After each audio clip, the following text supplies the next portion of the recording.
Peace and grand rising to the sovereign, original, indigenous, natural, divine heirs. Today is January the 7th, one day before our Prophet Noble Drew Ali's solar return, which is January 8th. And for that, we are grateful. We want to take just a moment to acknowledge and to honor the Prophet Noble Drew Ali and his solar return, because he was one of several who were reminding us of who we are from that time to this time. And at this point, there are many who are stating who we are and demonstrating who we are, to include ourselves. And for that, we're so grateful. We honor all the work that our Prophet Noble Drew Ali did. And because of him, today we know that we all lead our nation. Every one of us is the leader for our great and mighty nation, Islam. All rise and stand and remain standing into perpetuity and according to the ancient Noahide laws as stated by this Holy Congress. This is a sovereign, living, ancient Article 3, Moorish American, Al-Moroccan Universal Court action. We are the divine, living, sovereign justices and Egosum Pauline Denise Ritchie. My free chosen sovereign appellation is like Tajiri Bay. All are in capitis diminution nolo in red ink. In propria persona sui juris, in proprio solo, and in proprio heredes. We are capit et corpus juris legalis, which is our statement that we are the lawful and legal natural head and body for our empire. All Moors are the divine, original, indigenous, sovereign, ancient, Al-Moroccan, Moorish American ascendants of the great pharaohs of Kemet and of the ancient Moabites, Canaanites, Israelites, Hamathites, Cushites, and Hittites. Our full faith and trust, our allegiance, our honor, our credit, and our energy are hereby vested in ourselves, for we are the people who are the original, indigenous, natural, divine, sovereign, ancient, Islamic, Muslim Empire State from Morocco. We're the de jure Moorish National Republic federal government. We are Washington District for Columbia. We're the Universal Moorish American Consulate and the Earthwide Article 3 Moorish American Consular Court. Today, we are exercising the law by our sovereign status, which is the original, indigenous, natural, divine, sovereign, ancient Article 3, living United States District for Columbia Court, and we are the sovereign fiduciaries, original creditors, executors, trustees, divine ministers, possessors, and the titled trustors for all causes for action. We are peace. We are one nation, one state, one empire, and one God. We hereby recognize ourselves and accept our sovereign divine ascension.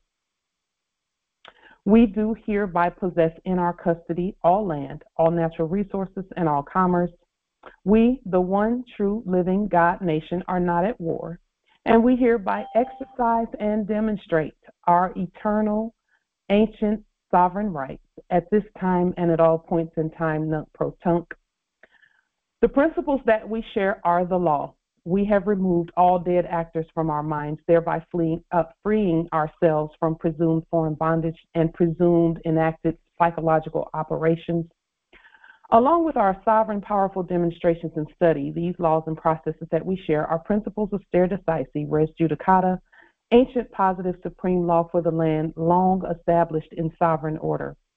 Erudite principles and processes for daily practical application to intelligently govern our vast estate every day is what our ancient ancestors have given us to share with the ancient sovereign nations, tribes, clans, states, and governments at earth. And for this, we are grateful.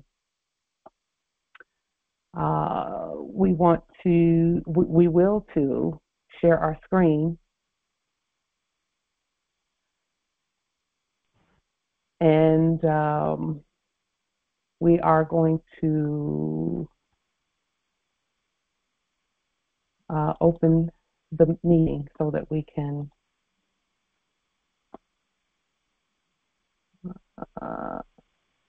just a moment, so that we can have our discussions for this great Congress.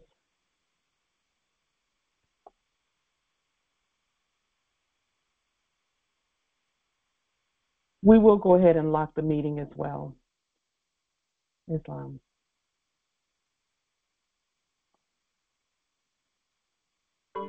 So our question for this Holy Congress to consider today is the following. What is the name of the condition of forgetting who you are in your enactment? Islam, Empress. Would that be amnesia? Of course. It's like this if you read the notes, Empress. and think about the word amnesia. I call it Islam. Islam, no brother. I call it corruption of the blood. Yeah, that too. That too. We are the great I am. Yep. And so to forget that, let's look at the word amnesia briefly. What is the root word of the word amnesia? What's the root word of it? Well, I'd say it's am, actually. Yes, it is am. And the suffix of amnesia is ni and si and ya. Yeah. Uh-oh. Mm-hmm. God. On the knee, seeing ya.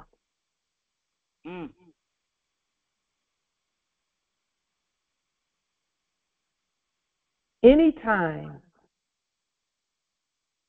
there is an enactment of going into a fake court and calling someone else the judge is amnesia.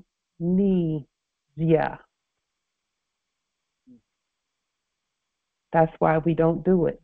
All courts are ours, no matter where we're going, no matter what we're doing, they're all ours. All of them. And so we are quickly approaching, and this demonstration can be done at any time, where we remember where we are, we remember who we are. That we already do. We already know who we are and where we are. We're at ancient Morocco. And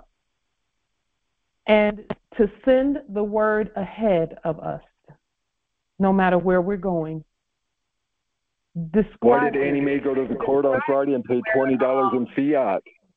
Describing where we are and where we're going, so that when we get there, there's no confusion about who we are and where we are. Okay? So that is what all of this is about, is the repetition, because we are the living record. This is living record technique. Living record technique is continuously repeating until they get it, because sometimes they can't. They act like they can't hear, but they can hear. When we bring them to life and we tell them all rise and stand, they can hear. They know who we are. And as we're continuing to remember and to state, because we remember fully, but as we state who we are continuously, it's like dealing with children. Just continue to state and restate and state and restate continuously, stating who we are at all times. Then the spells on others will lift. It will disperse. It will abolish. That is the spell and the case and the cause for everyone concerned, whether it be our kin or others, is just to continue to stand. Continue to stand. We are the great I am. without doubt or contradiction.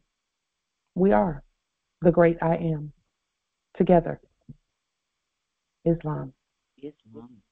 Mm-hmm. The study of psychology and the names of the conditions tells you that everyone knows who we are. The mental state, because this was all about the mental, this was all about our minds, it was all about governing our minds. And who does that? But we do it. We govern our own mind. That's what government is. So when others attempt to do that, it's almost hilarious. When others try to put their words in and speak craziness, when we know we're the government standing, governing our own minds first and foremost, then the properties and the resources and things of that nature. Islam. We are now, as we move to into our subject matter, preparing for the gold and silver exchange tours that have already started at South America. Those waiting or who have been waiting for us to demonstrate who we are in the marketplace, because we've already demonstrated who we are where courts and money and things of that nature are concerned, and now we're just going to continue doing that. We are preparing for the gold and silver exchange tours. I heard someone speaking about that, and I'll put the link to the video where I heard that in the chat. There's the link is in the chat regarding, just one moment. Give me just a moment to put my boot on. Yep. There.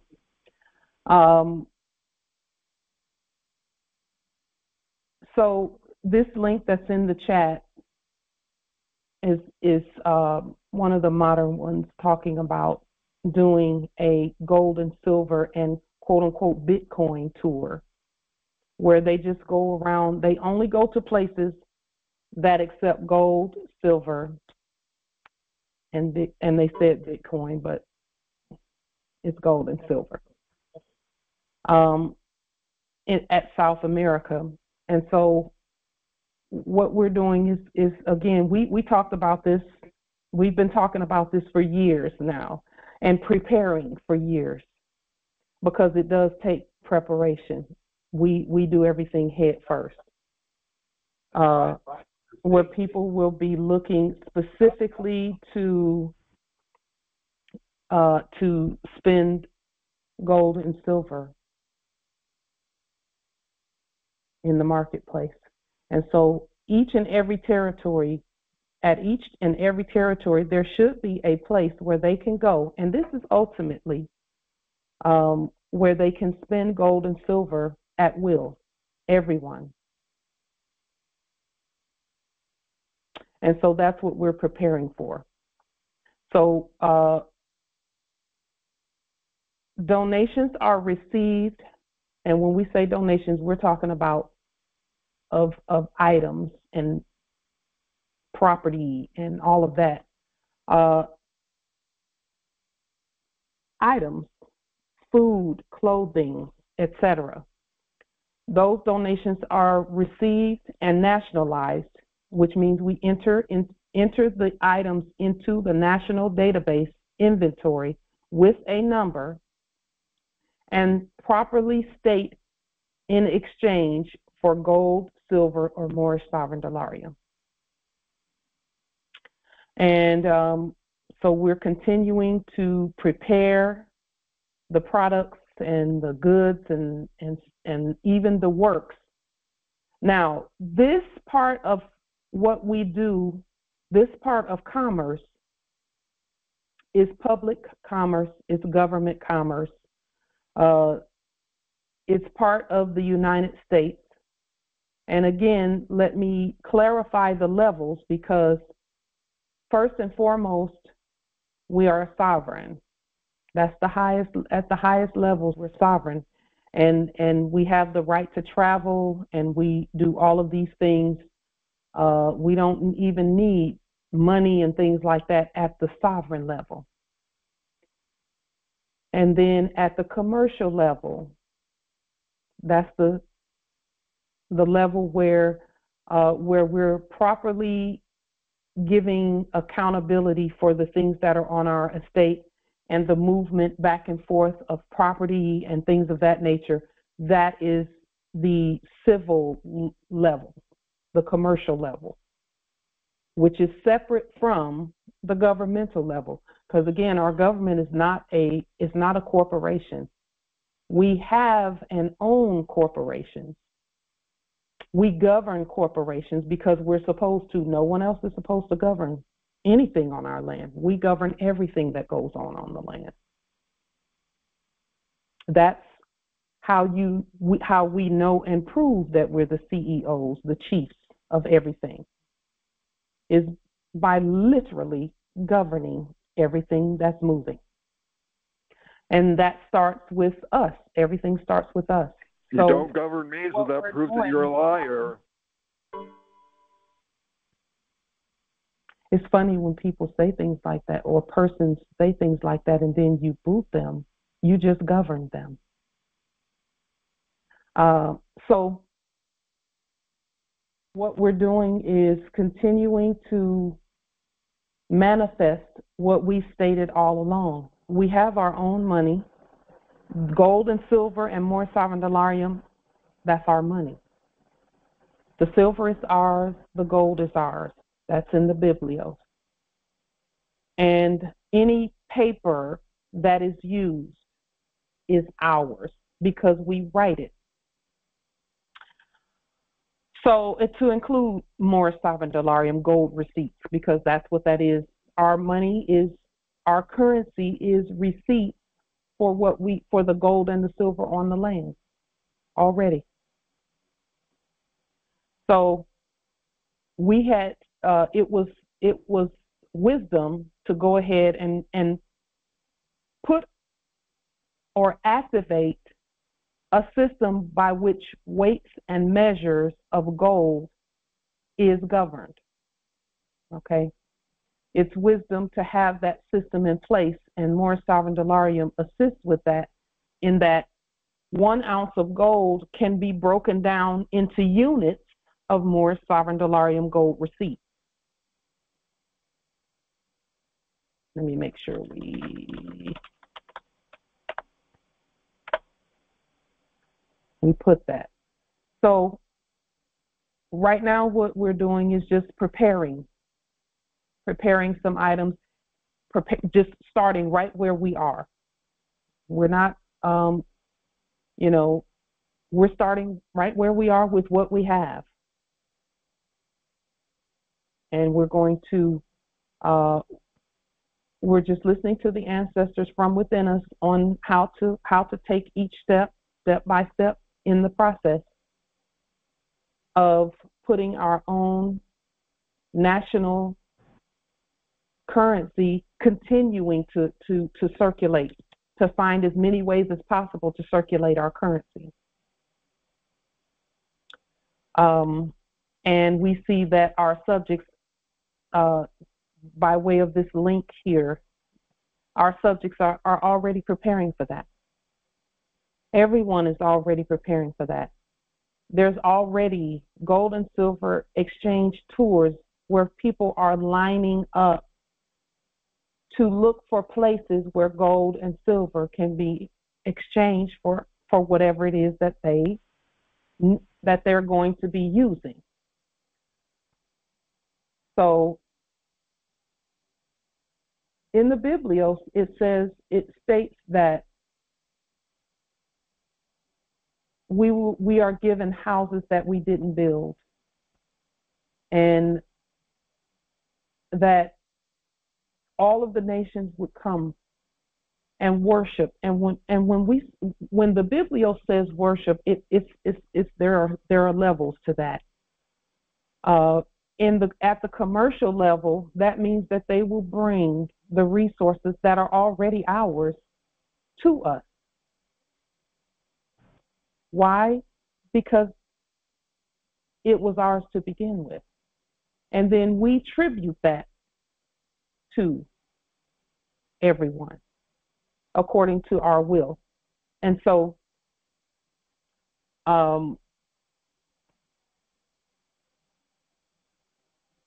over time, and as the Spirit leads you at your territories more, just making sure that your documentation is in order. We would encourage everyone to put the 40 documents on the public record that are linked under this video. We encourage you to take a look at those and put as many of them on, because we are going to be doing the exchange of all currencies, species, etc. That is natural and national. So as we demonstrate who we are with gold and silver, the way is just manifest. As soon as we demonstrate that, another door opens, another way opens, So we just continue to demonstrate. And the doors just keep opening and opening, and we see the way through. We see the way. It's kind of like when the children of Israel, and they keep calling them children of Israel, but by the time they free themselves, they're not children anymore. But when Israel and the Israelites, when they got to the Red Sea did not part until they put their feet in the water to go across. And the moment that first toe touched the water, the way was cleared for them. And they didn't, the land was not even wet. It was dry as they crossed over safely. And we're seeing in our demonstrations that, and we may not, let me restate that properly. Even if you feel like you don't see the way, because you can see it in the spirit realm. It just has to be made conscious to you. It has to rise to your consciousness. But even if you can't see the way of how something will happen, go ahead and move in that direction and start demonstrating and getting things lined up, just like we've been doing for the last 6 years. Preparing to accept our estate. Even if you don't see the way, just keep moving in that direction. And the moment you move in that direction, you're going to start seeing the way. The way will be made. Our ancestors have always cleared the way for us according to our movement. And that's why this is called a Moorish divine and national movement. Because when we move, the way clears. As we move, the way clears. And that goes for any demonstration that you're doing. Are there any questions, comments, wisdom about how we're nationalizing and preparing to have the gold and silver moving and doing things of that nature? Hopefully you can see how that is manifesting, hopefully. Islam, Empress. Islam, nobility. This is Justice Malika Kilbay. I just had a question regarding the exchanges. I heard you say something about we will be exchanging all currencies, what was that? I might have missed something. Can you kind of elaborate on that? Yes, thank you for that. So other nations that are awakening to who they are will manifest their currencies. The same way we manifested more sovereign dollarium, the Spirit will lead them to manifest their currencies. And what will happen is they will come with their currencies, and we can give them gold receipts for their currencies because they are part and parcel of the government as well. When they properly state themselves, okay.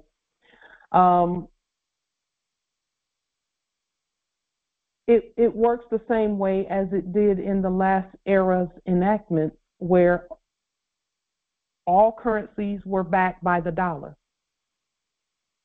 It's the same thing.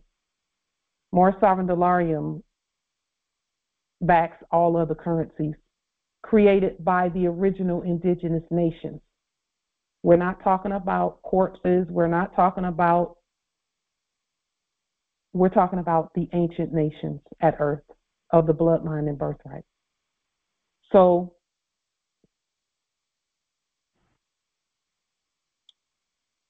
we're using the last era's enactments as a blueprint for how to proceed. And then we will continue to meet and govern how that continues to blossom. The gold and silver is already out there. And let me say that we've stated this before, but we'll state it again. Those who are coming across the border, quote unquote, because it's not a real border, they're bringing gold and silver with them. That's why they're coming here, because they know that, okay, this gold and silver that we've been holding that we could not use, we can use it here now. And we know that the Moors have the best of everything. Mm-hmm. Make the best of everything and have the best of everything. So they're preparing for that. Also, the modern ones, particularly the ones that were acting as corporations, were holding space for those that are coming. And that's why they don't want them to come here, because they don't want to live. You are so fucking okay. They don't want to leave. You hear that? They don't want to leave.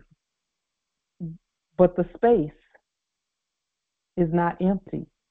When they leave, there are those who are here for all the right reasons,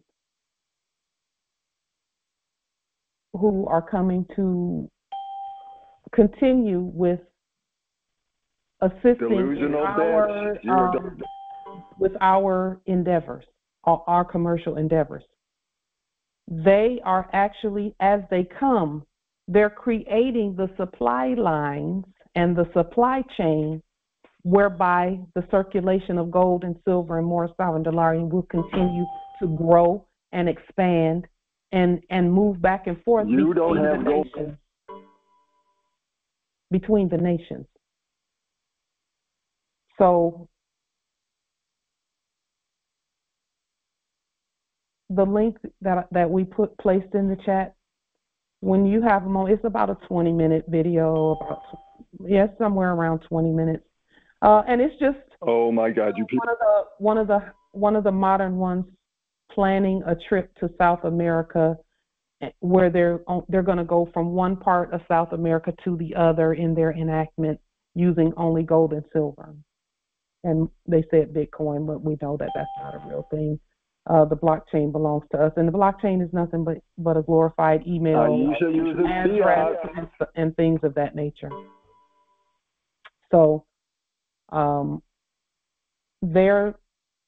everything is in place. Everything is in place. All we're doing is manifesting what we stated we were going to manifest in the many videos that we put out there, the congresses that are on the record. Travis, why aren't you about our commerce? It's manifesting, just like we stated that it would. Because see, when all of us, and when I say we, I'm talking about this Congress, this judiciary, when we vote on something and we agree, that's all everyone was looking for anyway, is do they agree? Only about 20. Are they one yet? Yes, we're one. Do they agree? Are they using the processes? Does the system recognize? Yes, it does, because we created it. And so now the wealth is just going to continue to circulate among us. Travis Bay. With that being stated, are there any questions, comments, wisdom about where we're going and what we're doing? And anything, any property can be nationalized, you know. So hopefully. Why isn't anybody helping out? Hopefully, Justice Malik, that gives some information about the exchange of the currency. As the nations continue to awaken to who they are, and they see that, yes, there's a system for their laws and rules to operate and their commerce to operate. They don't need to go back to a dead status. They don't have to go to a dead status to get food and clothing and to move the things that they create around the earth. There's a system. Islam. Greetings, sweet lady. How are you? This is Willie. And rising nobility. How are you? This is Willie L. from Jamaica territory. Willie L. Hello, Willie L. How is you, dumbass? Just Billy the dumbass. Hello, Billy the dumbass. Hold on. All right, so keep going with your thought. What were you going to? What were you going to? Yes, I am impressed. So, Billy, I thought you had voice detection software and you could get rid of me. Go ahead, Nobility. Yes, stay right on track. I today I've been impressed to come on your program. If you would allow me, because unlike you, for you to get. Go ahead, Nobility. Yes, because unlike you. You are to be admired, you are to be pampered, you are to be praised. For just your tolerance and what the kind of spirit that you exert. I'm so proud of being associated with you. The fact that you can tolerate this antagonistic voice that comes on your program every Sunday. You know what I've said to myself? You mean me, Billy L? Go ahead, yes, listen. Now, you think of what these people are defending, especially that little voice, that antagonist and protagonist. What is he defending? You're talking about, when you look at history, a set of people who came on the land. They invaded. They saw peaceful people. They killed, they raped, they plundered, they murdered, they committed greatest atrocity. Then they steal. You give them way too much credit. They stole the land from the people, created false title, and sell it to unsuspected buyers. These people should be ashamed of themselves. And then they create these courthouses of calling people fraud when they're the biggest damn fraud on the land.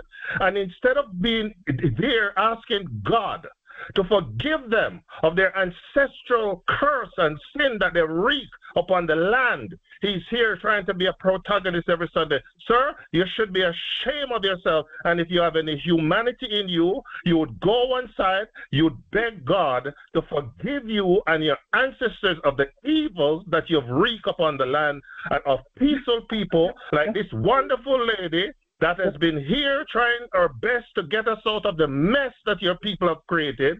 Yeah? And you're here trying to antagonize. Go and repent of your sins and ask God for the blood that all of you have shed and the wickedness that you have done. You need to ask God to help you to become a soul, have a heart, become a real people, and stop being the way you are, because it's a curse, it's a shame of what you people have done to people. Right now, we're trying to dig people out of the hole that you have created, this fraud, this mess. That's why we're here. So I just want to say to you, Princess, you are the sweetest. So, you know what? Let me just close by saying, you have exerted what good looks like, and they are exerting what evil looks like. And that's why God has allowed us in a world of sin to see the good and the evil, the good tree and the evil tree. And we are seeing it. And thank you, Empress, for the sweet soul that you are, and the fact that you can maintain your composure under this kind of harassment. You are something else. I yield. God bless you. Islam. Thank you for that, nobility. We honor your spirit. Islam. I was just agreeing with it. That's all. Yes. Thank you, Justice Akil, and Justice Willie. We honor you as well for because we can see the protectionism in your spirit. We see that. We also see the honor in your spirit as well. The divinity in us recognizes, acknowledges, and sends highest honor to the divinity in you. We know what we've done. We have slain the dragon. We know that. That's why we're not worried. Not even this much. Mm-hmm. Not even this much. Mm-hmm. We slain the dragon. They wouldn't be here like that if we hadn't put our boot in that behind. Mm-hmm. So, we're okay. We're good, because the further we go with what we're doing, and we're going to continue going and moving forward, we already know the Biblios told us that the heathen was going to rage. Yes. The Biblios told us, but we had to slay it first, that spirit. Yes. We know we did that already. So now what you're hearing is those last breaths. And so we're very proud of that we came down off the cross ourselves. Because we know who we are.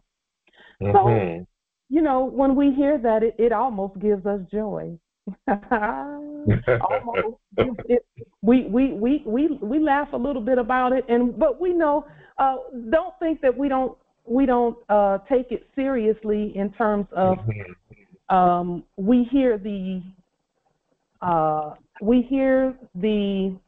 effect that it has on some of the Moors. That part very seriously. We just hope that we can show and continue to demonstrate that it doesn't mean anything. It's like a child that you take the cookie from the child. The child is gonna fall out on the floor and do all types of craziness, and you just still stand there like mother. And you keep doing what you're doing. You're cooking and you're taking care of things and getting things ready and all of this, because the child doesn't run the household. Mother and father run the household. So we don't. We think it's I've seen my mother laugh at children who fell out and had tantrums before. I've seen my own mother do. They would crack up and laugh about a child having some, a tantrum. That's all that is. Just see it for what it is. It's coming from minors, the minority. Okay, the minority. Just a moment. Someone's impersonating. Someone is playing dress up and pretending to be light.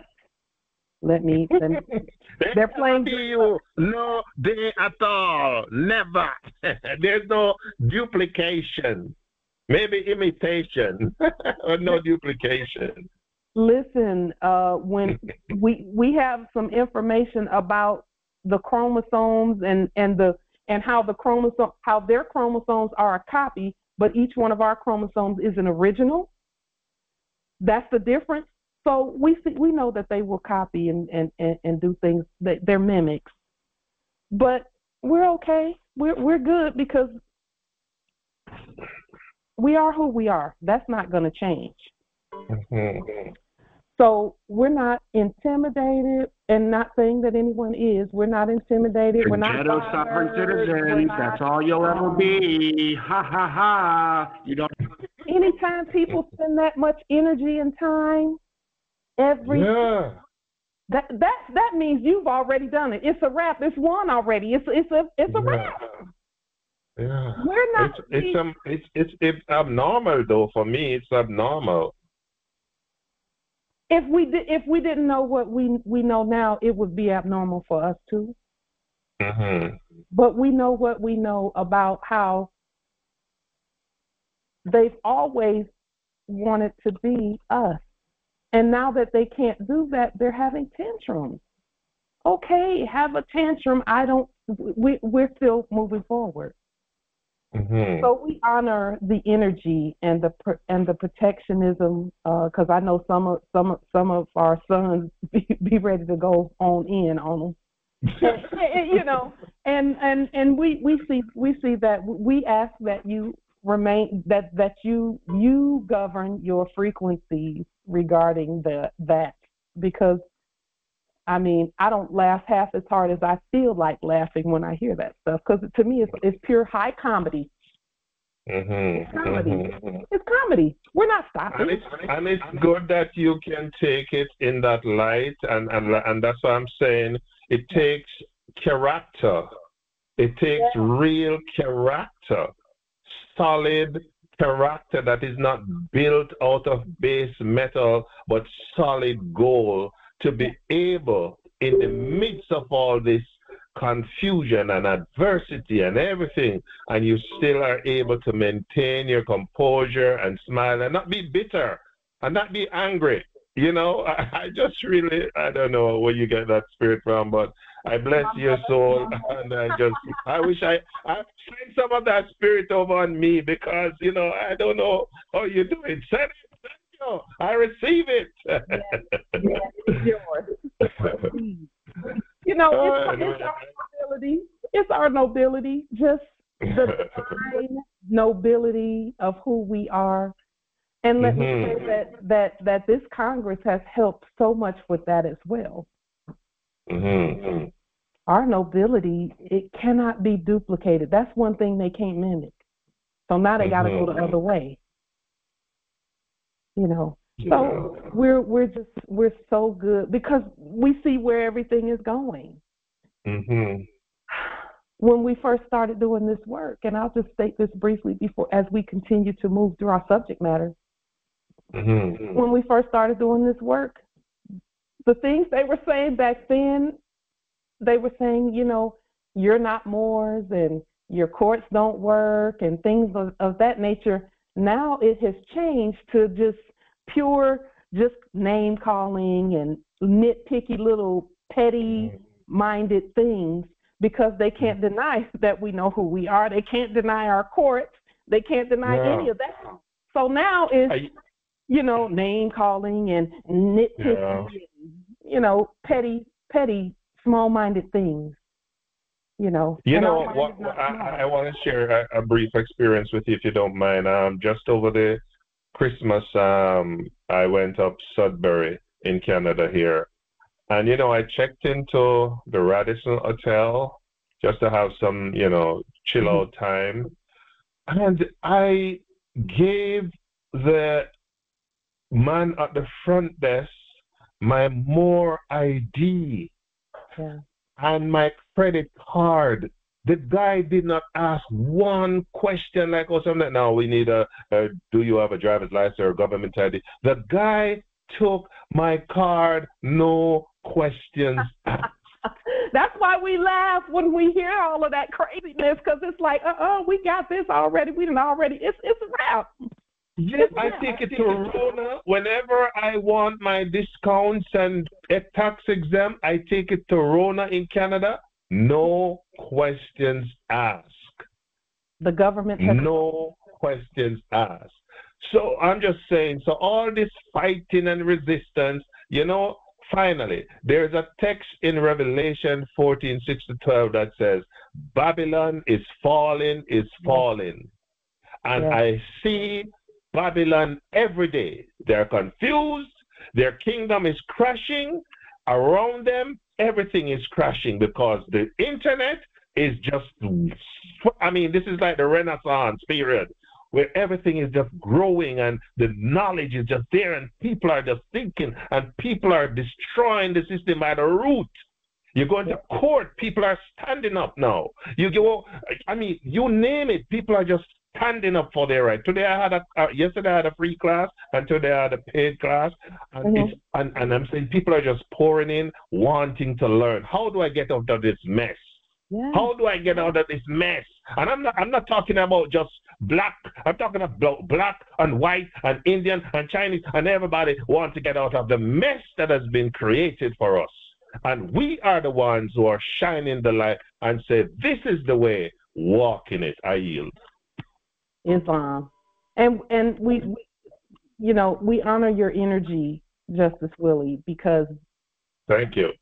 We're glad that you can see it now, because we know that there's been some times where Moors could not see the successes and the growth of our nation and the honor that we're receiving from our subjects. They couldn't see it, and we just said, just all you have to do is keep moving, and you'll see. And listen, you haven't seen anything yet. Haven't seen anything yet. This is yet to come. Oh yes. Oh yes. Oh yes. That's why see, some people think we smile too much. I have to hold back. I said this Congress, I'm not going to smile so much, but I can't help it because everything is in our favor. Everything is before us. And when I say before us, our future is now. It's now. Right. It was only a matter of time. All the Moors had to do was just keep working, keep working. It's just a matter of time before everything. Wait till you present some delirium and people look at it like, yes, we finally got some. Yeah. That's next. So we thank you for your energy. Your energy is high, and we appreciate it. We return it. We return it. Let's circulate that. I can't help it, I can't help it. Indeed. I have a friend trying to get in. I don't know. Is the program closed? A friend is trying to get in. Yeah. Indeed. We lock it just to kind of we boot those things out so we can get some things done, because Okay. You know how we do. Yeah. Well, if you see a Kami or Kamisha trying to get in, you could let her in. It's my friend. She wants to join. Okay. Anyone who wants to come in can come in. Even now. Okay. We've opened it. So thank you so much for that. No worries. It was only a matter of time, and that continues. It's only a matter of time before whatever you don't see, you will see. Only a matter of time. Right. That's it. And I mean a short time. And even the Biblios talked about how Satan would rage because he knows his time is short. It's actually over already. But we're going to keep moving. We're not distracted. Distracted. That word, distracted. It's actors trying to diss. We're good. So Really? You are still talking to the cult leader? The Empress cult leader, really? Cynthia. Empress Cynthia. As I look around the internet, there aren't too many smiles. Please keep your smile. I appreciate it. I enjoy it. Thank you. It's Islam, Empress. Thank you for that. Yeah, some people just, and it's only one or two that say you smile too much. But that's because I see what's coming for all of us. I see what's coming for all of us. Every word that we have stated is manifesting. Every word. Every word. Our word will never return to us void, but will accomplish everything that we send it out to do. Every word. And that's why all the madness and the craziness from the subjects that were previously in the office of court jesters. So with that being stated, you know what? We love the subjects in the office of court jester. We love them. We know why they're raging. We know why. And it doesn't bother us. Not at all. Not even a little bit. See, they already know they can't get to me. So they're going to try and Look at the list of the failures in the chat. She's a fucking liar. Look at the list of failures. See, they want you to look at what they write and what they say, their words. We could go through and prove.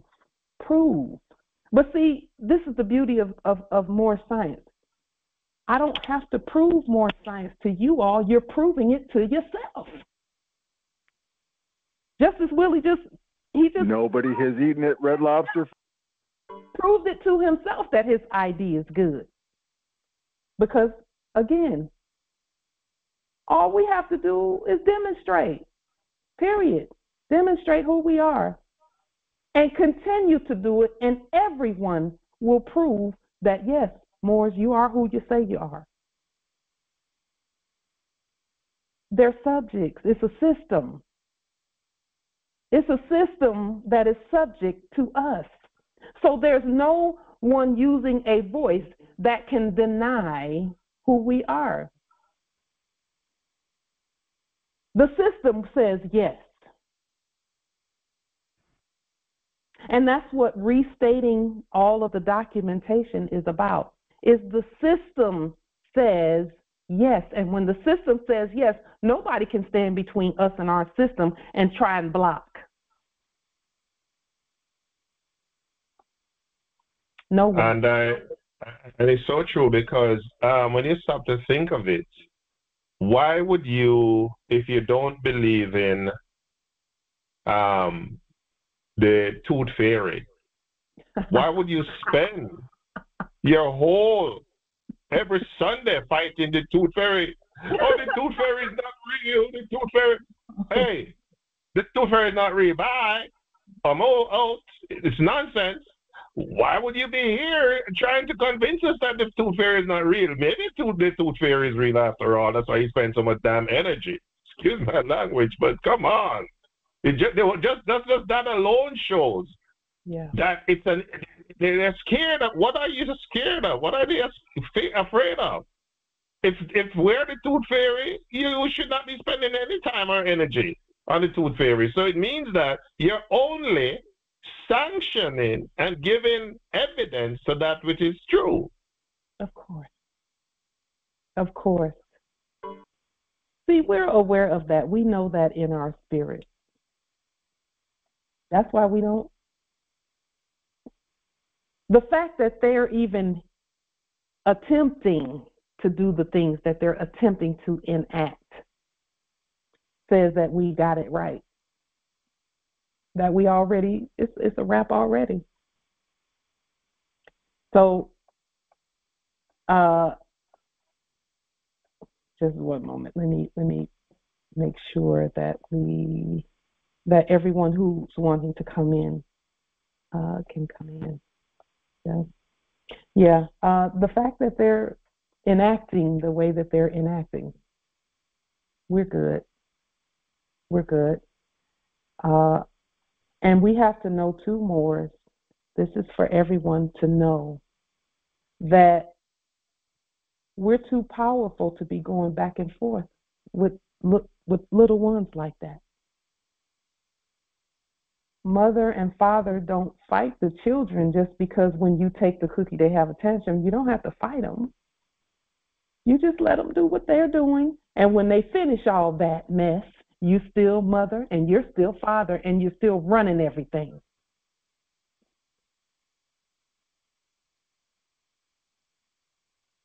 So whenever I see Moors that know how to not fight the children,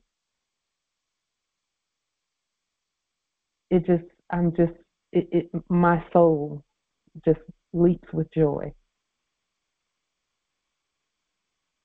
That's part of our nobility. That's who we are. That's why it's always stated that nobility is proven. It's not assumed. You know how someone will assume office? It's an assumption. It's not even real. Nobility is proven. It's not assumed. That's why actors cannot assume to be the nobility. It has to be proven, and when it's proven, the nobility are the only ones who can prove ancient bloodline and birthright. So with that being stated, and we keep proving it and proving it and proving it, all of us. So in our last Congress, we were talking about property trust deeds. I have another question for this amazing Congress to think about, to discuss, and to parse, and to scientifically state. What is the difference? Because we're talking now, because all property belongs to the heirs. What is the difference between a grantor and a grantor?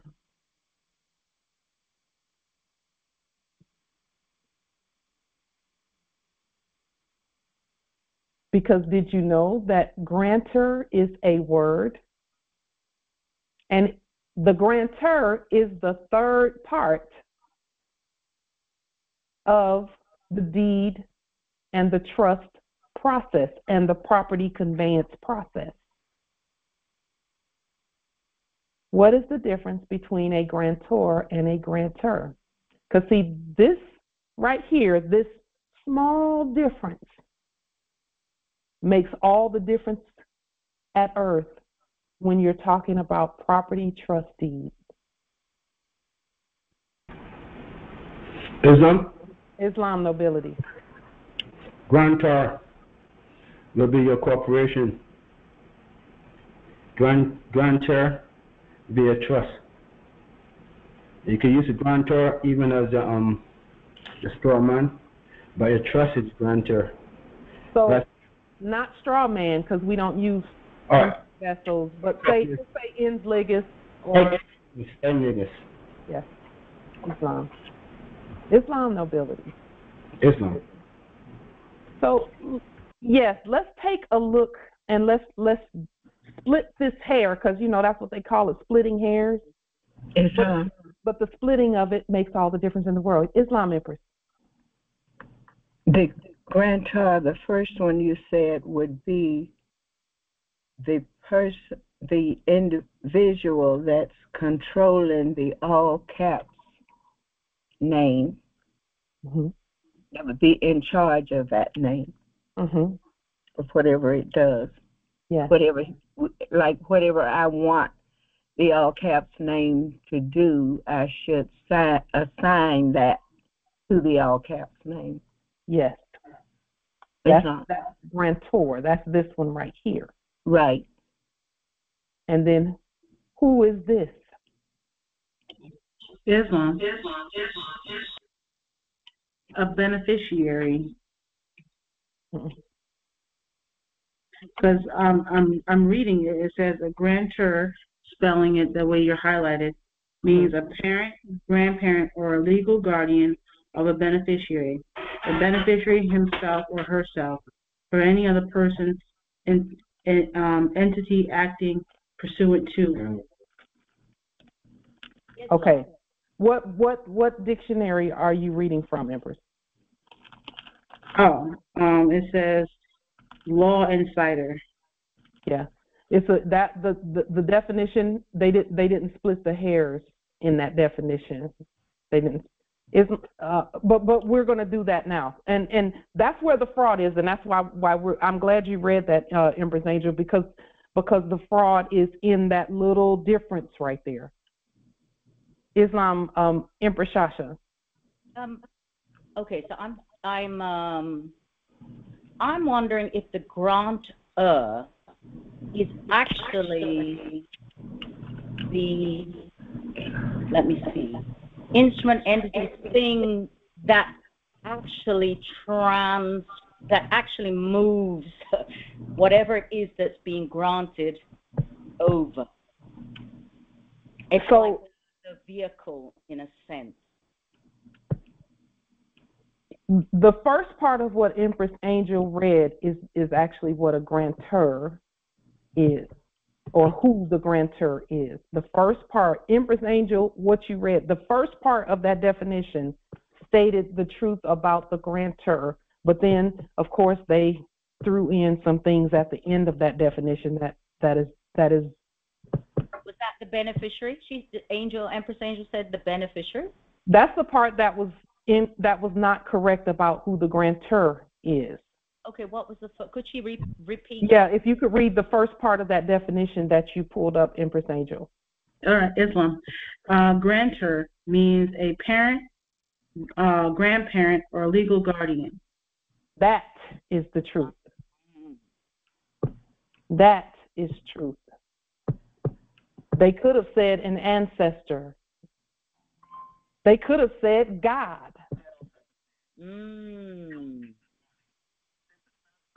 So when we look at this definition of deed of trust and promissory note for real estate located in Washington or anywhere really, it says a deed of trust is a document that conveys title to real property to a trustee as security for a loan until the grantor, see, they have the grantor stated as the borrower. Well, we thought the grantor was someone who was granting the property to the grantee, but that's not true. The grantor is the one who borrowed to get the property to give to the all caps. But the grantor, the borrower, must repay the lender. Well, then who's the lender if the grantor borrowed from the lender and gave to the grantee? So that means there's three roles that are, not roles, three actions that's going on there instead of two. There's three. So actually in reality, in the funny mirror, they only had a grantor and a grantee listed. But the state was always hovering above them. The state was always hovering above the grantor and the grantee. Islam. Islam. To add, well, a question actually. Using settlor and settlee, would that be proper as well in trust? In trust, it would be settler, settlor, and settlee. There's three there as well. See, when when the modern ones came here, they came here and were acting as this, the settler, not settlers. They were acting as the overarching, the state. That's the settler, is the one who really actually owns the property. The settlor then is, let's say, the middleman that takes from the settler, monetizes what the settler gave them, and then gives it to the settlee using those monetary terms. So this settlor is the exchange mechanism by which the settler passes the property to the settlee. Same thing with grantor, grantor, and grantee. So let's take a look at the definitions here. So for all trust deeds, a grant, first and foremost, is a promise. A promise. A grant is a promise. That's why this was called the promised land.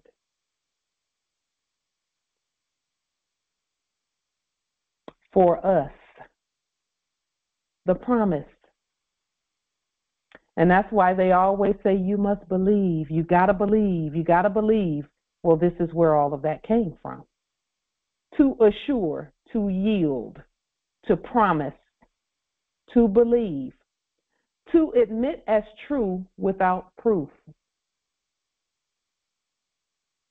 to allow, to yield. Now, this to admit as true without proof is a hypothecation. That's not true. There must be proof. Islam, that sounds like the definition of believe. It is. It is its definition of believe. And having faith. And yeah. Well, faith is a financial term. That means where's your confidence? Is it in that system or is it in this system? Whose word is your confidence in? To give in answer to a request, to assent to agree to fulfill. 1 Chronicles 4:10 says God granted him that which he requested. So let's get into this. And again, this is from an unabridged, which means that the first definition is going to be the most modern, and the last definition, as you go down, the definitions get older and older. Number 3, to give or confer formally or according to legal procedure. Well, that's not without proof. Legal procedure means you got to have some proof. To transfer the title of a thing to another by deed or writing. And they say or because they don't have the authority to write anything. As the legislature has granted all the land. Grant, to consent. A promise, the act of granting. A bestowing or conferring. Now this is where it gets real. Something granted as property, a tract of land, an exclusive right or power, such as power of attorney or right to the land instead of privileges.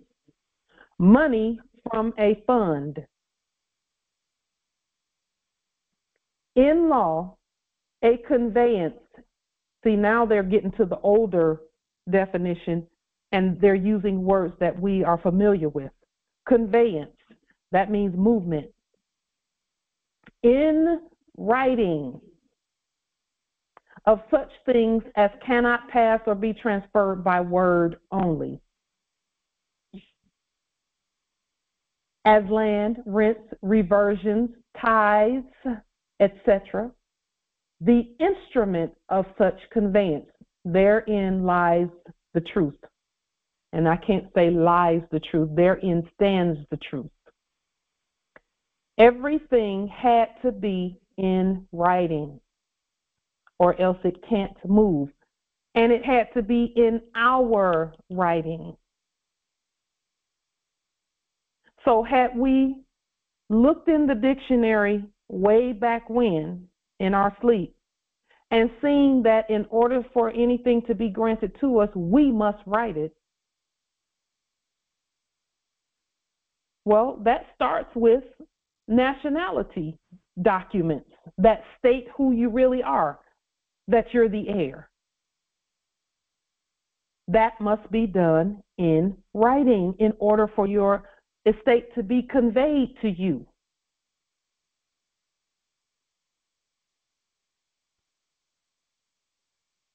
Tithes and taxes are the same thing. Yes, tithes are due to you, the lords for the land. But you have to write that.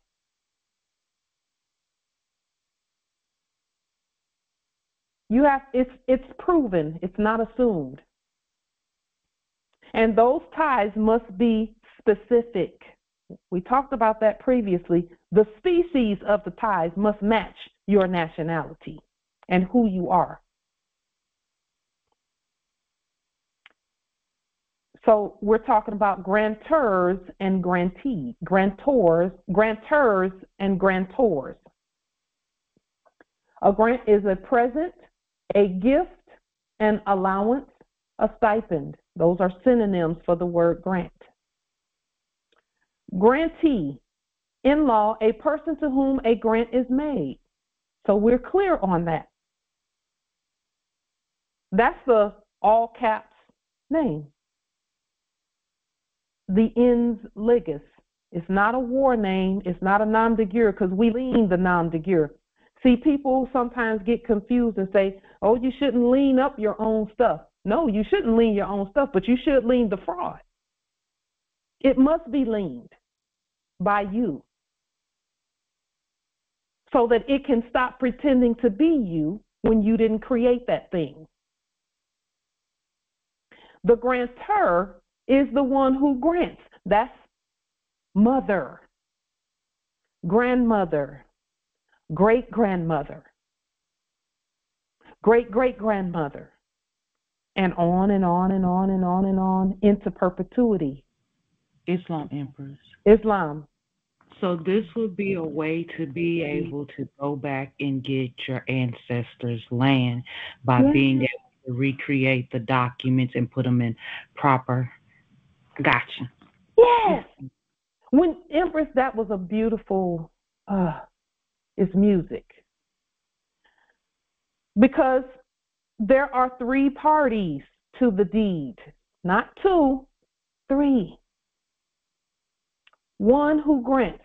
This is where Mother's appellation, her holy appellation, comes in at. You know, it's just as I continue to study this, and the ancestors were speaking and speaking, like they do to you all. I looked back and realized that my mother notarized the documents in my sleep when we were purchasing this domicile. My mother notarized the paperwork. And when I look back at that and see it for what it really is,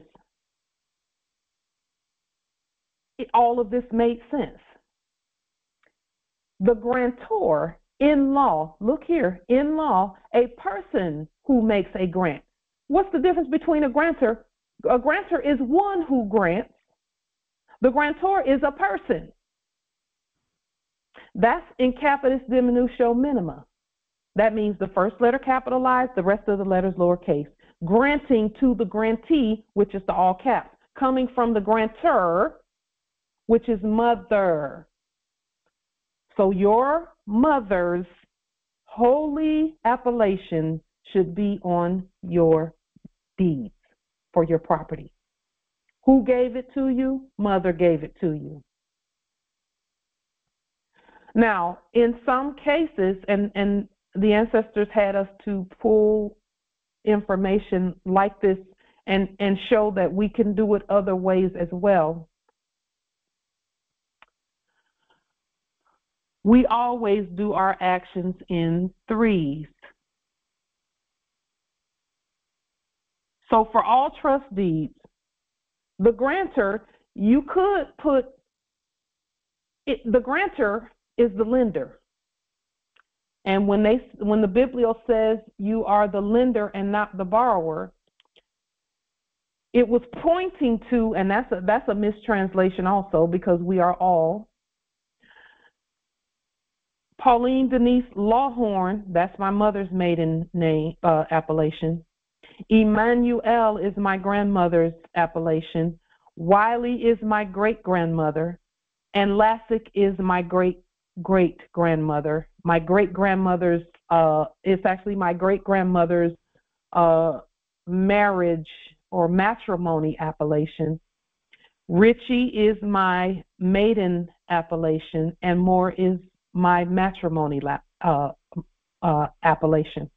You could do it this way, where you put the grantor, which is the lender, in all lowercase letters in red.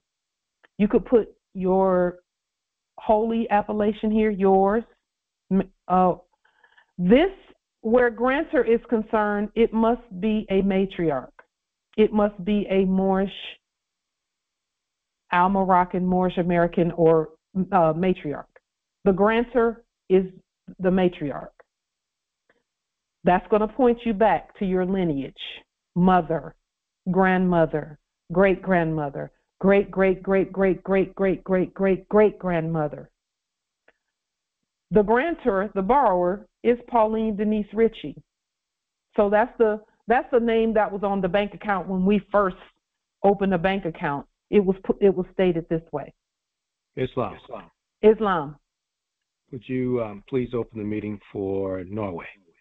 Indeed, Islam. Thank you.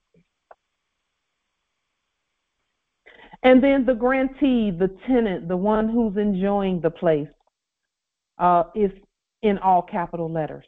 And that can be you, your consort, anyone who, even those who haven't declared their nationality can be here. Because if they haven't declared their nationality, they're accepting subject status. Because see, where nationality is concerned, you must have a grantor who actually owns the land. That's where mother comes in at, and grandmother and great-grandmother. Now, another way to do this, because I put my appellation there, where mother is concerned, you could do it this way. I can put my mother, Lucille Lawhorn Emmanuel Wiley Lassick Ritchie, as the grantor, because she crowned me. So you can put your mother as the grantor, the lender. You can put, and then the grantor is us in the name that we've properly restated. And the grantee is in all capital letters. And that's me, my consort, my heiress, anyone whose name should be on the deed. Because this is a name, the grantee is a name that we own and that we control, that we govern. And we govern all names according to our fiduciary document. So, Islam. On number one, where you have, that's your mother, is that correct? Yes. Okay. So I've actually done something like this with my great-grandmother, and they were telling me that I couldn't, but I told them that I am who my ancestors are, without contradiction. Yes. So I get what you're doing on it. Are we going to talk about how Isha didn't obey your commands in court, Pauline? Are we going to talk about it that way? We actually, it actually must be. We must be tied to the. Not we, because we are the land. Are we going to talk about how Isha paid? The documentation must be tied to the land. And the only way that can be done is through mother. This particular statement is why the land cannot be given to foreigners. It can't. It's impossible. Or Come on now, Travis Day. It's impossible. Islam, indeed it is. It's impossible. Because the grantor, I could have put God here. I could have put G-O-D. Not one of you people said in all lowercase letters. I could have put that there in all lowercase letters. It still would have been the same. It would have been the same one because she's the creator.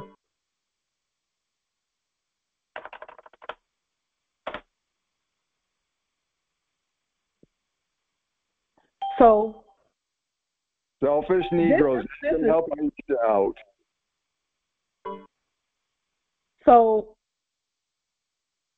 this, when you are properly stating Travis Day, a trust deed,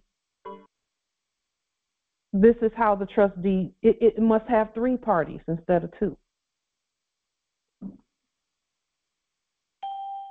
3 instead you of. only live an hour from Aisha, Travis. Why? So this part right here is how our land stays and never goes to foreigners ever in a million. It paid $20. It never could. Never could go to anybody other than us. Never. To file more paperwork, she paid. So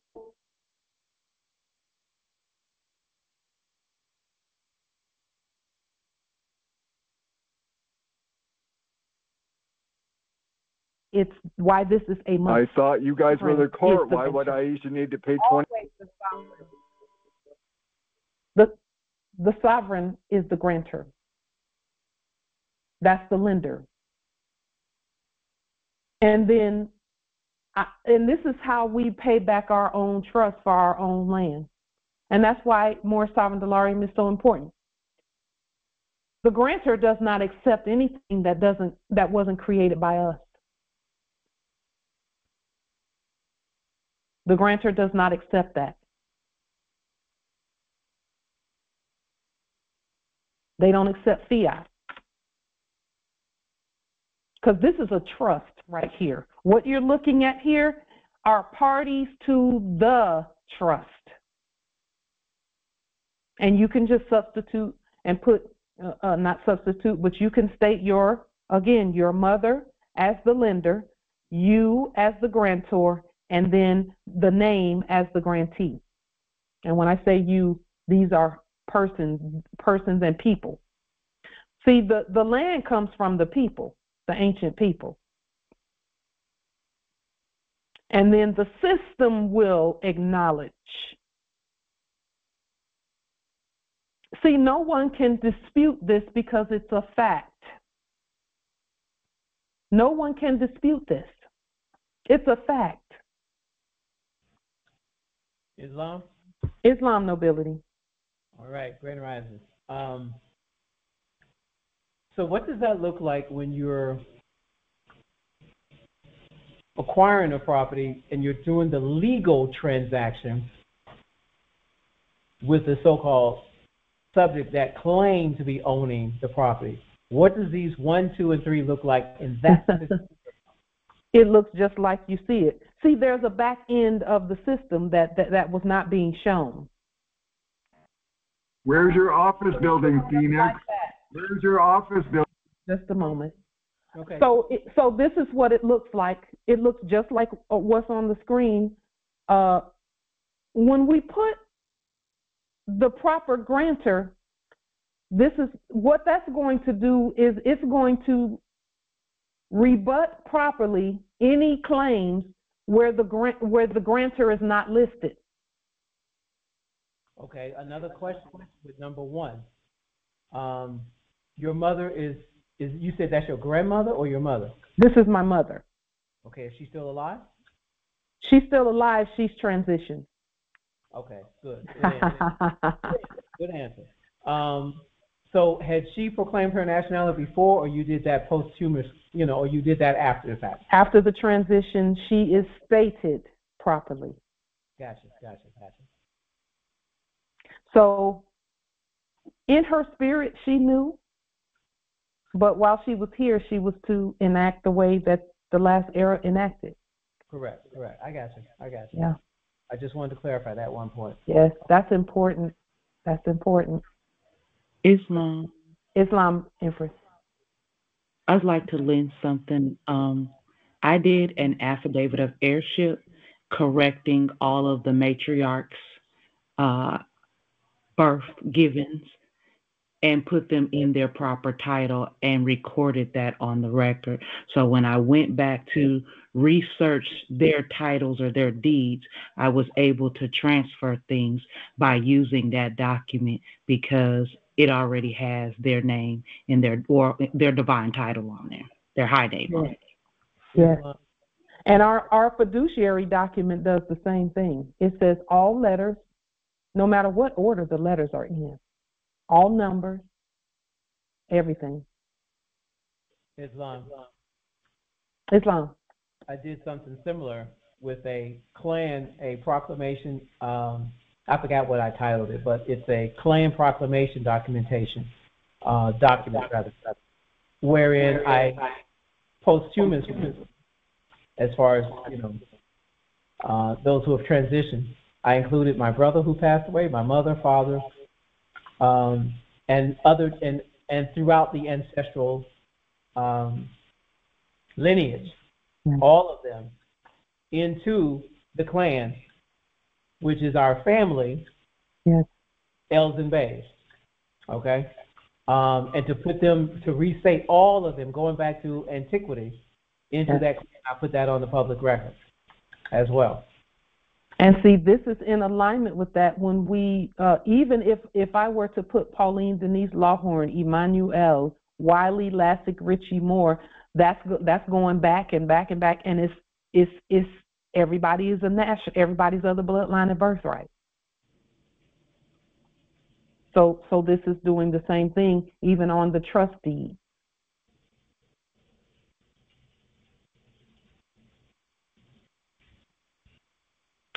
So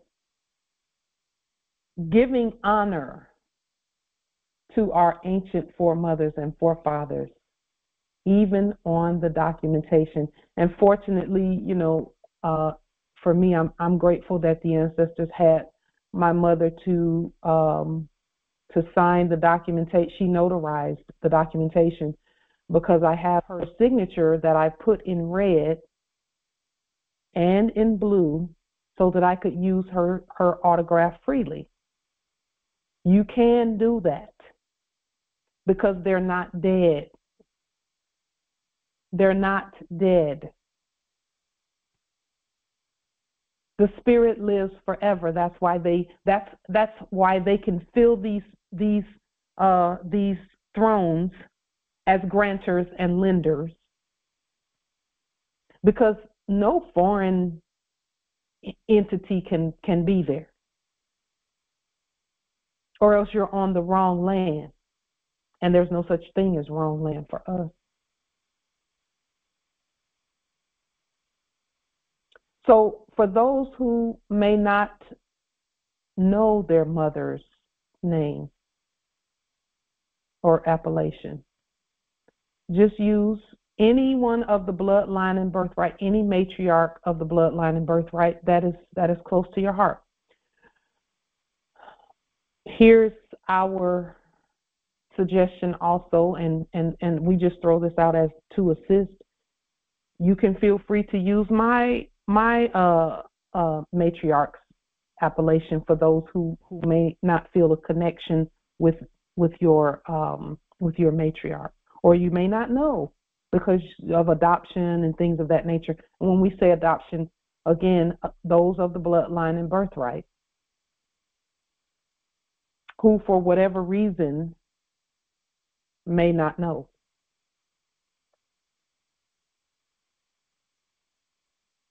Feel free to you can use our appellation or you can use my mother. My mother was one that everyone in the neighborhood came to our house all the time. Our door was open. And we're still like that. That has not changed for us. So with that being stated, making sure, again, that we honor our ancient foremothers. And ancient doesn't mean so far back that we can't remember, because that doesn't exist either. Ancient means ancient blood running through their veins. So we're ancient even now, all of us. With that being stated, are there any other questions about this process? As you're doing your deeds, as you're demonstrating your deeds,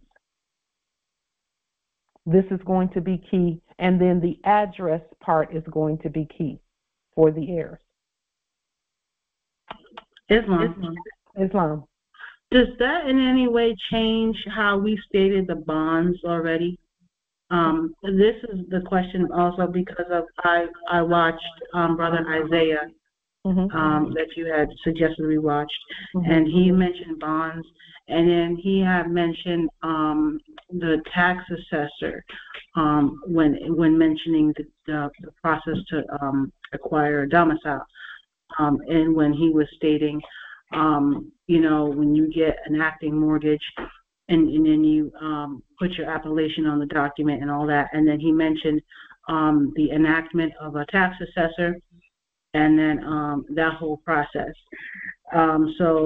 And then he mentioned later on a bond for a conveyance. And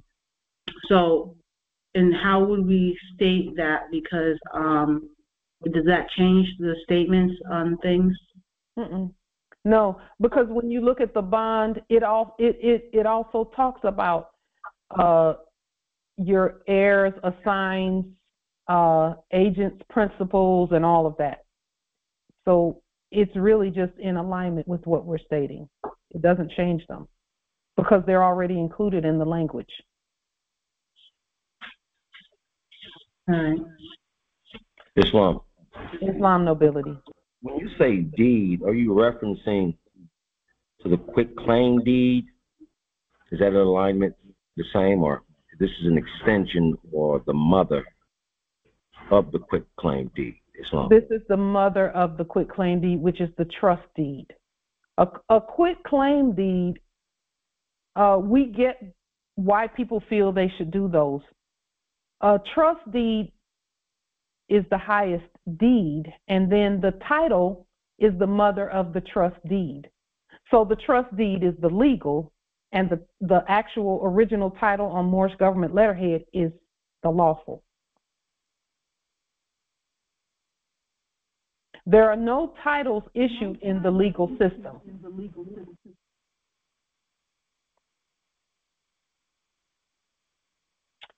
Titles are outside of the legal system. They are the lawful system. The legal system is certificates of title and things of that nature. However, for the heirs, our trust deeds cannot be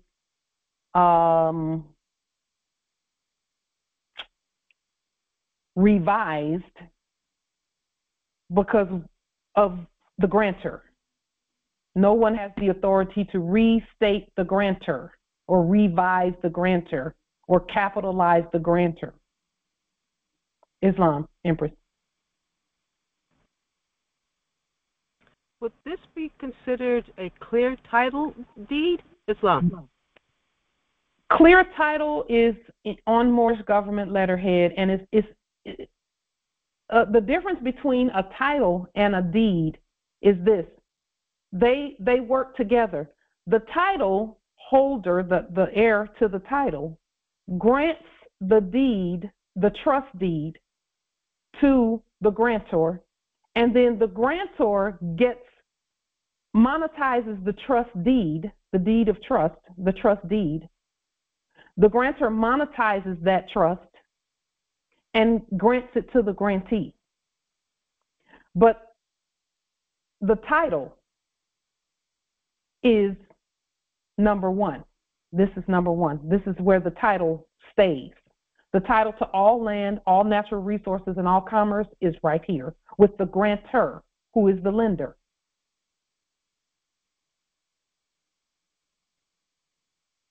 Islam. Islam. At this time, would you happen to have an example of this being conveyed, let's say, in a document of some sort? Yeah, I can. What I can do is state how it's conveyed in this way. So, the grantor, in order for this grantor piece to be truth, and it's already truth because we're here. We were born and crowned by our mother. We have to add, and we don't have to add because she's already there, the title to all land, all natural resources, and all commerce, or the title to a piece of property. We must show where the property came from on the title. How did you get that title is the question that you answer when you put a title, a land title to your property on Moorish government letterhead. And then from Moorish government letterhead, granting the land to the grantor, you would state it the same way as you would on a deed, except for the title. The only difference between the title and the deed is one is on Moorish government letterhead, which is the title, and the other is on tax assessor documentation, which you create, or Torrens system documentation, or which you create. You could literally copy and paste from your, unless it's in ancient English. When you put your affidavit, the title affidavit, when you create that and craft that on Moorish government letterhead in ancient English, then what you would do is get the tax assessor, you would restate the tax assessor logo, restate it,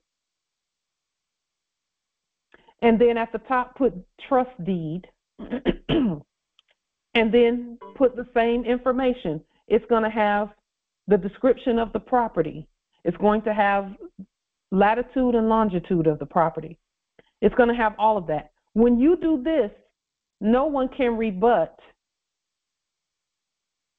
your documentation in terms of someone else being there, because that's going to turn anybody who's there who doesn't have this authority into a squatter, and they'll have to be removed from your property. Because this, the title, you hold sovereign title. And then this right here is where, this number 2 is where the deed of trust comes in at. This is the borrower, the trust deed rather. I do not have, let's see, yes I do. I guess I'll pull up the title, the titles that we've put titles to this domicile on the public record. We're updating as we go. Let's see. And this would actually be the same even for conveyances. Who's the lender? Who's the bank? Mother. Or you. In capitis diminutio nolo. You are the lender. The borrower is the grantor, and then the grantee is, or whoever it is that owns, that is using the conveyance. This space number 3 is where anyone who is not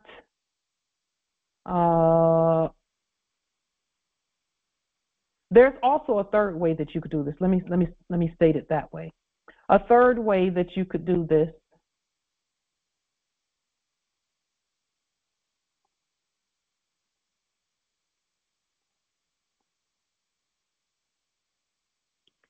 is you could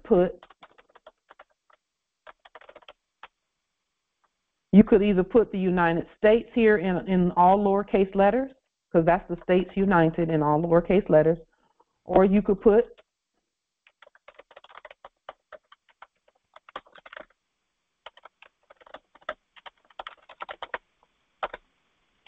in ancient English, because again, title starts here, the Moorish National Republic Federal Government as the grantor, because it belongs to the people anyway. Okay, so that's a third way that you could do this, Moorish National Republic Federal Government. But it's always best, it's going to be better, our suggestion, it's going to be better to put mother here as the grantor, the lender. When you do it that way, the protection is just eternal. It's just, no one can question that because it's a fact.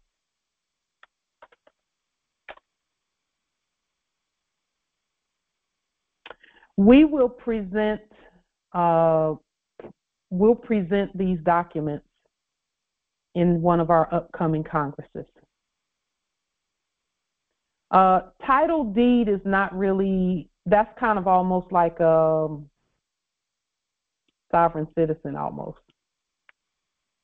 Title deed, because either it's a title or it's a deed. Let's do a little bit of digging on that. Let's look at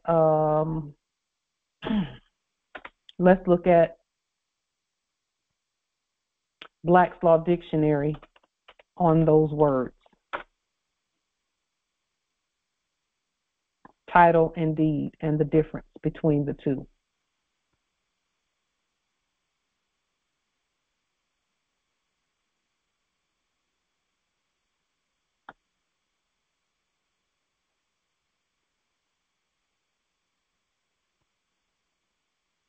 We'll look at deed first.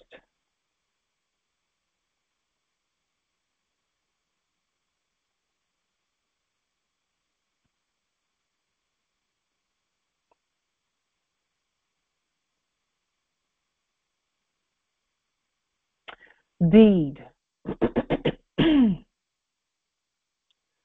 A conveyance of realty, a writing signed by grantor, whereby title to realty is transferred from one to another. So what they're saying is that they're saying what we just stated. They're really stating the difference between the two.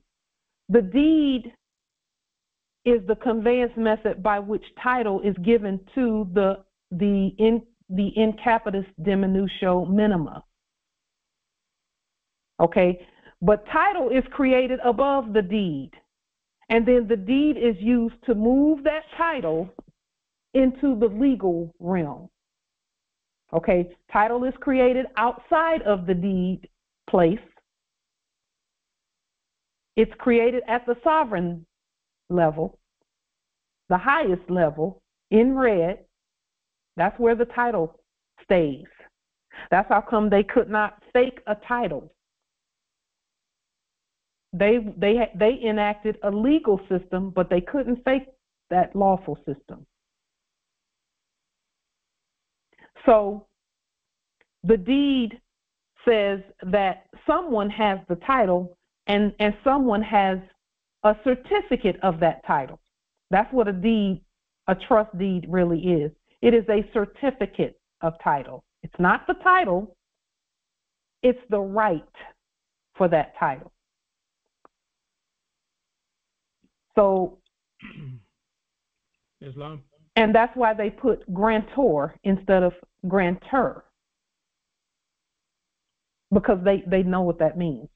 In order that an instrument may be operative as a deed, it must pass a present interest. It doesn't pass the title, it passes interest, because it's not the title. The title is up above the deed.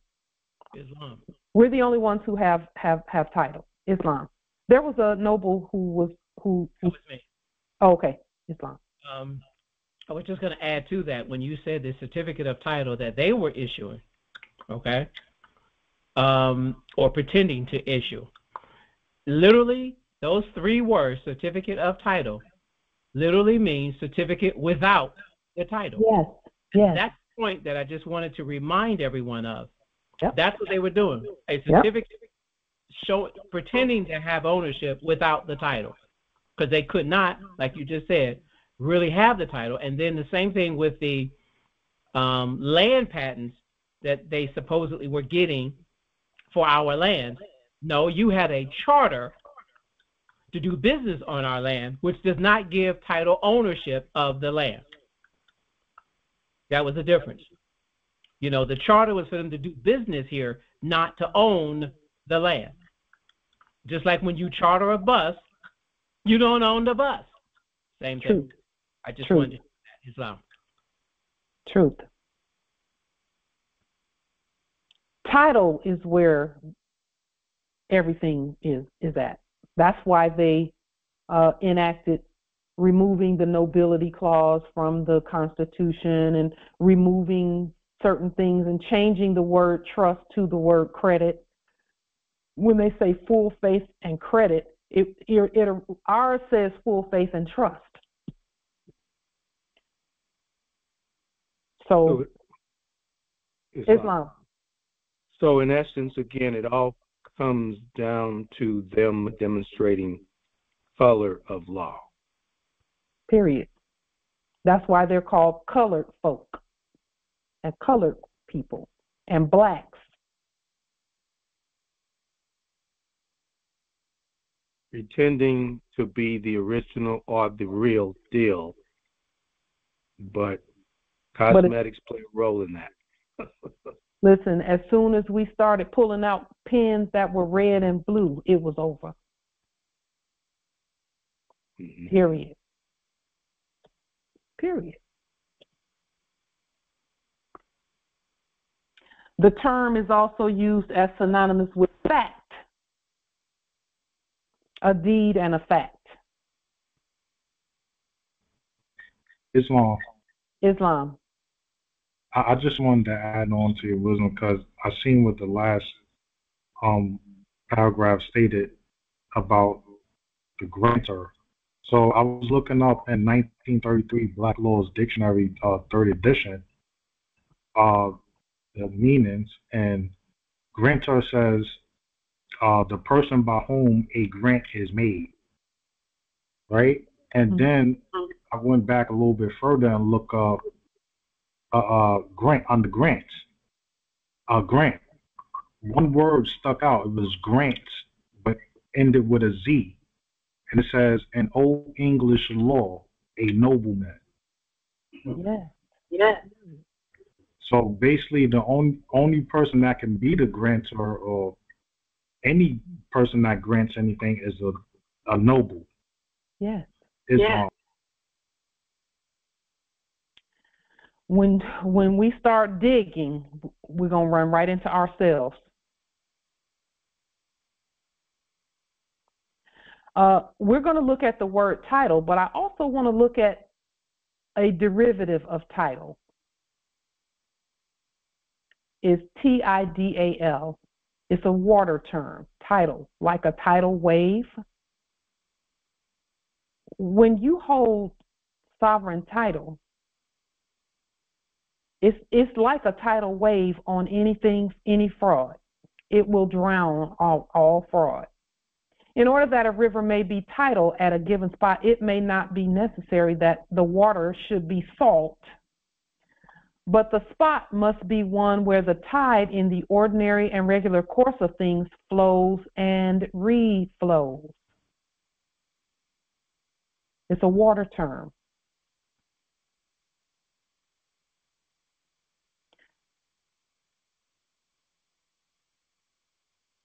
So let's look at title. And let's see. Title. make sure that there's nothing over here. It's interesting that the word tithe is before title.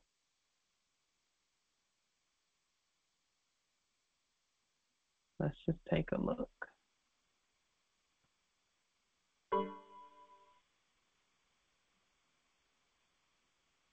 Title. The radical meaning, when they start using adjectives, that means they're trying to hop around some stuff and get around and imply or get you to connect the dots for them. The radical meaning of this word appears to be that of a mark, style, or designation, a distinctive appellation. And really, we could just stop right there. They say the name by which anything is known. That's animal husbandry. When you start talking about things having titles, things don't have titles, things have names. Thus, in the law of persons, because that's the only way they can talk about it, is they can't talk about people, but they can talk about persons. A title is an appellation of dignity or distinction. Remember the word that we talked about in the last Congress? We talked about the word discriminate. It means to distinguish. It says a name denoting the social rank of the person bearing it, as duke or count. So in legislation, the title of a statute is the heading, and what they're really saying is everyone who has titles is the head, furnishing the name by which the act is individually known. It is usually prefixed to the statute in the form of a brief blah, blah, blah, blah, blah. Because they're, again, trying to water it down. Again, the title of a patent is the short description of the invention, which is copied in the letters patent from the inventor's petition. This is the part we really want to stress. It says the title of a book or any literary composition is its name, that is the heading or caption. So when you talk about capitalism and who's the head, it's all contained in the title. And disclosing the distinctive appellation by which it is known. In other words, discriminating. That means distinguishing between the two. You actually have to be able to see in order for this definition to make sense. This usually comprises a brief description of its subject, hyphen or minus sign matter, and the name of its author. So they're watering down title, but you see when it says a distinctive appellation, that means that you've discriminated. That means you've looked at the differences between titles and non-titles, and you know that you have the title. The difference between a title and a deed. The deed says that the title is held in the law, and we're legally designating this person to have the title. We're saying this person has the title, the real title, outside of the deed system, outside of their deeds, outside of what they do. They have the title. And that's in the spirit realm, but it must be written, because all law is written. Islam. Empress. It's interesting at the beginning there with title, the radical meaning of this word appears to be, now radical actually means rooted like a tree. Yes. So, and then they put appears, you know, it makes it wishy-washy, but if you know what radical really means, that means it's unmoving. That is what it is. So you can really see the fraud there. And then you just said the word deed. And you said what they do, and a deed is what you do.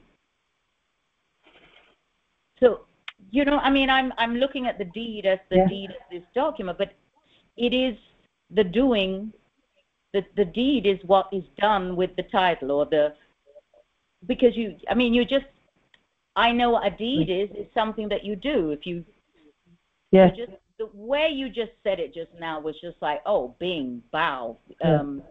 So anyway, I digress. Yes. Islam. Yeah. Islam.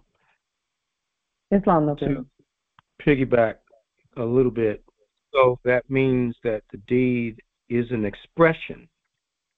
Oh, that's good. Title. Ooh, that's really good. But you said deed, so that's really good. Yeah. That's greatly stated. Islam, yes. Greatly stated. That's why an express trust is necessary, and not just any old trust. Because you're expressing things at the highest realm, and you're expressing it in the legal system. It's the same thing, except on a different level. It's a different level. The sovereign level is the lawful level, is the ancient level, that then expresses in the legal system and the legal level, which then expresses in the corporate or company level. It is confusion, and this was from the last era. It was confusion when people would see our names that we own on something where we weren't expressing that the title came from us too. That's war. That's war. Because we were not discriminating and distinguishing that we're not just any, we're not, that we were not discriminating in terms and distinguishing that we are from the highest level to the company or corporate level, that we were the all. Everyone knew we were the all, but they saw someone else issuing things and us accepting in the enactments those things as truth when it wasn't true. I was not their Pauline Denise Ritchie. I'm my Pauline Denise Ritchie. Because that's what my mother said. Not what some foreign document said, but what my mother stated. Islam, Empress. As you state that, what comes to mind is that the term the melting pot. Everything was put in and mushed up together and melted together. Yes. And that's not a good thing. But and when you do that, that's an adulteration of the gold. That absolutely. It's an adulteration of God. and it doesn't have as much value. And that's it. Now it's just mush. It's mush. It's mush. The gold is still in there, but it's been contaminated. It's been corrupted. And how do we remove the corruption from gold? It must be put to the fire. Ooh, well, all right. We can shut this meeting on down now. It's over. It's a wrap. We've been through the fire. Yeah. Coming from off the impurities. Coming from Phoenix who rose from the fire. Yes. Come to the top and they get scraped off like the scummy dross, as mentioned in the Bibliohelios. And you just had to put the scummy part in there, didn't you, Noble Phoenix? Okay, if they don't tell me how to fix their impurities. But it was the impurities in us, in our thinking, that corrected.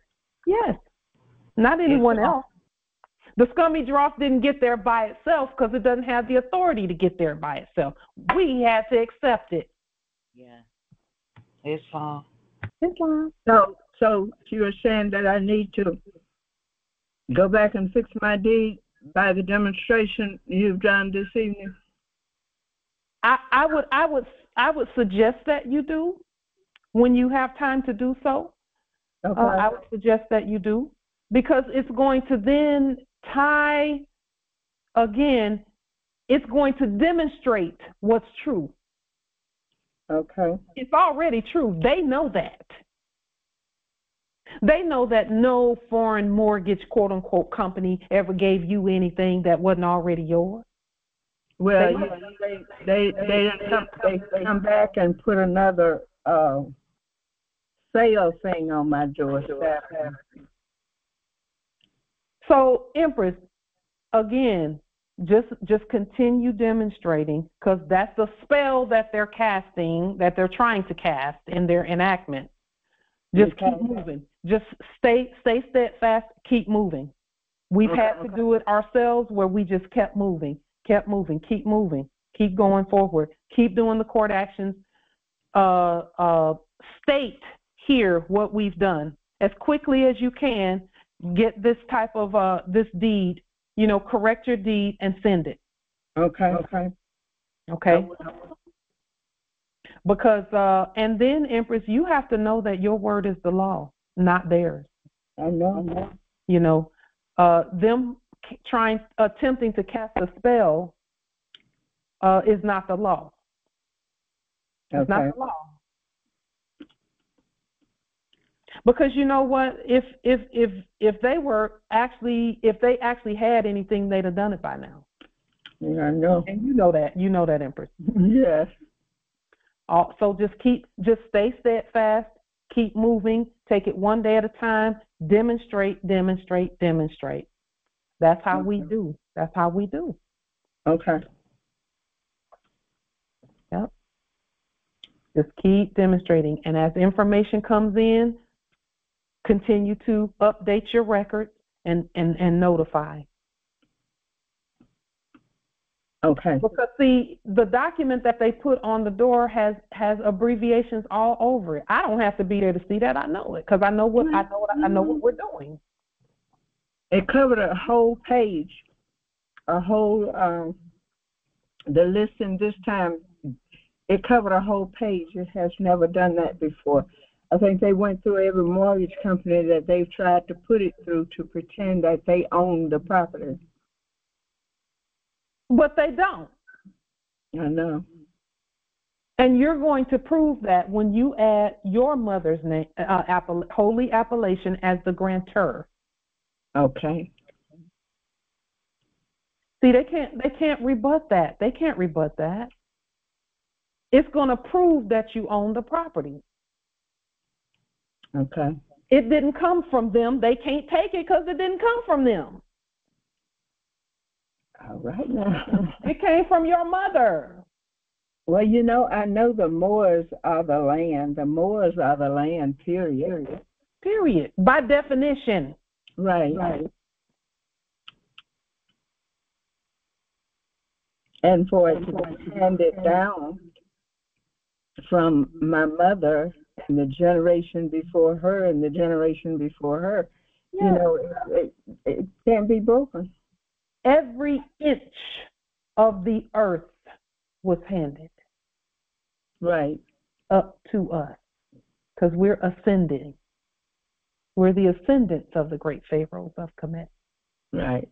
They had us saying descendants because then came the word decedent, because then came the word dead. So no, we're ascended. Okay, so I would put all three of these, starting with my mother, then I would be the grantor, and then the grantee would be me in all capital letters. Yes. Okay. The name you own in all capital letters. And use the latitude and latitude. Yes.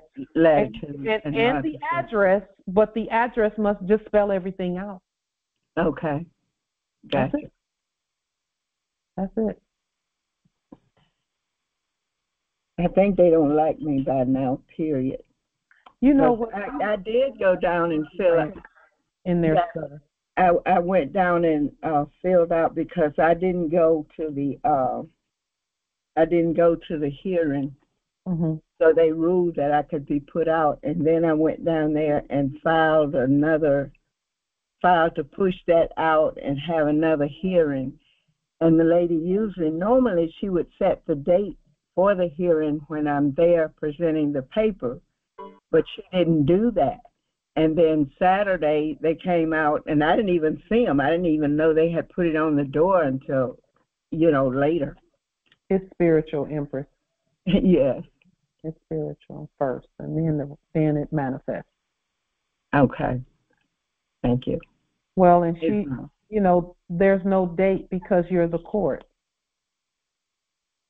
Okay. You're the court. You're the court, and we know that it can be a little scary, a little bit, when you are defeating the dragon. Right.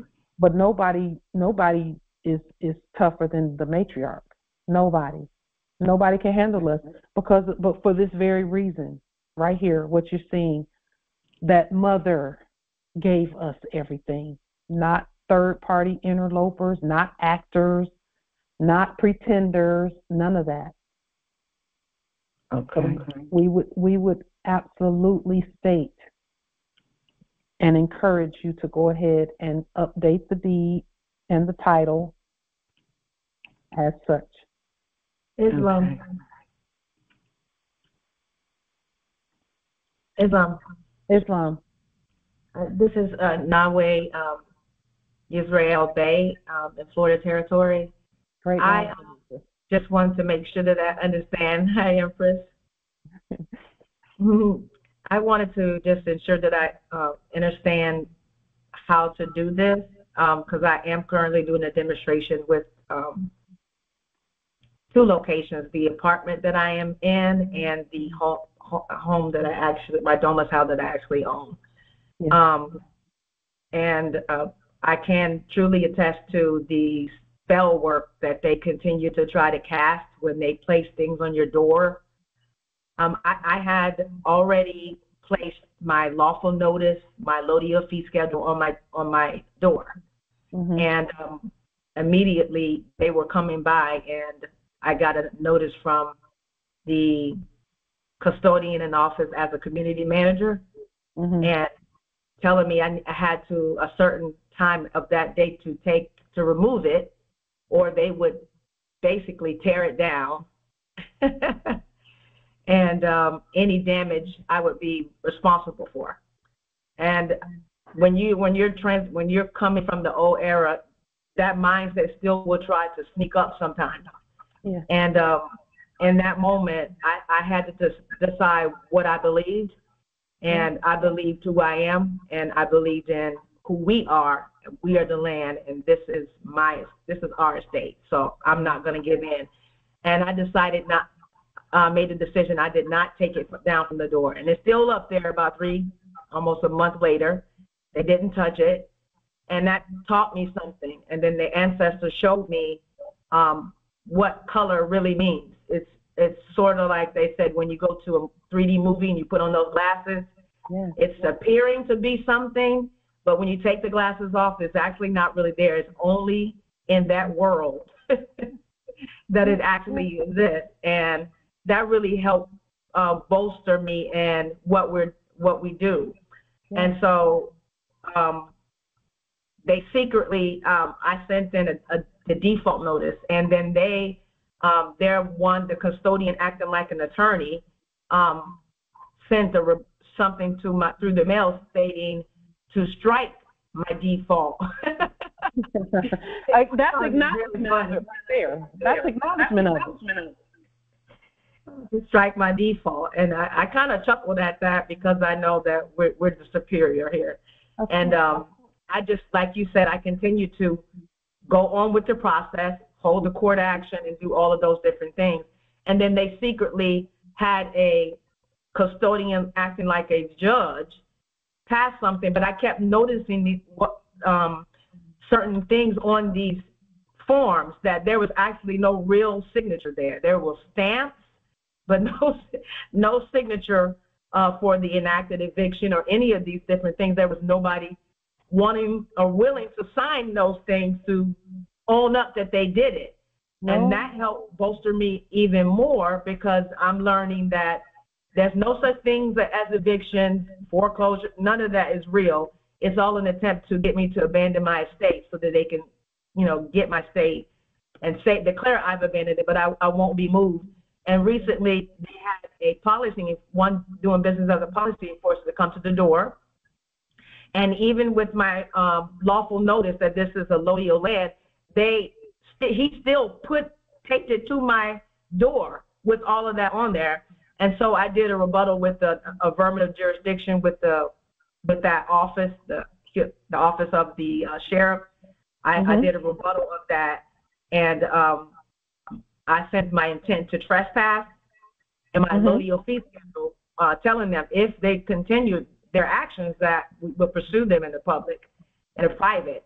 And I sent the lien with it all at the same time. And I as I was doing that, I kept looking at their final notice, writ of possession, and I noticed that as I was typing, the ancestor said, look down at the paper, and what time are they telling you you need to, quote unquote, be out by?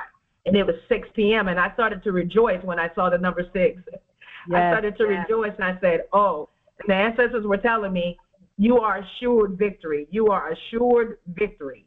And so I didn't pack one bag. I didn't do anything. And it's 2 days later, and I'm still right here. Because I understand and understand now with all of the demonstrations that we are who we say we are. We are the law. We are the land. This is our estate. They know it. We know it. But properly doing that and not allowing the old mindset from the last era to take over with their spell work and capture you with fear and things like that. Cast your own spell. Absolutely, casting my own spell. But as it pertains to the subject that we're doing, the title comes on our Morse government letterhead. Yes. Title is on Morse government letterhead with these designations as to who's. Okay. And then what we do is we would encourage you. We've done it as well. Here, let me just. Let me go to evict, and then I'll show you how to properly restate anything that's being stated by someone acting as tax assessor. We'll show you how to restate that. Evict, to recover. That means that someone snatched the covering off of something, and they're trying to recover it. Anything from a person. Now, this is the key. Whose person is it? Because see, they can't recover anything from our persons that we own. They can only recover from the person they created, and that's not a real person. That's a straw. It's empty. It's dead. A straw is exactly what it says. It's not a living being. It's not a living person. It's not a natural person. It says, by virtue of the judgment of a court. They are not a court. And then that says, or judicial sentence. So we know it's about the words. A sentence is words. Let's look even further. So what do? We prove that they're not speaking to our person, and that they don't own anything and cannot recover anything from our person, because our person is on the land and their person is lost at sea and dead, actually. The fiduciary document does that. Our fiduciary document does that. It says that anything that has to do with persons, we possess our own person. And then evict in the common law. To dispossess, that means you already possess it and someone's trying to dispossess you of it. You already possess it, and someone's trying to dispossess. or turn out of the possession of lands by process of law. This is where this word turn out, this is about attorneys. Well, who is it that's stating the law for your land? You are. Okay? So the term evicted means deprivation by one of office. Well, that's the end of that, because we're the chiefs, we're the mayors, we're the governors, we're the owners, we're the heirs, we're the title holders, we're actually the title creators. It applies only to realty and has been used to describe inability to get promised possession. Remember, we just talked about the promise, and they talk about a promissory note. Well, the promise came from mother and mother's mother and mother's mother's mother. And the promise didn't come from anyone else. It came from mother.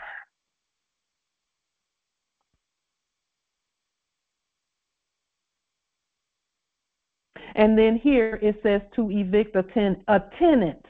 Well, you got to prove that you're not the tenant. Who's the grantor? Let me show you who the tenant is. This is the tenant. The grantee is the tenant. Well, whose tenant is that really? That tenant belongs to the grantor. Well, where does the grantor get their authority? Because it has to come from a sovereign. It came from the grantor, the lender. See, no bank lent us anything. Mother loaned it to us, and we by trust, and we pay our trust back. But mother doesn't accept fiat. Mother only accepts species that is of the right nature.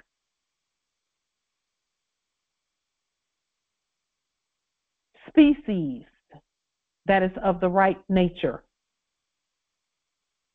So let's look at species really quickly. Just a moment. Let me make this. Oh, promissory note.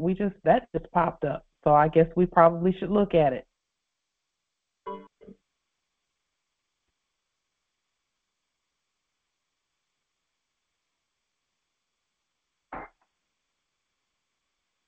Promissory note.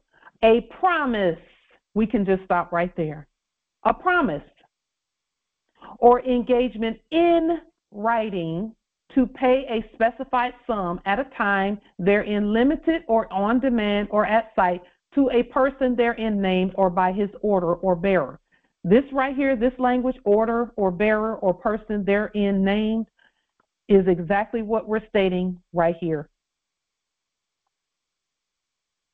We promised to pay in lawful and legal money.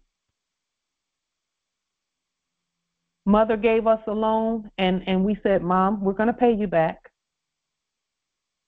And she said, okay, great. Because her mother said the same thing. That was the promise. And she trusted that we would do so in proper order, competently pay her back. You bring mother some fiat, she says, no, I don't accept that. It's not real. I didn't give you something that just was created out of by corpses out of thin air. There were no third-party interlopers between the grantor and the grantor. Grantor and grantor have a trust between them that no corpse, no corporation, no foreigner can interrupt. That's why this is so important. Because, see, when you state it this way, anyone claiming an interest can no longer claim an interest because they were not party to the original contract. Islam. And that is why earlier I said they invaded, they killed the indigenous people, stole their land, and stole it to unsuspecting buyers, and it's without a title. In other words, it's stolen property that they're trying to claim and act as if it's their own. But it goes back to the original people from who they stole it, which is us. So, if we may add a little more distinction or discrimination or clarity, they couldn't do anything at all, nothing, no acting, unless we first concurred. They couldn't do anything because, see, we saw them coming. They don't look like us. So we knew they were different. So then they weren't going to defeat us because that's impossible. We created them. So now what really happened? Because, see, you give them a lot of credit, Noble Willie, and I know you mean well. You give them a lot of credit. They don't even deserve all of that. They didn't come and just take and steal, and they don't have the authority to do any of that. No one stands in the face of God and challenges God. No one. There was concurrence, and let me state this about this word concur. Concur is also spelled conquer, same word. So they gave the appearance of conquering when really we just concurred. And discovery. When we saw them bring some documentation talking about doctrine of discovery, when we heard them speaking, we knew that they were not us. They knew they weren't going to beat us, so what did they do? Join harems and start, and what did we do? Start amalgamating, mixing. And again, that there are levels to that. So we're not pointing to people. We're talking about persons and the acceptance of foreign documents. That's what we're really talking about here. Commercial intercourse. That's what we're talking about. Because, see, without commercial intercourse, no monster could have been produced. Fiat is a monster, or was a monster. What did we look like having foreign images on the things we trade with each other? What in the absence of consular court is that? That doesn't make sense. We don't do that. What is it that we're accepting that we did not create? We're accepting things that we didn't create, or we were accepting things that we didn't create. And even if there was something that we did not create, we have the authority to naturalize or nationalize it. But that must be done. We can't accept it from foreigners as a foreign object, because that's where the corruption and the dis-ease and all of that comes in at. Because then when you accept their interest, they start naming things and claiming things, like they say in the church, name it and claim it. Don't they do that? Don't they say that? Yeah. Name it and claim it. And if we let them name us, then what happened? They enacted having the nations as their inheritance, when we're not anyone's inheritance. We inherit all.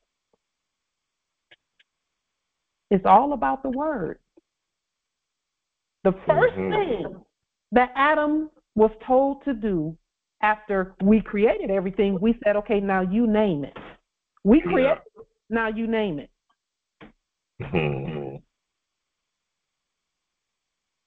So our fiduciary document is that personified in terms of the writing. It's that manifested in 3D, three-dimensional. So we were never conquered. Everyone knows that. It's laughable to even think that the Moors were ever conquered. People had to cozy up, and we had to let them cozy up and snuggle commercially. And everybody smiling and being nice commercially. Without distinction, without distinguishing, without discrimination. Indiscriminately.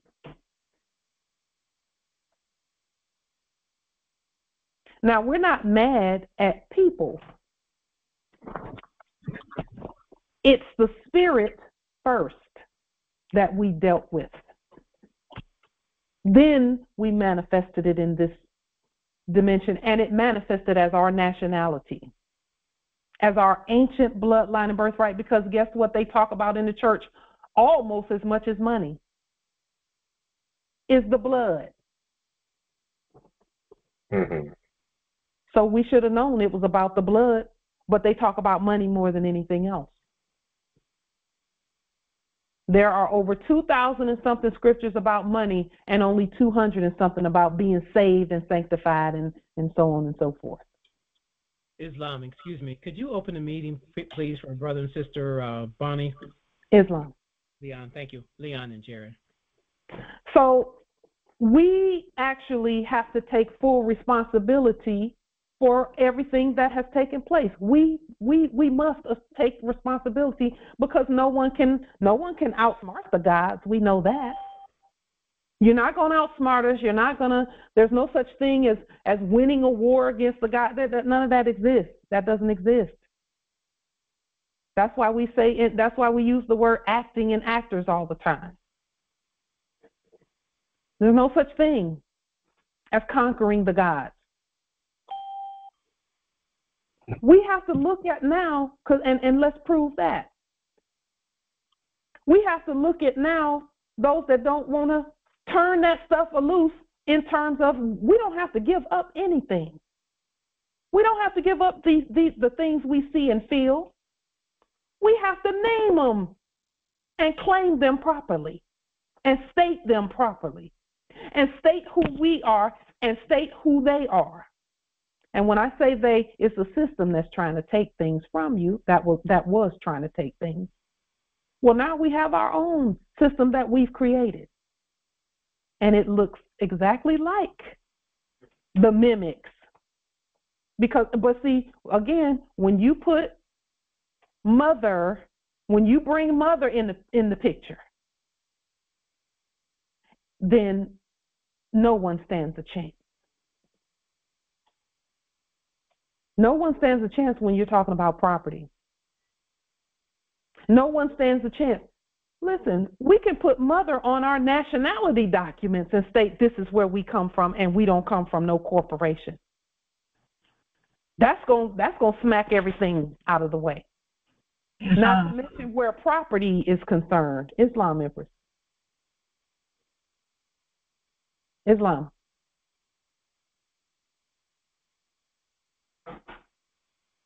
So bring mother in. Mother has returned. We bring mother back. We must do that. Mother won't even come back without us doing that. So if I want to sign a document and I want to sign I should be able to do that because I am. Yes, you can. You can do that, Empress. But here's the thing. And there's no but. You can do that. There's power in the name and the blood. Okay. Gotcha. And mother gave me the name. Mother gave you that, not a dead corpse and corporation. See, the object of what they were attempting to enact was to have us running scared of our name. Okay. That was the attempted enactment. And by them giving us that cooperative name, there's no stature against fraud, and that was entirely wrong for them to try to take our name and copyright it in all uppercase letters. That therein lies the fraud. Right. Those names. When my mother was on the delivery table and she crowned me, she said a holy appellation. Mm-hmm. But because there were foreigners at the end of the table with a pen and a black pen and some paper, ready to write some things down, and say, okay, we're going to interlope in this process and we're going to corrupt whatever she says. Whatever the mother says, we're going to corrupt it. Okay. So let's listen to what she says and write down things that sound just like it. And let's corrupt that. And then we'll take our paper and go run around and create a bunch of derivatives and debt and do a bunch of things and all of that. Well, all we're doing is saying, no, not your paper, our paper. Islam, they've created forms to rape and molest us of our rights. When in reality, we should have been at the end of our own delivery table. Islam.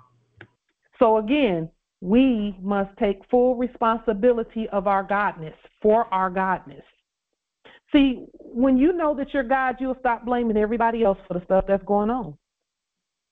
When you know that you're God, you will, and when I say you, I mean everyone. I'm not talking to anybody in specific.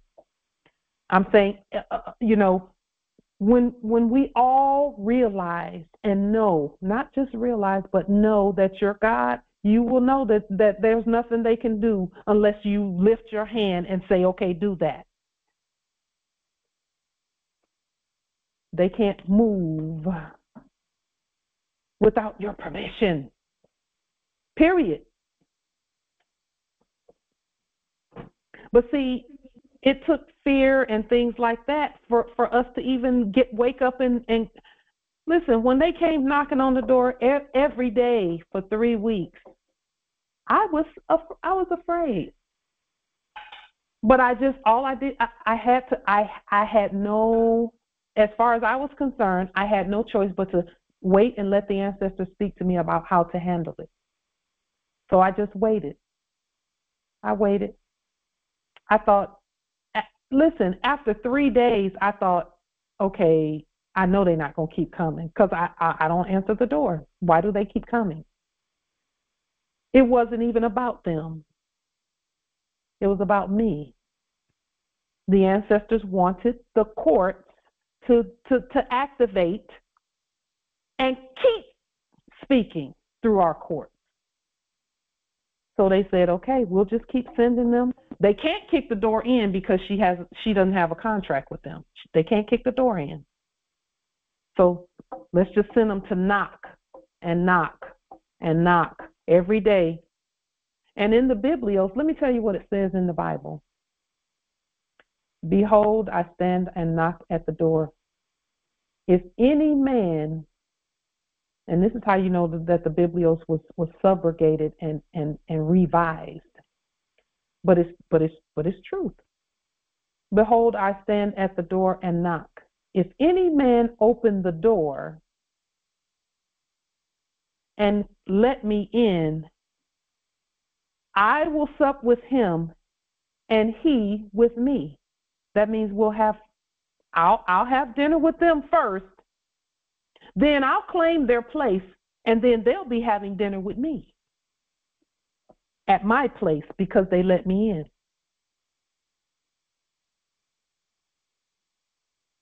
Had I opened the door, they would have claimed that, oh, this is 911 SW 314th plus in Federal Way, WA,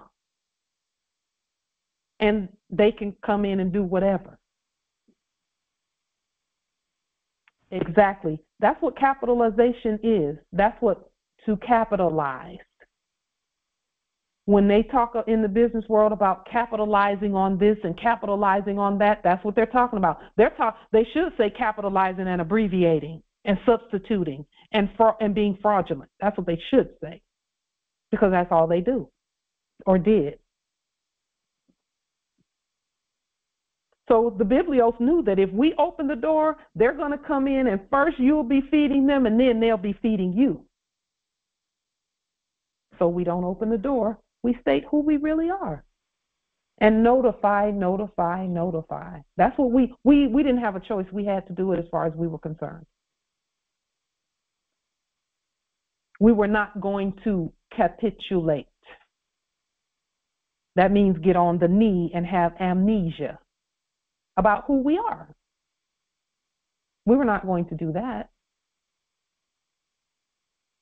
We didn't always know what to do right that moment, but if we didn't know what to do, we just sat and listened. And the ancestors, every single time, they told us the right thing to do. And they said, you might experience some fear while you're doing this, but just do it. You must do it. And here's why you're doing it. See, our ancestors don't tell us to do things without, they have us do it, and then after we demonstrate it, they say, okay, this is why we had you to do that, because we wanted you to access this part of your estate. Capitulate does mean cutting off the head, but except we have to actually get on our knees and let them do it in the enactment. That's what capitulate is. Even to capitulate, it has to be by assent or consent. They can't make you get on your knees. They can't make you get on your knees. You must volunteer to do that. They can't make you. No one can make you do anything, because the word make means to create. They're not creators.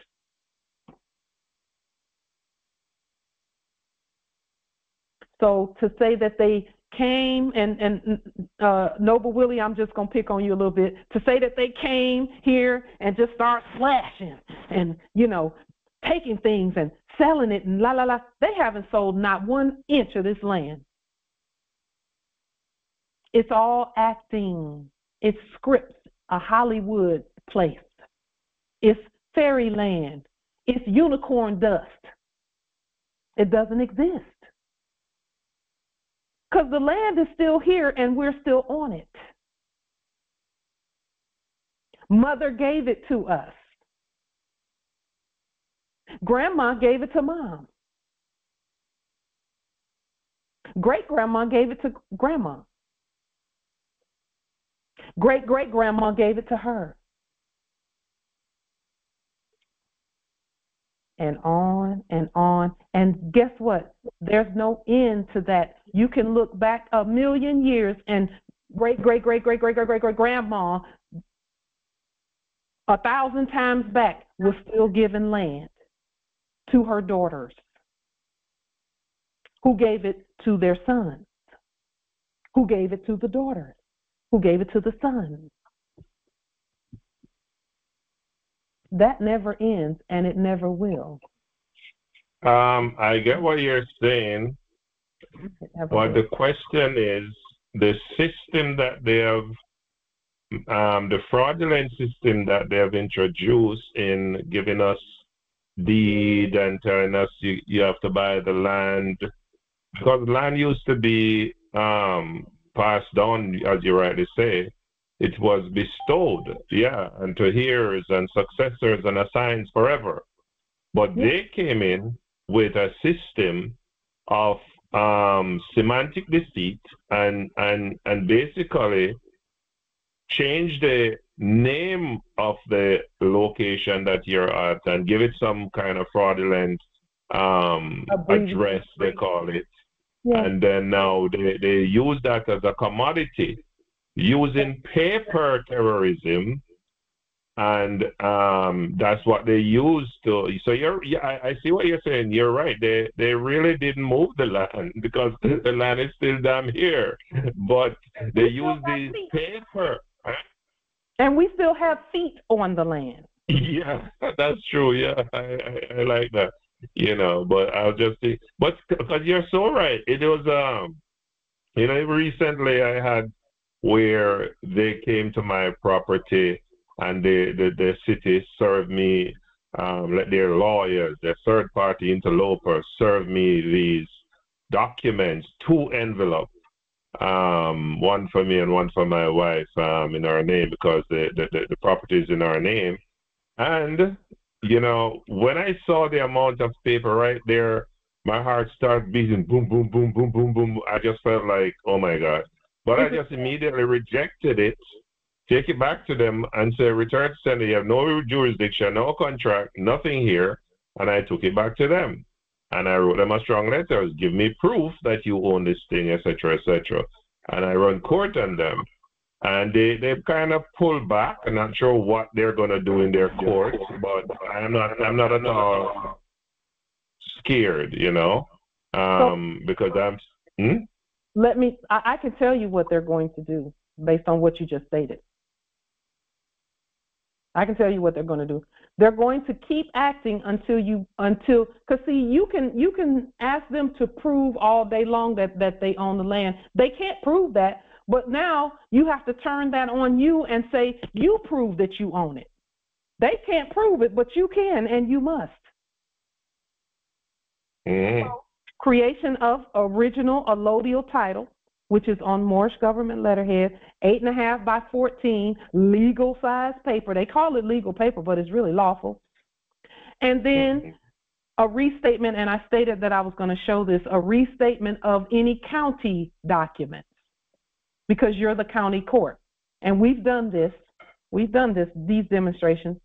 So let me just show you what that restatement of county documents looks like.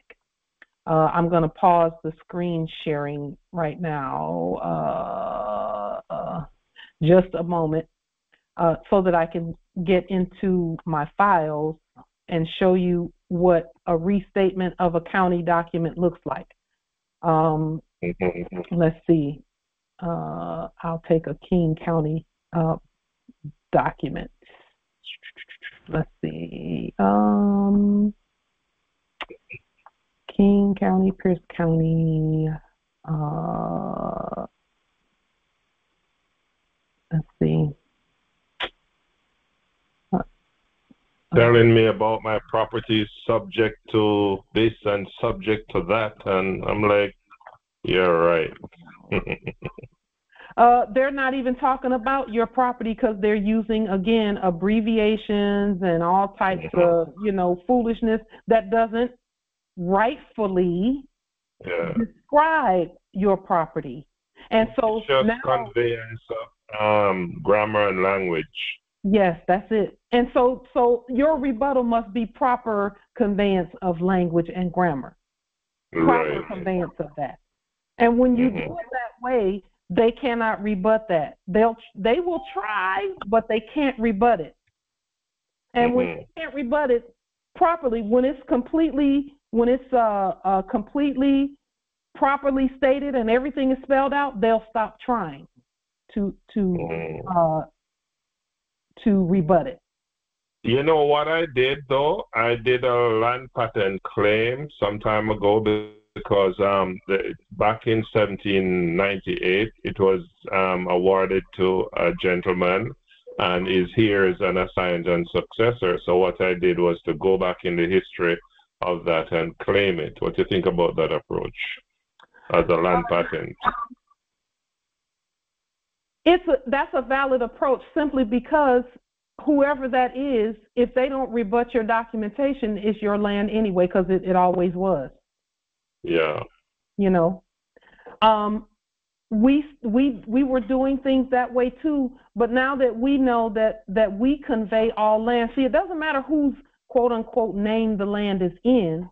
If they're not a valid, if they're not the living, then their records are not real. So we convey it by way of mother, and when we convey it by way of mother, there's going to have to be proper rebuttal to that conveyance, or else it stands and is the law. Can you break that down a little more for me when you say convey to mother? So, yes, I can. No matter where the land is, no matter where that land is, we can put that our mother gave it to us, and because that comes from a court, whoever it is that's squatting there is going to have to prove that they own it. They're going to have to. They're going to have to rebut. They're making a claim that they have jurisdiction, or they have.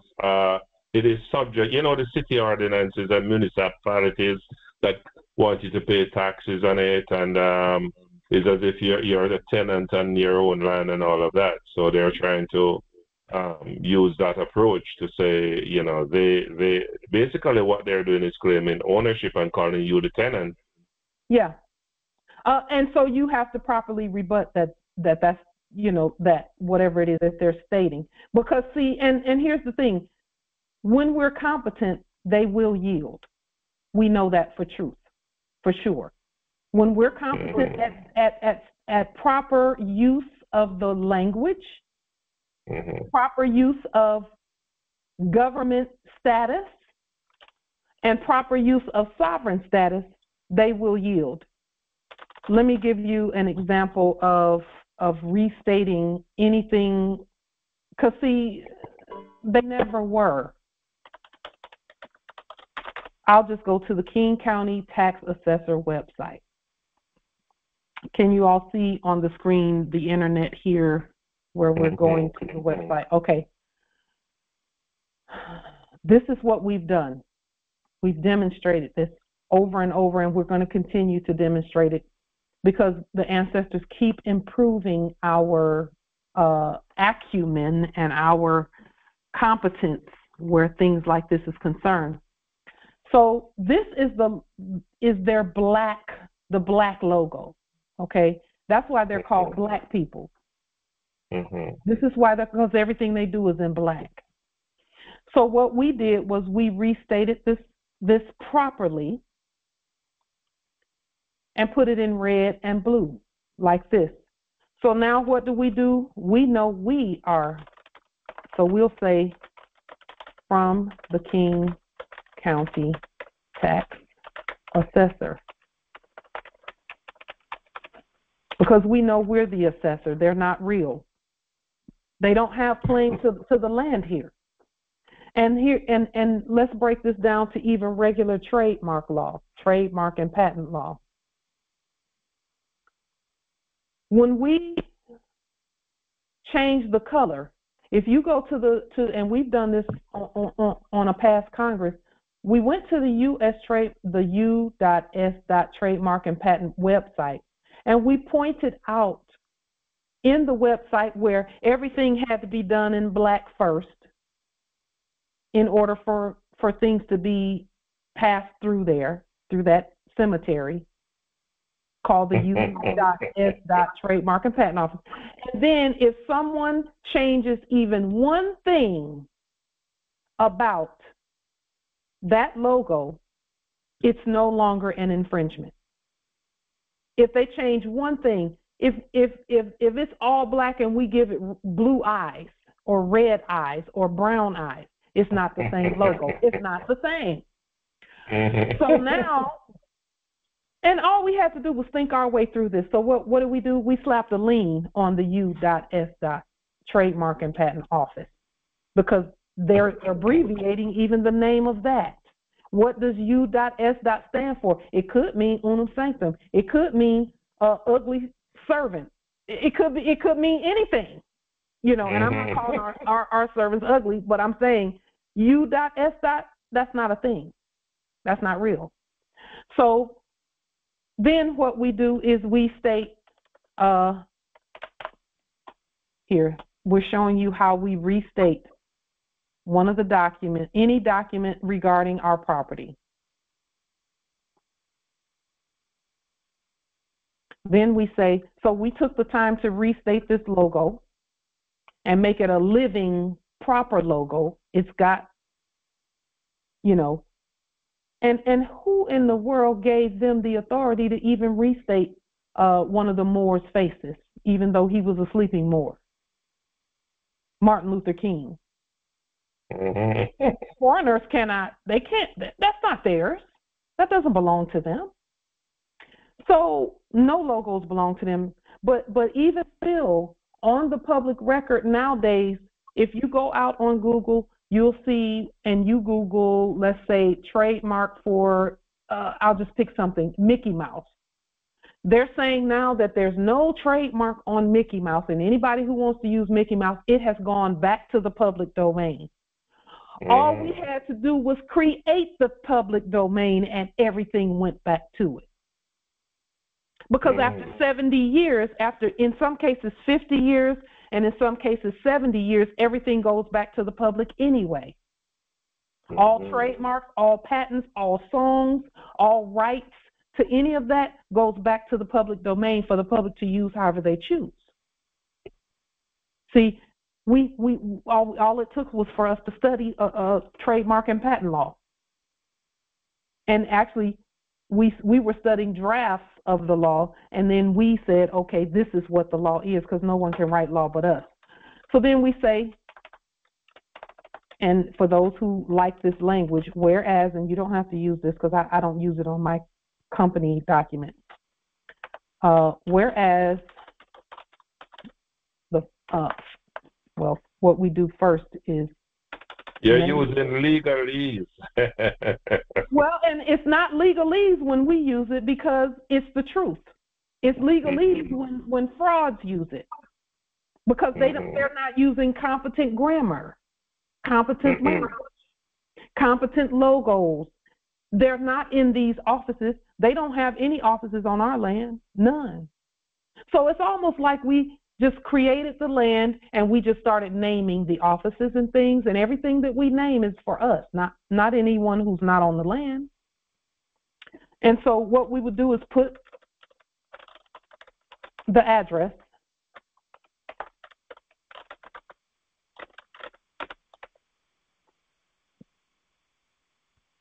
and again, this would be a trust deed here that we're demonstrating.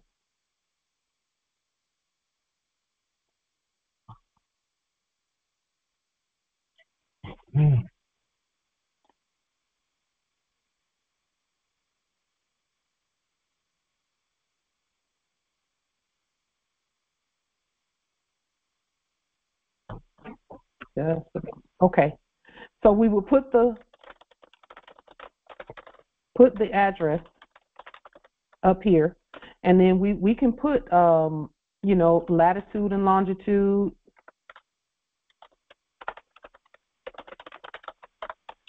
We can put the universal natural area code if you have it. If you don't have it, don't worry about it. And then here's what we do. Whereas the above stated property is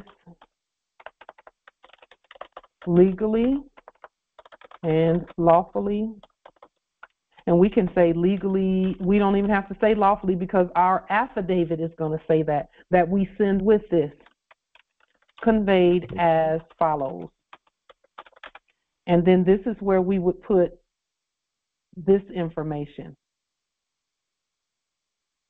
And I think here I'll just put, let's see, let me go back up here. Mother. We'll do it this way.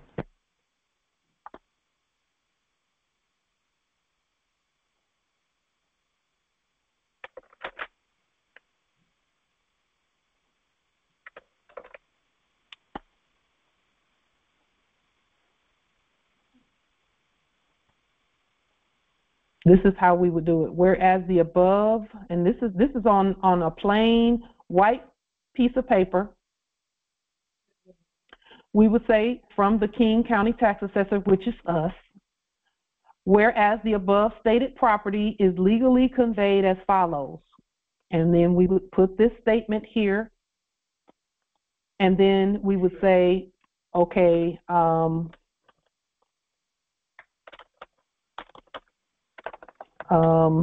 all fiduciary attorney in fact documents are hereby, we can say attached or you can say allonged,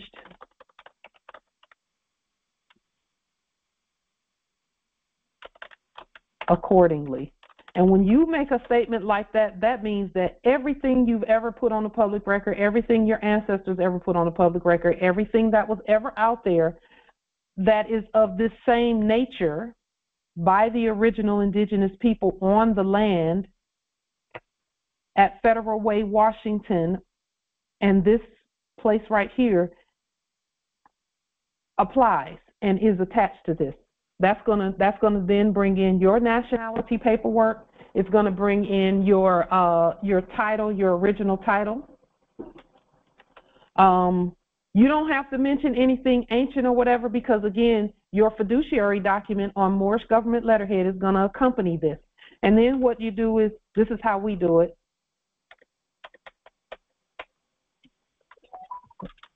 With honor,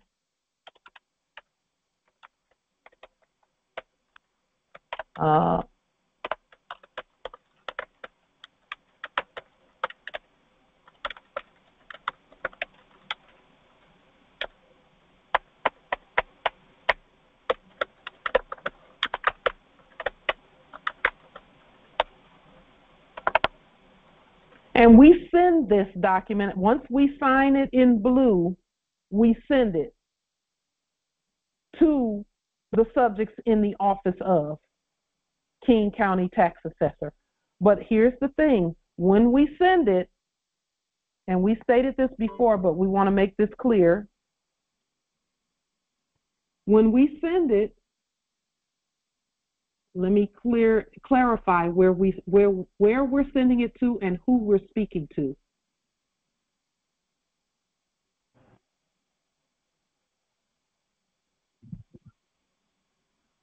So let's see where the address is. It says here, look at this general address right here. Tell me what's wrong with this address. Right here. Islam, it's abbreviated. It is abbreviated. So and, that means it has a zip code. yes, and it's in the black. zip code wouldn't be so bad if this one thing, this one piece was not written this way. The zip code is not really the problem as much as this, because WA doesn't exist. So it can't be. This can't be a zip code. This can't be an address because this place doesn't exist. WA doesn't exist. That's not a state. So this is the way we would, when we get ready to send it, when we get ready to send our tax assessor from the living tax assessor office, this is who we would send it to. Just a moment. And you can put a zip code or not when you spell the word Washington all the way out. So let's make this bigger so everyone can see it. This would be on the outside of our envelope, and then we would say, we can say subject, because you do want to send it to one of the subjects in the office of, Joe Schmo. Yeah. So this right here is the subject in the office of head magistrate or chief justice. He's a subject in my office. So that's what we say. We say subject Joe Schmo, and I could tell you the subject's real name because we do so much commanding. Islam. So now that this is abundantly clear, now does that change any way in which the payment or the transaction would be stated? Because now that we have the title giver be our mother's ancestral appellations, and then our appellation being the grantor, and then the grantee would be our all caps. So because I know we previously stated that we would be the United States for America would be the one receiving the land after we sold it to the United States for America. It would still be the same? So if you're led to do it that way, yes. What we're doing is showing you the many different ways that it can be done. Because you're sovereign, it can be done. We just have to agree. That's the only caveat for our system. So then the question should be then, if I may, how would we state the payment for this particular process? You would send a receipt, because again, we're talking receipts here, showing that the place has already been paid for in full. Okay? So create a receipt for the place, and you could even put that in this letter, because this is going to be on 8.5 by 11. This is not legal paper. This is King County speaking in regular 8.5 by 11 paper. It wouldn't be wrong if you put it on 8.5 by 14. Let me state that. But your fiduciary document is going to be 8.5 by 14 that you send with all of these company documents, because you're the head of everything. So where payment is concerned, you can add into this, all fiduciary attorney in fact documents are hereby attached and allonged accordingly. This property has been paid as promised. See attached receipt. And then you just create a receipt from the grantor to the title holder. So you're actually going to pay, again, this is a trust between you and mother. The grantor got the mortgage. The mortgage is in the name of the grantor. Okay. And then the payment was issued in the name of the grantee. Okay, so remember the fiduciary document goes in alignment with the Bureau for Fiscal Services checks from the Treasury, right? Yes. And so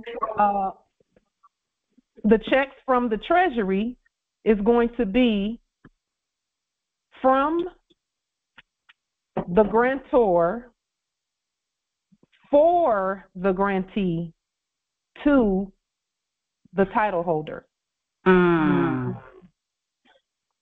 So the one in the middle has to do all of the actions for the minor. Okay. Paid to the title holder. And this is still from the Treasury. It would be considered still a Treasury check? It's a Treasury check. Okay. And now, do we have to create an account for then our mother appellation? Or does no? So then the check would be deposited. So it's a trust between these three entities. You could do the Treasury check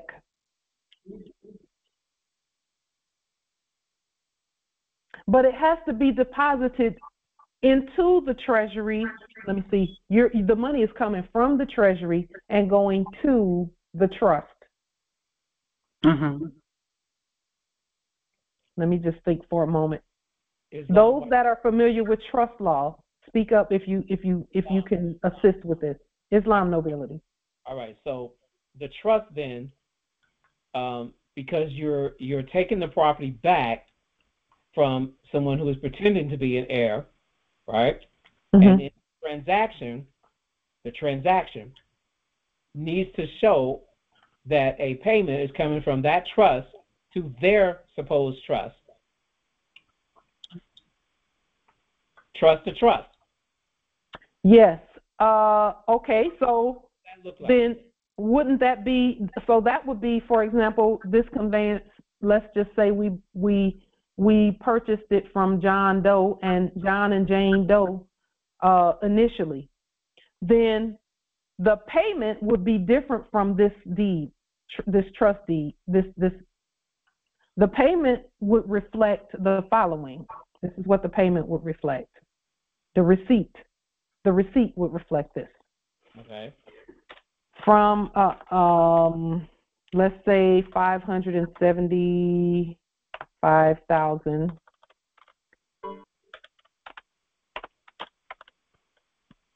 to is coming from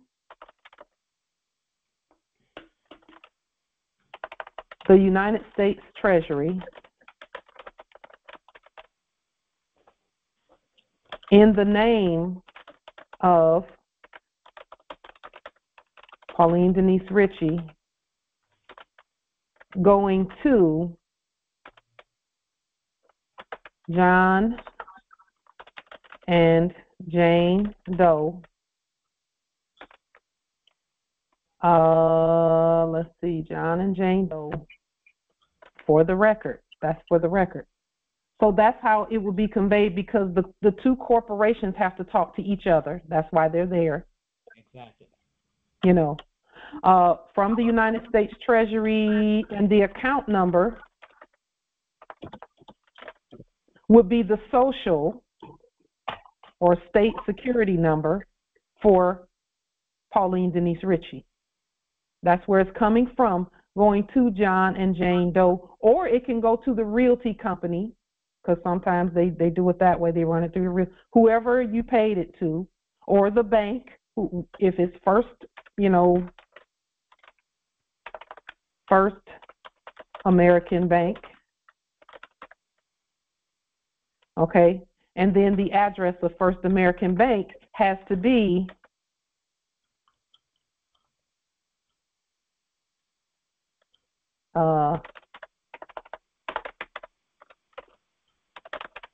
spelled out. Mm-hmm. Question. So concerning the bank portion, now would it be like adequate sufficing for just to have an EIN number, or would you have to go and scout out their account number? You don't need the account. Or just a routing number? Would a routing number, account number, or EIN number, would any of those three suffice for this transaction to be payment? Yes. Actually, the registered, either the record number, because you're going to post it on the public record, either the record number or the certified return receipt number is the bank account number. For this transaction? For this transaction, or any transaction, because you must mail it. You must mail notification to wherever you're sending things. Okay, so but would that be the return receipt to the Treasury or the return receipt to somewhere else? The return receipt to wherever you sent the payment. So what you're going to be looking at is the place for sale? Yes, it's for sale. Or you can, or you as the sovereign is going to have to put it. You're going to have to explain that. Where'd you get it from? You're buying it from the market. Okay, and then, well, let me just ask you, because so that we don't muddy the water. Where are you getting the property from? Is there someone in the property? What is the status or the nature of the property prior to you choosing that property? Well, let's just say it's a landlord situation and it's for sale. A landlord situation for sale. So then whoever has it listed for sale has to be restated. They must be restated. Because you can't, that's the only way that it can even be transferred, is they have to be restated.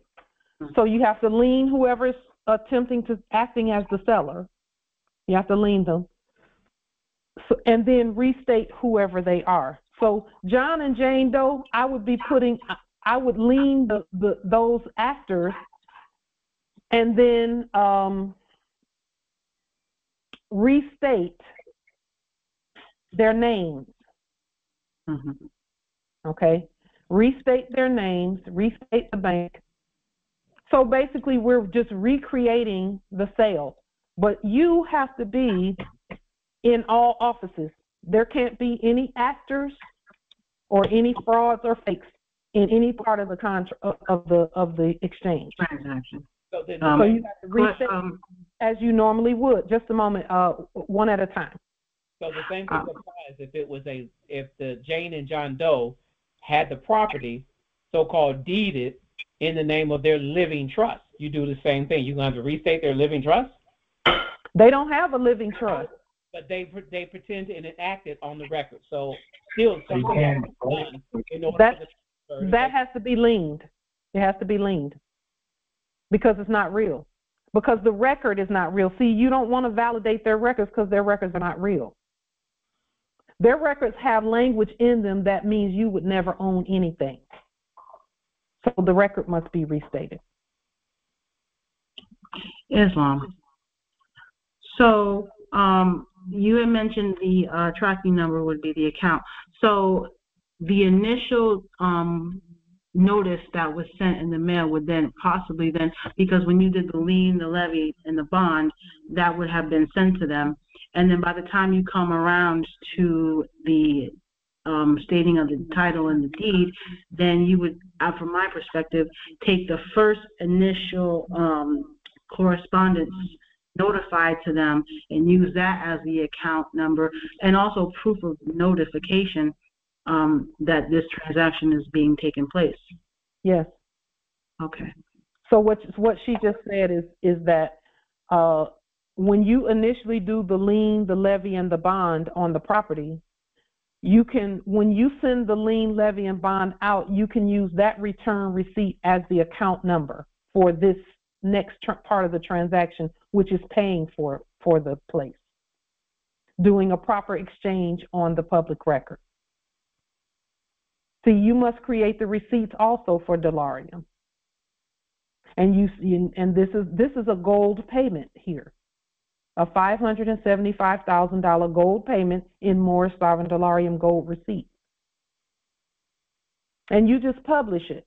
Either you publish it, but see, when you send it, it's published also, because the post office is also a publication office, because it's public. Islam. I wanted to make sure I understand what we're going over. This receipt, $575,000 is coming from United States Treasury account, and that is the sovereign social. Yes, the restated social. The restated social. Yes. That's why you lien the fraudulent use of it, of those that order of numbers, and then you take out the dashes. So when you state your state security number or sovereign security number, it doesn't have any minus signs in it. Islam Empress, I yield. Okay. So and then once we do that, it's going that Pauline Denise Ritchie in all caps would be the tenant in this, right? Yes. And yes. That living person, that is the one that's making the payment to the grantor or back grantor's trust or back to the title, the grantor. So this all caps is a minor and can't do anything for herself. Okay. So this is the fiduciary right here. Pauline Denise Ritchie is the grantor, is the fiduciary that arranges the mortgage, and it's really not a mortgage. It's a mortgage, MOORGUAGE. It's a gauge of the Moore's estate. And so Pauline Denise Ritchie, the grantor, arranges all of that for the benefit of the minor, okay, as fiduciary for the United States and for all land, all natural resources, and all commerce.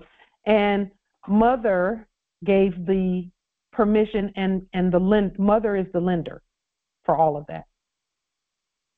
Mother lent the delarium, the gold, the land to Pauline Denise Ritchie.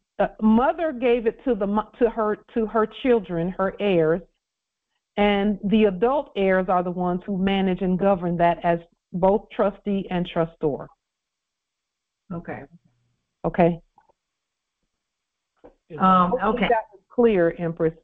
If it's not, let me know. It is.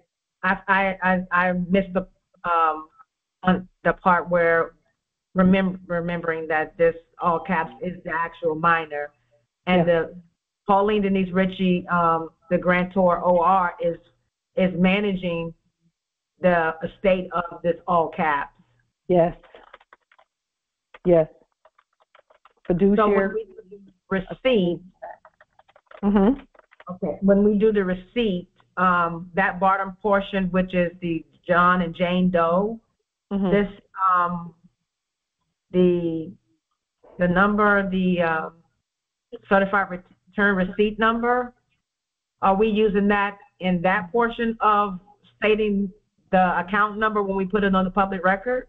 Yes. Is return receipt. Certified return receipt number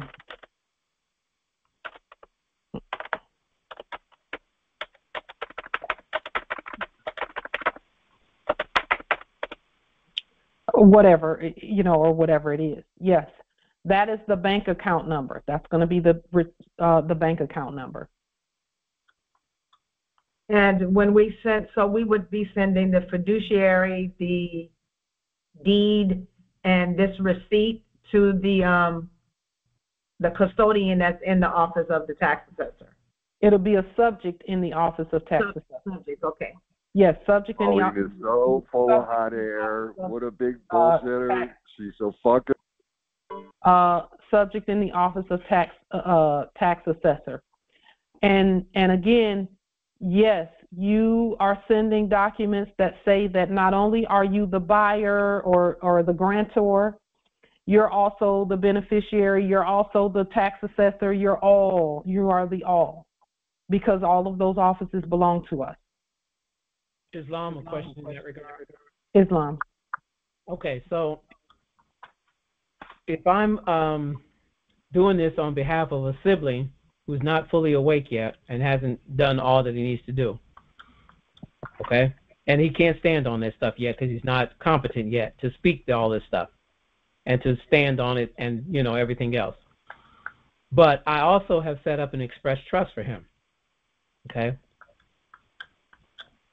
So with that background in mind, if you can scroll back, the difference would be a little bit more right there. Your fucking relatives don't buy your bullshit, Mika L.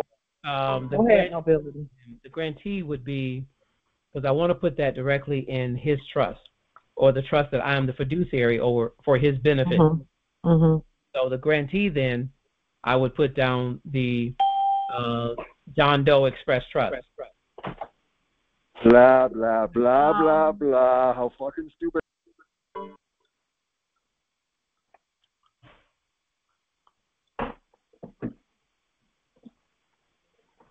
Because the title you can.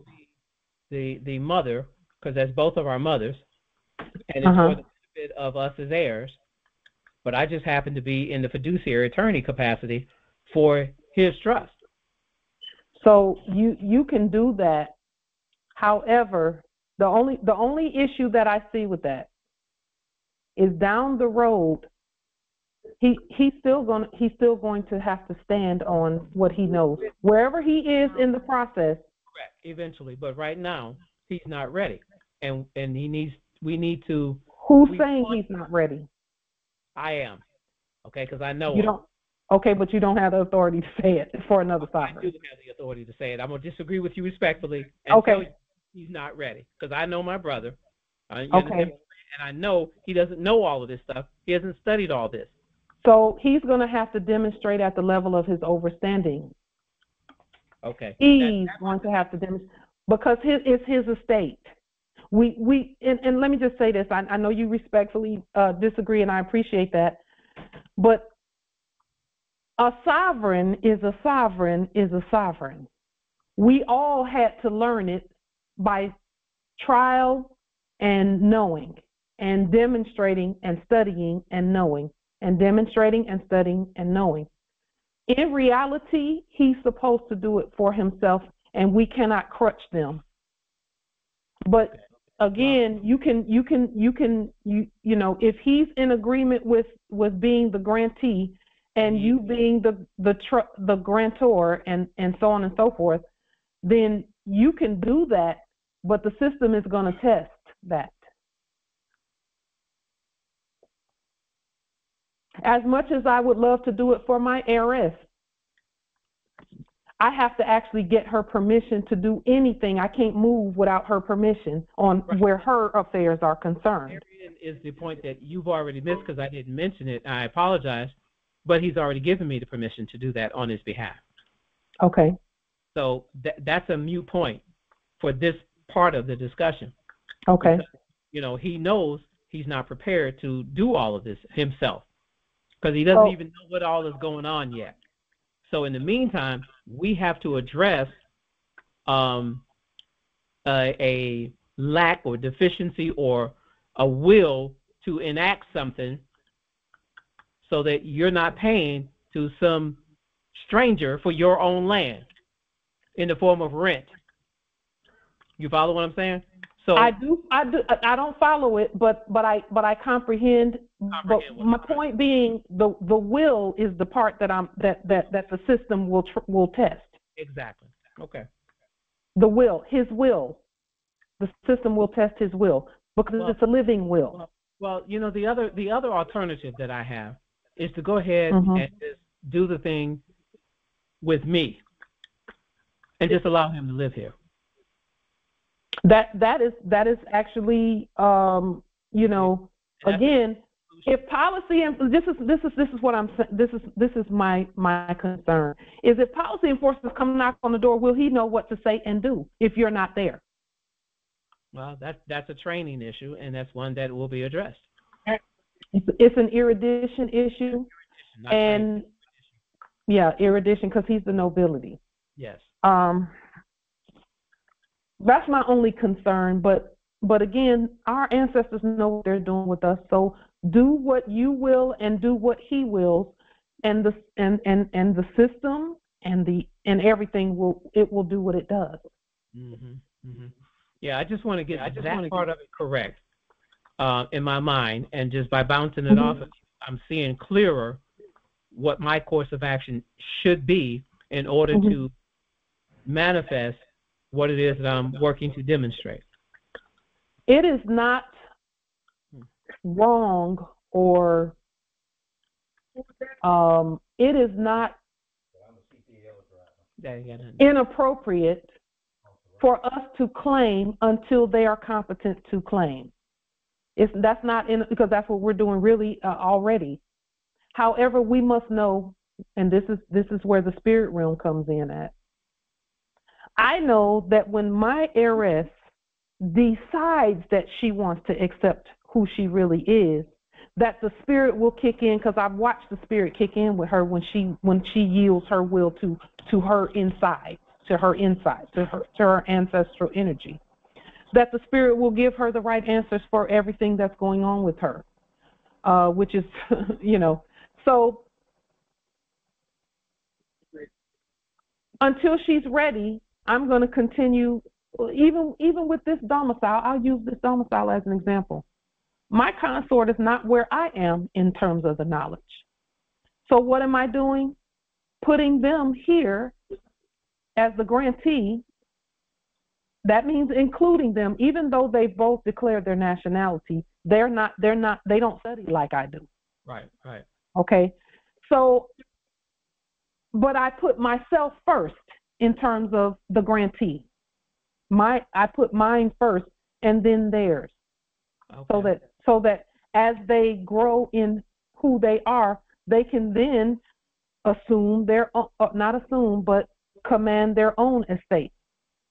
So okay. In my case, instead of consort, because that's my brother, I can basically put sibling or whatever term I need in heir.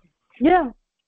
Okay, I see what you're saying. All right, I like but that. But I schooled them, and they've learned what to do if fakes come to the door. They know what to do. I've had to they've had to learn that part. Yes. One other point.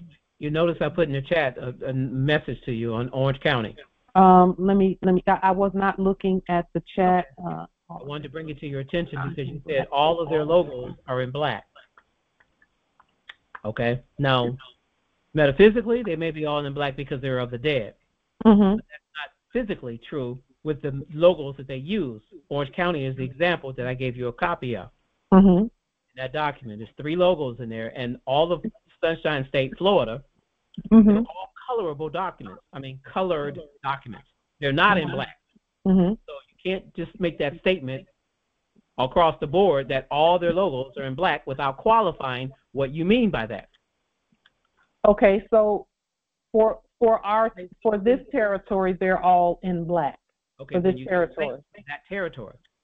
Because the only reason that Florida's is not in black is because of the jurisdiction there. Florida is where the Alhambra is, the original Alhambra. Are you aware of that? I'm not aware of the connection to that. Okay, so the Alhambra was the Red House. The Red House. When they say Alhambra over in Spain, it was actually, the real one is at Florida territory. Isn't that interesting? Florida is Spain, ancient Spain. That tracks because this was, I forget what it was called, in the old language. I know they were trying to find the Fountain of Youth, but it was called something else, and the name that they used, it eludes me at the moment. Mm-hmm. But it was a Spanish name. I do remember. Interesting. Mm-hmm. So there, because of the Alhambra and because of the Moors who were demonstrating there, they couldn't make everything all black, so they just hypothecated they discolored it. Yeah, they colored it. All of their logos for the Florida state of Florida, the old, because I went back and even traced the logos histories. Yes. Back in the 1900s, and it had a red X as in the middle of the Florida state flag, which was an Aboriginal, so-called Indian matriarch. No less. It wasn't a male, it was a matriarch. Mm-hmm. All right. In that old seal, and even on the new seal that they restated in 1980 something, it's revised with updated colors in it, mm-hmm. and they removed the 2 X red logo that was in the background, and mm-hmm. then in the center it had a big round circle with the matriarch in it. Well, that's still there, but the X is removed from the background. Mm-hmm. On the current state seal, which I've also restated on the documents. Mm-hmm. So the X is the sign of the Christ cross. Well, and that's the oldest one, back to 1902, I think. Mm-hmm. But we're no longer on the cross, so yeah, I wouldn't be surprised if all X's disappeared. But I said all that to say this: the logos still must be restated because they're still done by foreigners. So they still have to be restated. Yeah, all of their colors were like orange, like an orange from the orange tree, and a little bit of green in it. And I moved them all to green. Each territory has a different story behind the flags and the logos. Yeah. But it's still all based on our history. Mm-hmm. George Washington, this territory, the quote unquote state flag, this was the only state flag that had a face on it. This one was the only one that had a face on it. Why is that?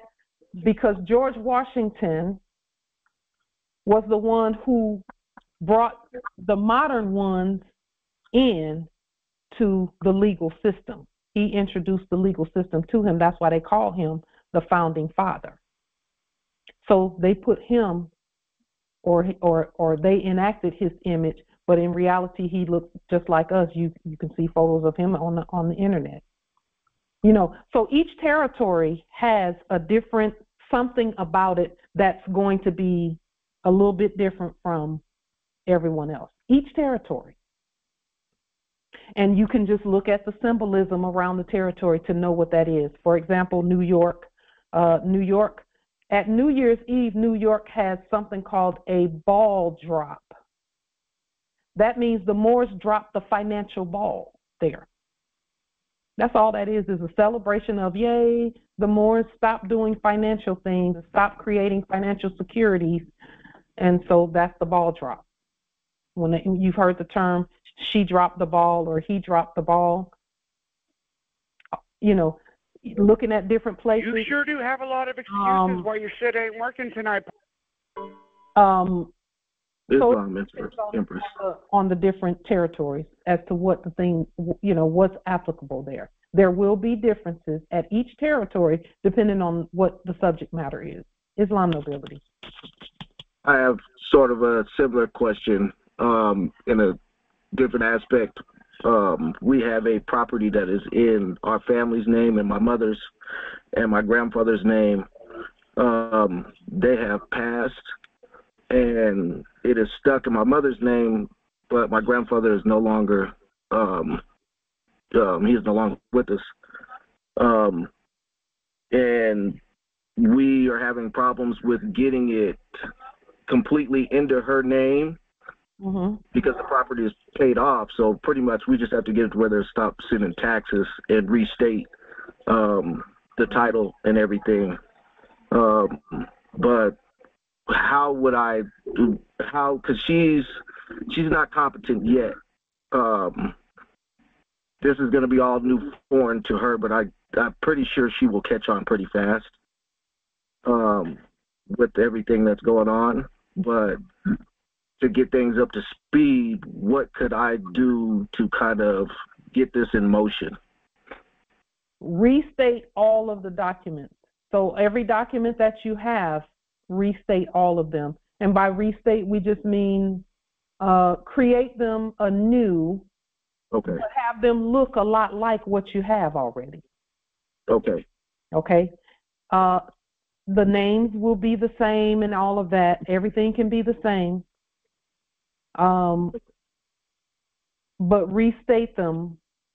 In other words, recreate them and take them out of black and put them in blue ink. Yes, red and blue. Yes, red and blue. And then when you're putting who is there anyone else whose name is on the deed? Just my grandfather's, David Eichelberger. And my mother, which is Dayla Eichelberger. So then you would. So that then it should help you, buddy. It's not. So, in cases like that, just a moment. Let me get back to my. Just a moment.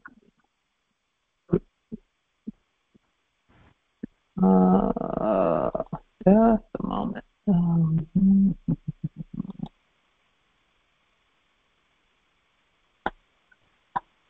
So in cases like that, first and foremost, everything should come from your court. So always put the court action language at the top of your affidavit, particularly the fiduciary affidavit. And then where the grantor is concerned,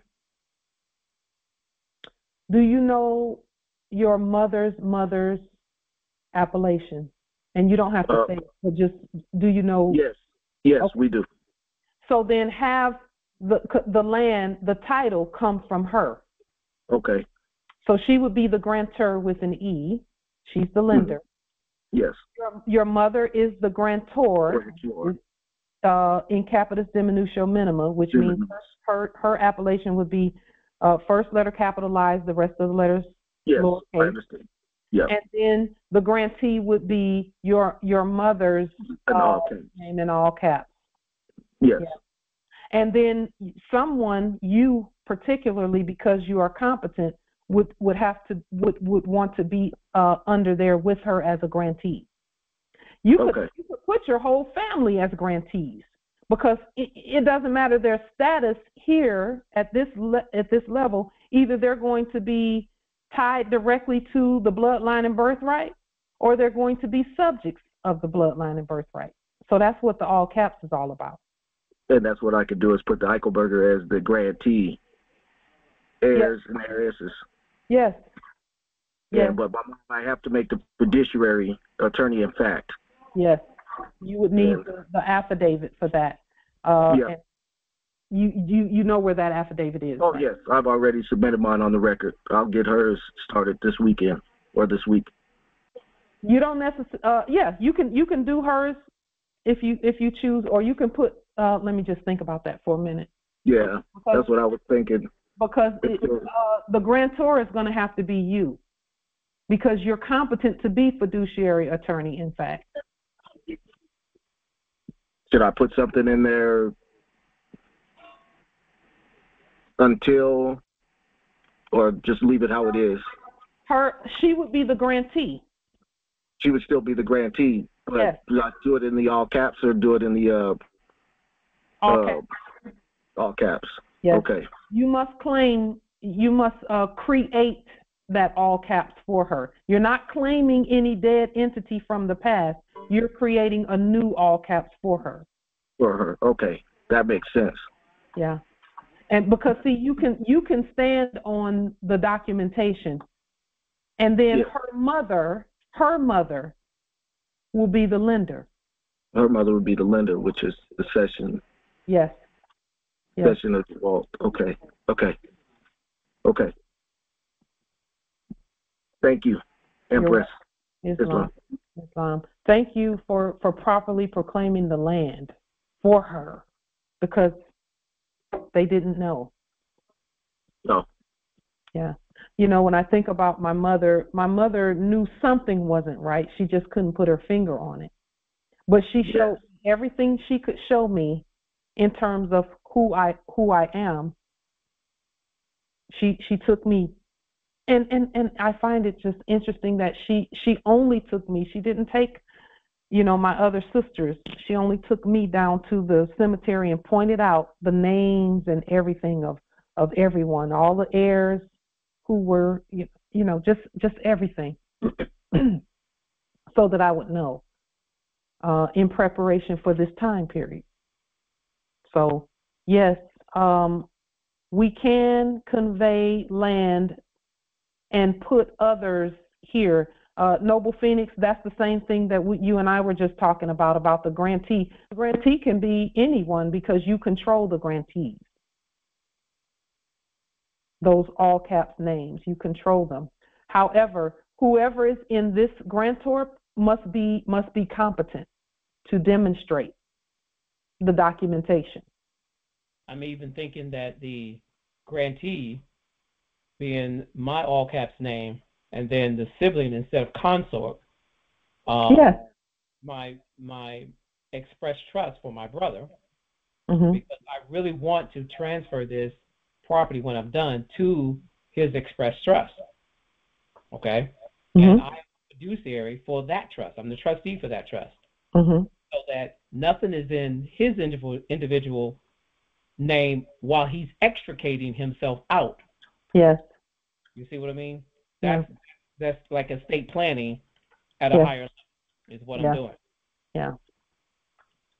Islam. Islam. I have I wanted to discuss how this would look for a conveyance. One of my heirs, in the last era, he got a conveyance for me. It's not.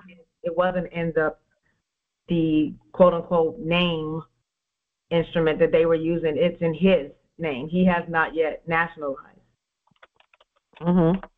Okay. And I'm in a situation where, well, I'm not in any situation, but the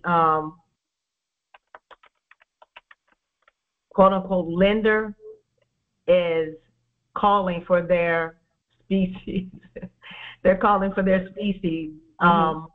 And I at the time, in the last era, I was, sending that to them, but I am not doing that, of course. And I'm trying to, this demonstration that we're going over seems that it would be the remedy that I need in order to get it from his name over into properly stating that it belongs where it belongs, but I don't know what it would look like in order to convey it right. So this is what I'm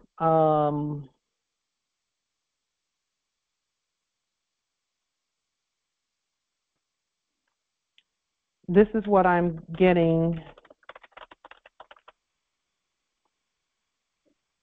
Pauline can't even get a conveyance.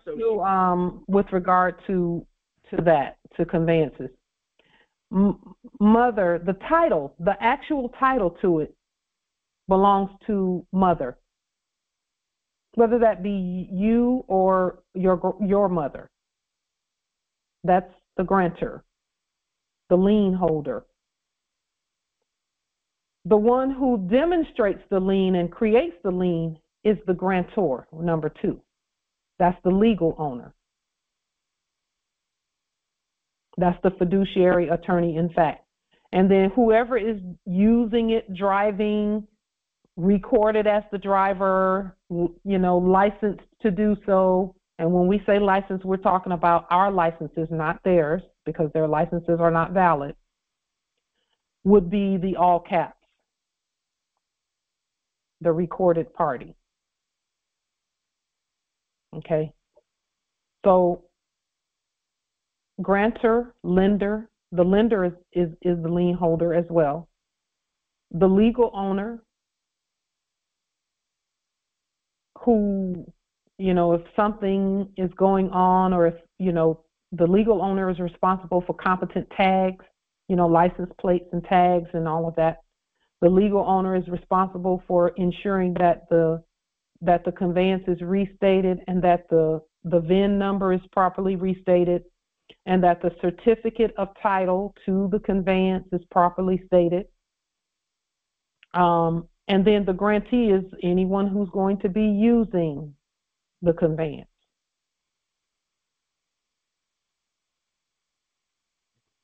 Would this be also where I would do the receipt exchange from the Treasury to get that on the record as being completely paid in full? Yes. Okay. Yeah. And then in these places, mother will always be the title, in the title space, the title office rather. Mother is always there because she this would also be considered, the grantor is also considered the original creditor in financial terms. And according to 15 USC 1692G,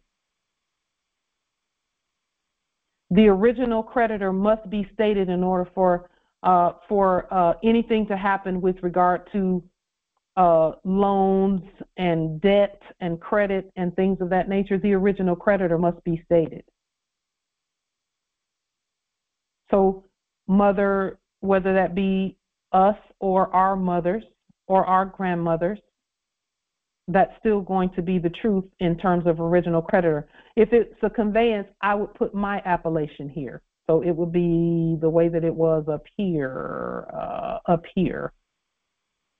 The original creditor would be my sovereign appellation. And then the borrower, or, you know, the loan, the one who got the loan was Pauline Denise Ritchie for the enjoyment of the one driving the conveyance. And again, some people say we don't drive. At this level, yes, you do drive. It's at this level and this level that you travel, that you have the right to travel, and particularly here, the right to travel.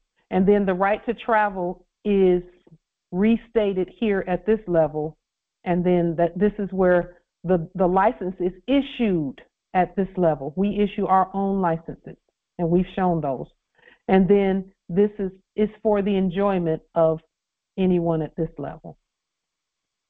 The tenant, the driver, tenant and driver is the same thing, etc. Islam Empress, could you open the call for Noble Love, please? Islam.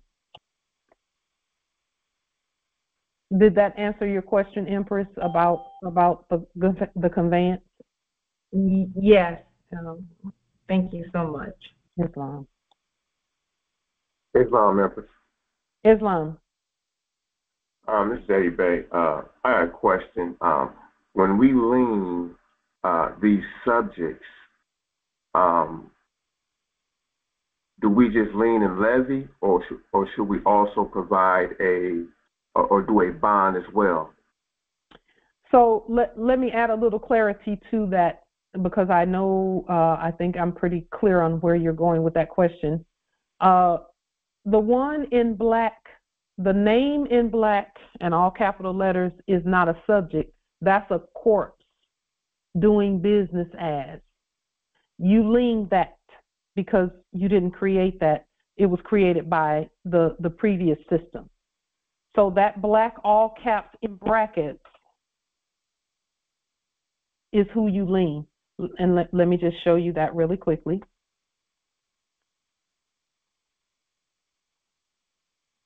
So that we have clarity on who we're speaking about and who we're really leaning. This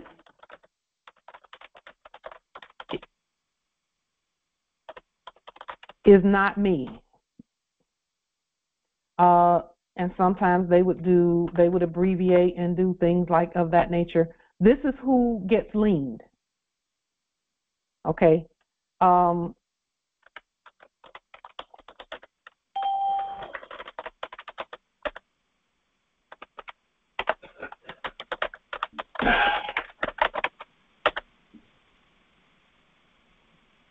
This is who got liened as created by the fraudulent people, fraudulent persons rather. And then I created my own in blue, this one, the living, that's not in a casket. This is the beneficiary. This is the entitled benefiter. And then you would do a lien and a levy. For levies, this one in black right here was claiming, they were using their creation to claim things and pretending like it was us. So this is the one that you lien and you levy this. The levy is done in the name of the true heir, which is this. So for you, in terms of capitalization, keep those things in mind as you lien and levy. And then the bond is also issued in this and my all caps depending on what I'm doing. Okay? So yes, you lien, levy, and bond, but see, you're going to do that anyway. You're going to lien.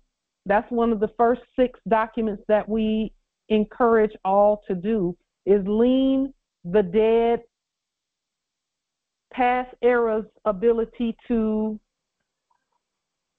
use their creation. Okay? So does that answer the question about lien, levy, and bond, or may I expand further? So basically, it would be the same process if we was to lien and levy a corpse that's in a corporation that did cause the injury. So you're not going to tell the colt why you don't have a conveyance? Tell the colt that. Yes. The answer to that question is yes. She's nothing but hot air and bullshit. The injury was really when we accepted someone else's name. That was the injury, is when we accepted it. And ignorance of the law is no excuse. So we, be careful with that language so that you're not warring. It was our hot air and empty promises. Empty. It was our failure to in the enactment to share the information with our heirs throughout the ages that caused the real injury. So that's why I say just be careful with that language in terms of injury and looking to get restitution for injury. We can that's why we can restore ourselves, because we were the ones in the first place who enacted everything. So we repair the breach and we restore ourselves by doing lien, levy, and bond. And the store even rejected your check, and you have an excuse for that. Okay, thank you. Islam, Empress. Islam.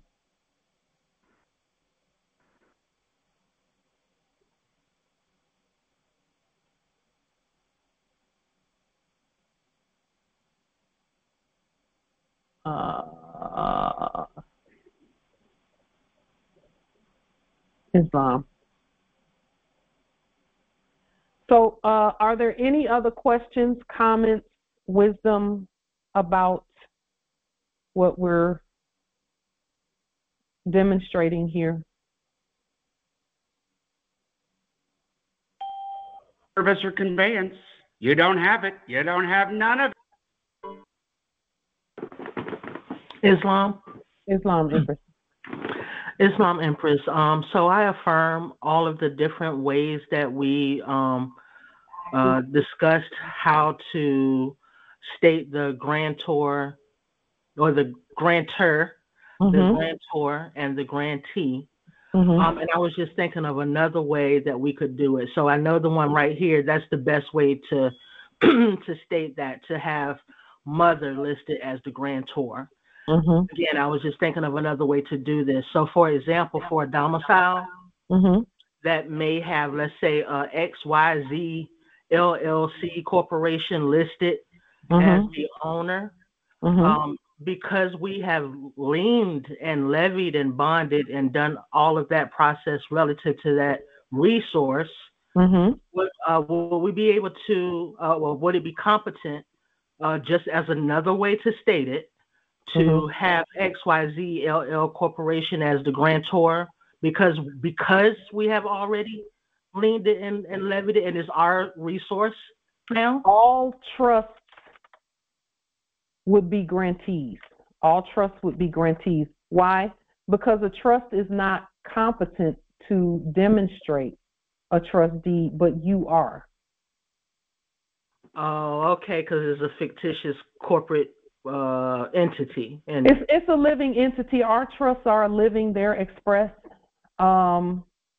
as long as the title holder is proper, then there has to be a name here, not a name, but an appellation here. There has to be an appellation here.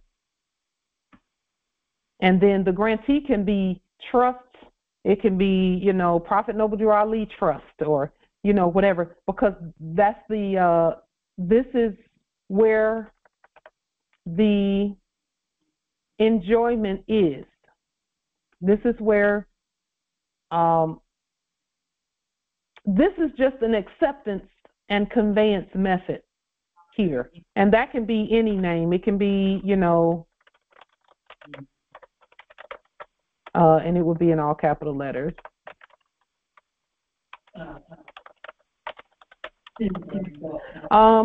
I have seen where the grantor was a trust in the last era.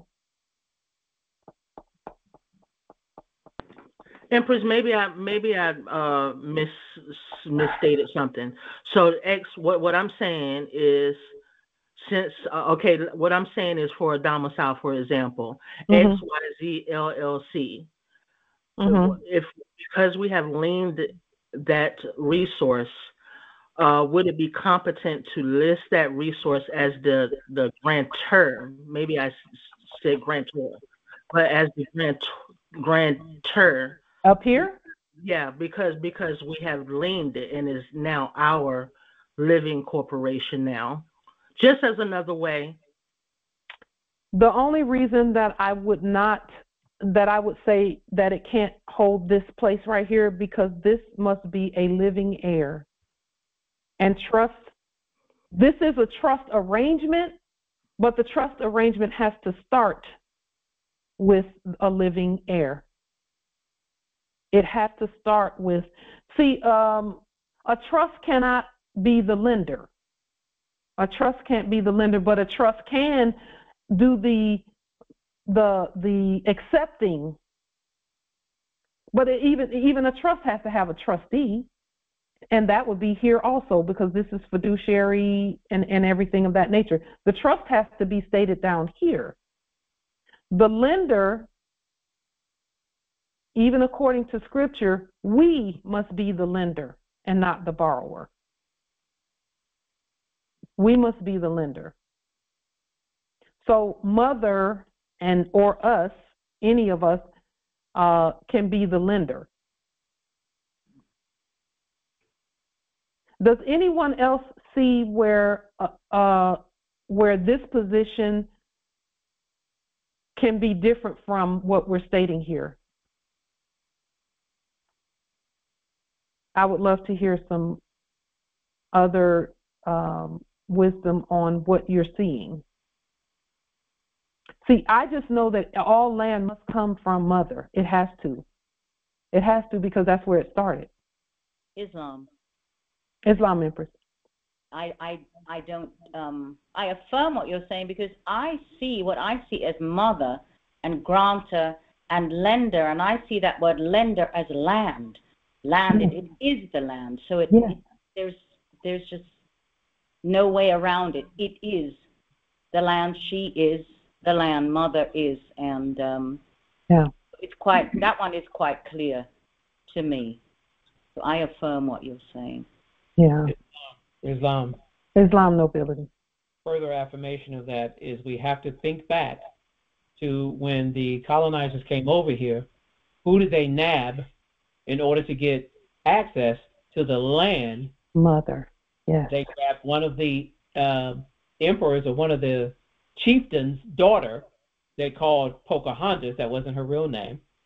And then married her to get access to the land, and then claimed the land thereafter, because the titles to the land, the ownership of the land, went through the matriarch. Period. Yes. So that's a valid point you bring up. It's always mother. Yes, and also to further affirm what you both stated, Empress Shasha and No Phoenix. Again, when we first got bank accounts, it was mother's maiden name that was always the first password. For when we first, back in the day, back in the 70s and 80s, and even sometimes in the 90s, they would say your password is your mother's maiden name. They would just tell you whatever it is. Yeah, Your I don't password. recall any of that, but I do recall that on the birth certificate they used the mother's maiden name in order to access the estate. Yes. Okay, as the executor, because the man was not under duress.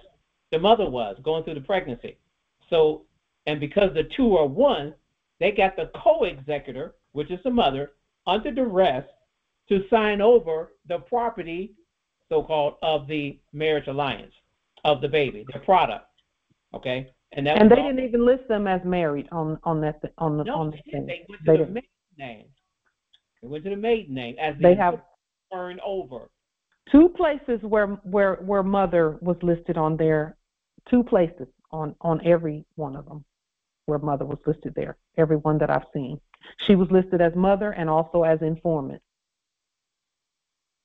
on the birth certificate. Correct. Yeah. So access to the estate has to be, title has to be mother. Thank you for those additional insights and wisdom. Empress Karima, does that assist in terms of who should be the grantor? It does. I affirm. Thank you to all the heirs. Yeah, we have to stay in our place. We have to stay in our place as the head. We have to. Yeah, we have to.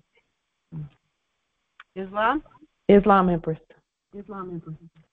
with this work tonight, I realized the whole world has been waiting for the mothership, and the mothership is us. Yes. It blows my mind. Islam. Yes, indeed. It every time, at every turn, we just keep seeing ourselves. You know, everywhere we go, we see ourselves. Just a moment. There's someone trying to be an imposter. Islam, Empress. I have a question. The ID printer, or that you use for licenses, and this has everything to do with gold and silver. Mm-hmm. Could you share the one you use? You had mentioned maybe a couple congressional assemblies back. I'm trying to source a license. The ID printer for the licenses. There are so many. Yeah. The one I have is called ID Maker. ID Maker. Yeah. That's the brand. ID Yes, Maker. that's the brand. In fact, let me just go really quickly because that's a great question.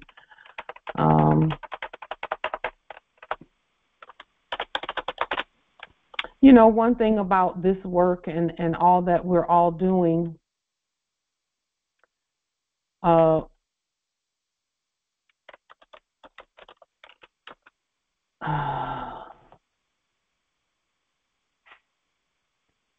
thing about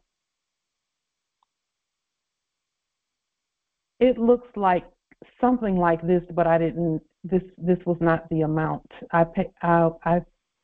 I paid about 100 and I don't know. It was on sale 150 credits. Okay. And it looks just like 150 electronic fiat.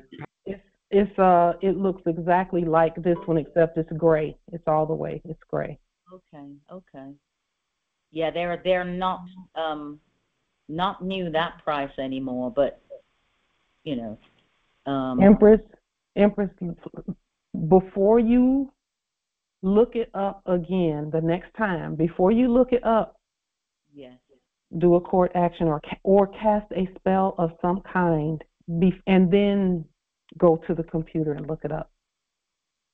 And I can assure you that the prices will change in your favor. Yes. We've done it many, many, many times.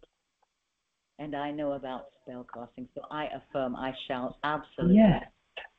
Yes, Empress, you yes. So Is it a double? Does it do duplex, or you spin it and single-sided, double-sided? It will print. It will print one side, and then it'll send the card out, and then I have to turn it over and feed it back in for it to print the other side. Okay, no problem. Okay, wonderful. Yeah. It looks very much what I'm seeing. I just thought I'd ask and find out what you're using because it works. So yeah. Thank you. What I was going to state about all of this work that we're doing is that when the modern, not the modern ones, but the corpses, when the corpses were busy showing people videos of rappers making it rain, throwing around a lot of fiat, and professional ball players throwing around a lot of fiat, and one or two actors and one or two journalists throwing around a lot of fiat, they would tell the world that, at any time they can wake up and free themselves, because it's not like they lack resources to free themselves. They just haven't done it. So we've taken just the little tiny bit that we have and freed ourselves with the little tiny bit, giving a few credits here and making it a priority to govern by getting ID machines and things of that nature, and pricing guns and lights and laptops and cameras and things of that nature over time. Because if you could see these computers, you'd be like, I don't even know how they're still working. You're talking about cords just but the ancestors know what they're doing. I trust them. So everything is still working. I said all that to say, when we make our freedom our priority, our ancestors will withhold nothing from us. Everything will be accessible to us. I affirm. Yes. Some of the things I use, but it works. Yes, yes, indeed. I affirm, yeah. We wondered how we would get everything done. We wondered how. The ancestors said, take it a day at a time, the same thing that we expressed to you all. Just take it one day at a time, one thing at a time. The key is keep moving. Take a rest when you need to take a rest, but keep moving.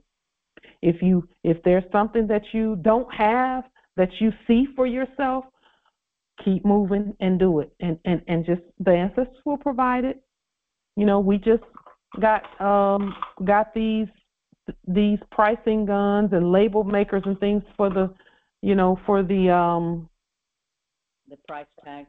Yes, for the price tags and everything. And my Empress went and put our flag on all the price tags and things of that nature.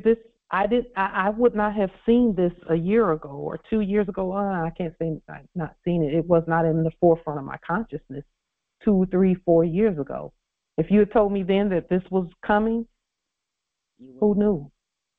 Well, I know I use a needle and thread to put labels on items that I make and hang in the gallery. So I always improvised until, if there was something I needed to have, well, then it would come, as you say. Yeah, it will come. It will come.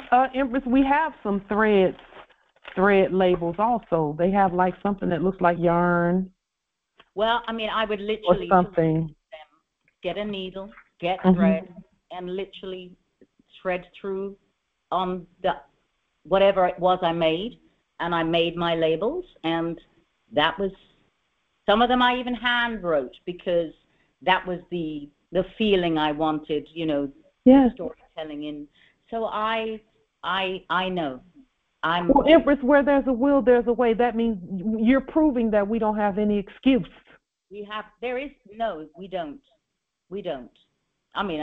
I took dirt and made things when I had no money, fiat. Yeah. So it's and if you can imagine it, if you can think it, and you put your will into it, it's done. It's a wrap. It's already done. And that's another reason why I smile so much about what we're doing, is because we just didn't, we had no idea that we could do all of this with such little bit of nothing resources, so to speak. And because we're God. Yes. We literally created something out of nothing. Out of nothing. That's God. Yes. That's it. And we didn't let anything stop us. I mean, I was at a point, where it was not even a day or one thing at a time. It was one breath at a time. Yes. I had to go from one breath at a time to 1 minute, to one step, to one thing. And here we are. Yes, and here we are. So, yeah. Mm-hmm. We took it one breath at a time when we were doing our POW demonstrations. One breath at a time, one moment at a time. You can almost hear the seconds on the clock ticking. Yeah. Yeah. All we had to do was keep moving. And soon as I saw a subject pop up at that door, court action. I don't care how hungry or tired or whatever, it was court action. I'm right there with you. For 10 days straight. So, after all that we've been through, this is our time. Islam. Yes. So let me ask a question here. These things that you have demonstrated to us from time to time, like what you've just demonstrated in terms of the King County restating stuff and all of that. What has been the reaction of the so-called powers that be to what you're doing, in terms of their reaction to from time to time they would call anything that is not designed by them, they're going to tell you, oh, it's counterfeit and what have you. What has been their reaction towards your work like so far? It is what a subject should do, which is be quiet. It's been very quiet. And not only just very quiet, but whatever we state that we have done, the system does it, and then it will send back affirmation in some form that our will has been done. I'll give an example of that. When I sent the passport, quote unquote, the driver's license, quote unquote, the social security card, quote unquote, all the military IDs, all of that stuff, because not only was I in the Air Force, but I was a spouse. I sent all of that, packed it all up with an affidavit and sent it to the subjects in the office of head magistrate for King County Superior Court. All they could do was inventory their dead person and take that dead person into probate court and send back all the stuff that I sent with an inventory list. That's the response. There's nothing they can do. What can they do? God is speaking. We're all God. God is speaking. So the subjects, they're very quiet. They just do as commanded. When we give a competent order, our will is done automatically. They don't yell counterfeit this, that, and the third. Even when we went to, when we did our POW demonstrations, you know how in the past you've seen them splash their fake stories about more sovereign citizens and blah, blah, blah, blah, blah, blah. They didn't do any of that here where we were concerned, because we stood, and I'm not saying anyone else didn't, but what I am saying is that our court spoke repeatedly for however long we had to do that, and we continue to speak. We know we're the court, and when you know you're the court, they do what they're supposed to do. Because see, remember, throughout history, that system would go into the dark ages when the Moors were illumined and enlightened and illuminated and speaking and demonstrating. That's what's happening. That's what happened. Is we transmute the energy, the root word being mute. They don't say anything. They don't say you're crazy and we don't have to do what you say. They don't say any of that. They don't rebut because they're not supposed to. Well, that is true. That has been my experience too, because from time to time I run my own court and them in terms of like discovery, acceptance, and validation of debt and what have you, and they just ignore everything that you send to them. But the only problem is that they ignore, but they still try to take action against you. And I'm also on some Telegram channels, and persons are coming to me to ask me what is it that they can do, like in terms of foreclosure, repossessions, and things like that, and credit card problem and all of that. And I usually direct them to just these processes that we can do from time to time, to like run our own court on them, to put yourself in a position that if they should try to serve you papers to get you to come to their court, summon you to their court, to answer for some whatever it is that they want you to answer. I try to put myself and tell people, put yourself in the best position that you've reached out to them. They have acquiesced by not answering, so therefore they're in dishonor as well. Would that be your approach in situations like debt and foreclosure and the whole works? So the way that we demonstrate always, and this is the simplest, most effective way to do it.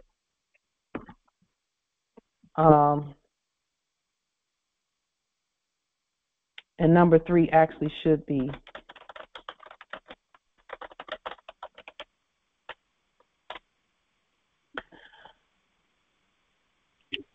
the way that we deal with anything is, this is the formula right here. So once you put your nationality on the public record, the reason, and let me just say, the reason that it seems like they keep coming is because there will be places in your documentation that are not 100% up to competence level that they know you are at and can be at and can operate at. And so all they do is look for loopholes out of what you're saying. That's what they do. They look at what you stated, and they look for loopholes, ways to come back at you. And so the key to that whole loophole piece is this. Aside from doing the thing, is don't call them judges, don't call them anything, because I notice Justice Willie sometimes, and I'm not picking on you, but I kind of am because I. All right, I pick on you, man. That's fine. I can take it. The picking. Sometimes you give them titles. You say the judge this and the officer that and this and that. Even in your most casual conversations, they are subjects in your office because they hear this stuff. They hear our words that come out. And our words never return void, even if we're not saying things properly. So that's why they continue to keep coming, is we never give them a title, ever, ever, ever, even in our most casual. No title of nobility? None, nothing. No, I mean title as in janitor. They're not even the janitors.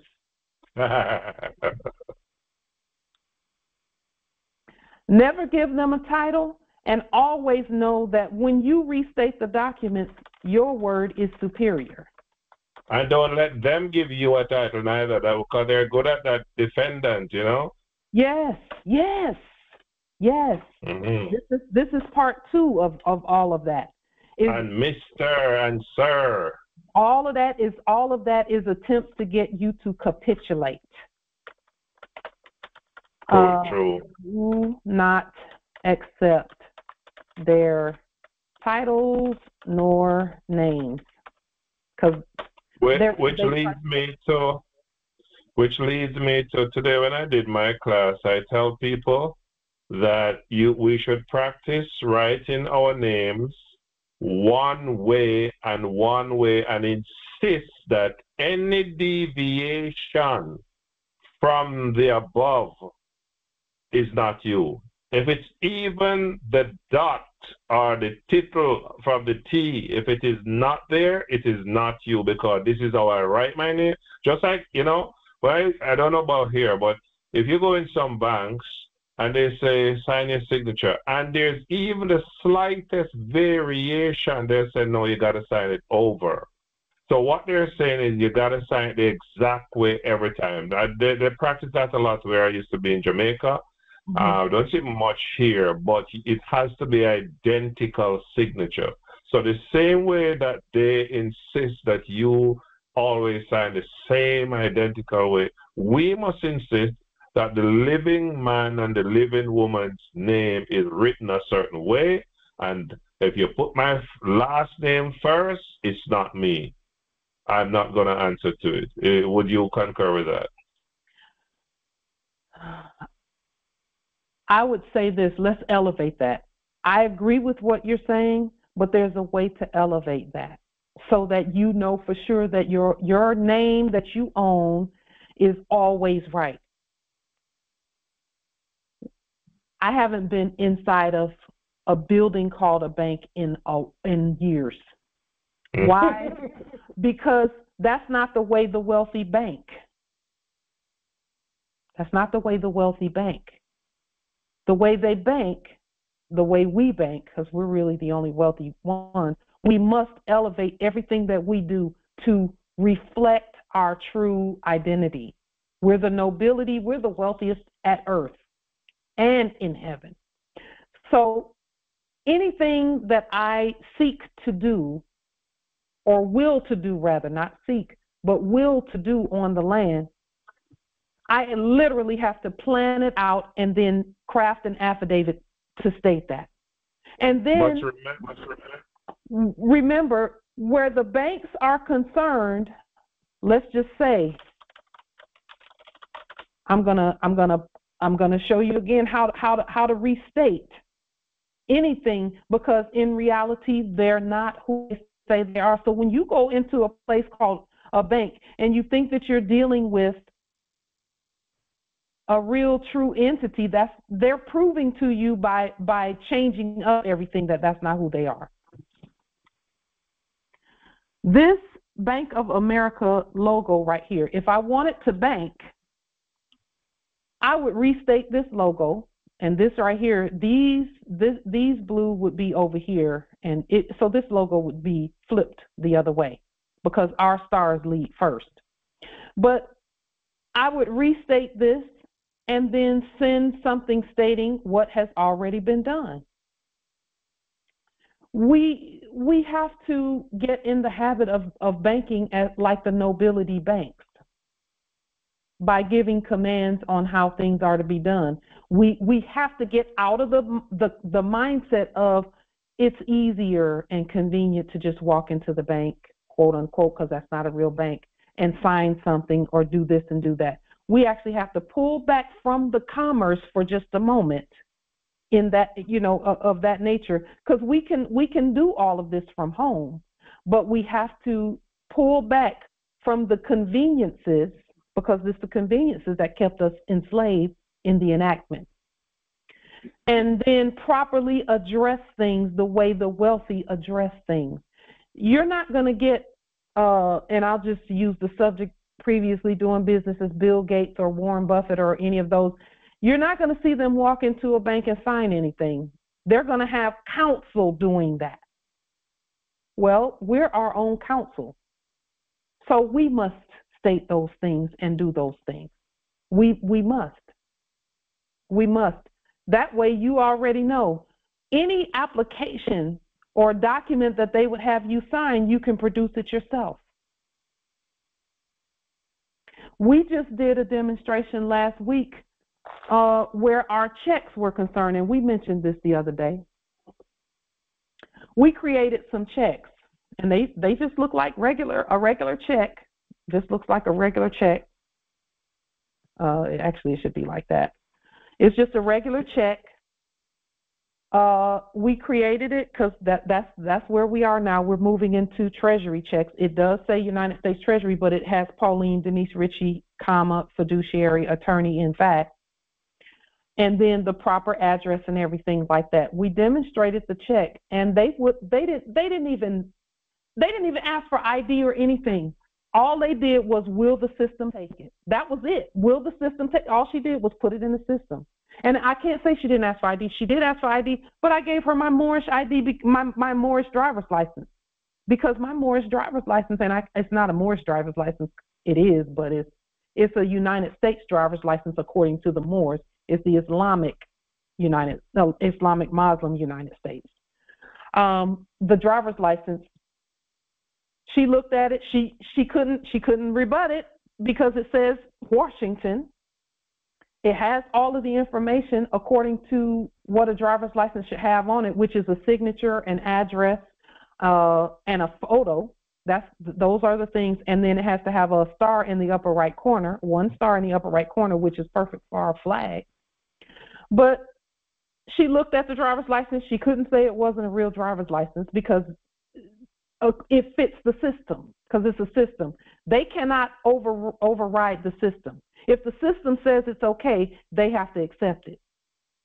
So then she slid the check in, and because I hadn't used the right ink, because it must be magnetic ink. If I had used the right ink, there's nothing in the system that would have said this is not good, because I have the credits there also.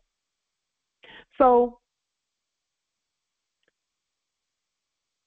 the way to elevate what it is that you're doing is to take a step back from the day-to-day commerce of banking and buying and all of that. Take a step back. Only get what you need, which is like groceries and things like that. Only get what you need. And then do the study on how to do things without actually being there. How to do things by special appearance. I think, sorry to interrupt you, but I think you're forgetting something though. There are times when we are getting benefits from our SESTA trust. So from time to time they would make like monthly deposits or whatever it is. Yes. And you're a beneficiary of those things, and they require you to have a bank account to make those deposits, because the days of them sending out checks is kind of like over. They're more going towards the digital thing now, which, to me, neither here nor there, because we're getting rid of papers and all of that, although it allows for a lot of fraud. But yeah, you have to remember that it's not as easy as just saying, "Oh, I'm not going to do any banking for a time and do another thing." Don't misunderstand what we're saying. We still, for example, we get a Veterans Administration check every month because we were in the military. Okay, that still comes, but we had to restate it. We had to restate that. Let me show you, because you mentioned the SESTA QV trust. Okay, let me show you how we restated even that, because see, that had to be restated because it was fraud. There is a living SESTA QV trust and a dead one. Okay, so what did we do? We restated we leaned the dead one, and that comes with leaning the nom de guerre and the social. And we restated the Sesta QV Trust to be a true living trust, so that we could use Pauline Denise Ritchie in all capital letters, and so we could put our fiduciary document out there so that our banking continued, but it did not continue in fraud. So I'm going to put the link to that video. It's a short video. I think it was about 15 minutes or so, where we restated the Sesta QV Trust, and put that on the record. So we're not saying don't bank. What we are saying is you don't have to go to the front line people. You don't have to appear at the bank in your own person in order to get things done. I have a VA check that comes, it's automatic, so I don't have to go into a bank for anything. I don't have to. What I did have to do is the nom de guerre received something from the VA saying that, that something needed to be proven. Here's the Sesta QV rebuttal. That something needed to be proven in order for that check to continue. So what did we do? We restated the VA. We restated the Supreme Court, all the logos and everything. And we stated then who our dependents really are, and who our, who's who and what's what. And did you know? And this was like a year and a half ago that happened. We restated everything. We used our VA logo at the top of our documents that we sent. We sent it with our nationality affidavit. And did you know they could not touch that money? Those resources. It's not money, it's resources. They couldn't touch those resources. So it's not that we're not banking and things of that nature. We're banking. We are the bank. We are the original creditor to that, though. See, any benefits that come in, we are the original creditors. Okay, we're the original creditors. So this is this is the Universal Sovereign Rebuttal to Sesta QV Act 1666, which is the Nous qui vivons law. And Nous qui vivons just means we who live, because that's what Sesta QV is about. This is a French term, and it was an act that we restated and made it a law. And that was June 21st, 2020, that we did this. We restated it, and then we put the document under here, underneath the video. And actually, we wrote it all out, what we stated in the affidavit. And we sent it out everywhere and published it on the public record. So we're not saying not to bank and not to do this and not to do that. We still do all of that. But we're going to do it being ourselves.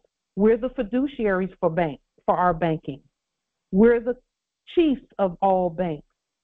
And we absolutely send them, the subjects in the office of, we send them documentation coming from the chief office with the bank logo that we've restated at the top of the paperwork, and not one of them has rebutted it. Not one of them has said, oh, that's a trademark violation. Not one. Not one. And our banking continues to this day. So, we're not saying withdraw from the estate. You should be leaning in and doing even more in terms of banking and property and things of that nature.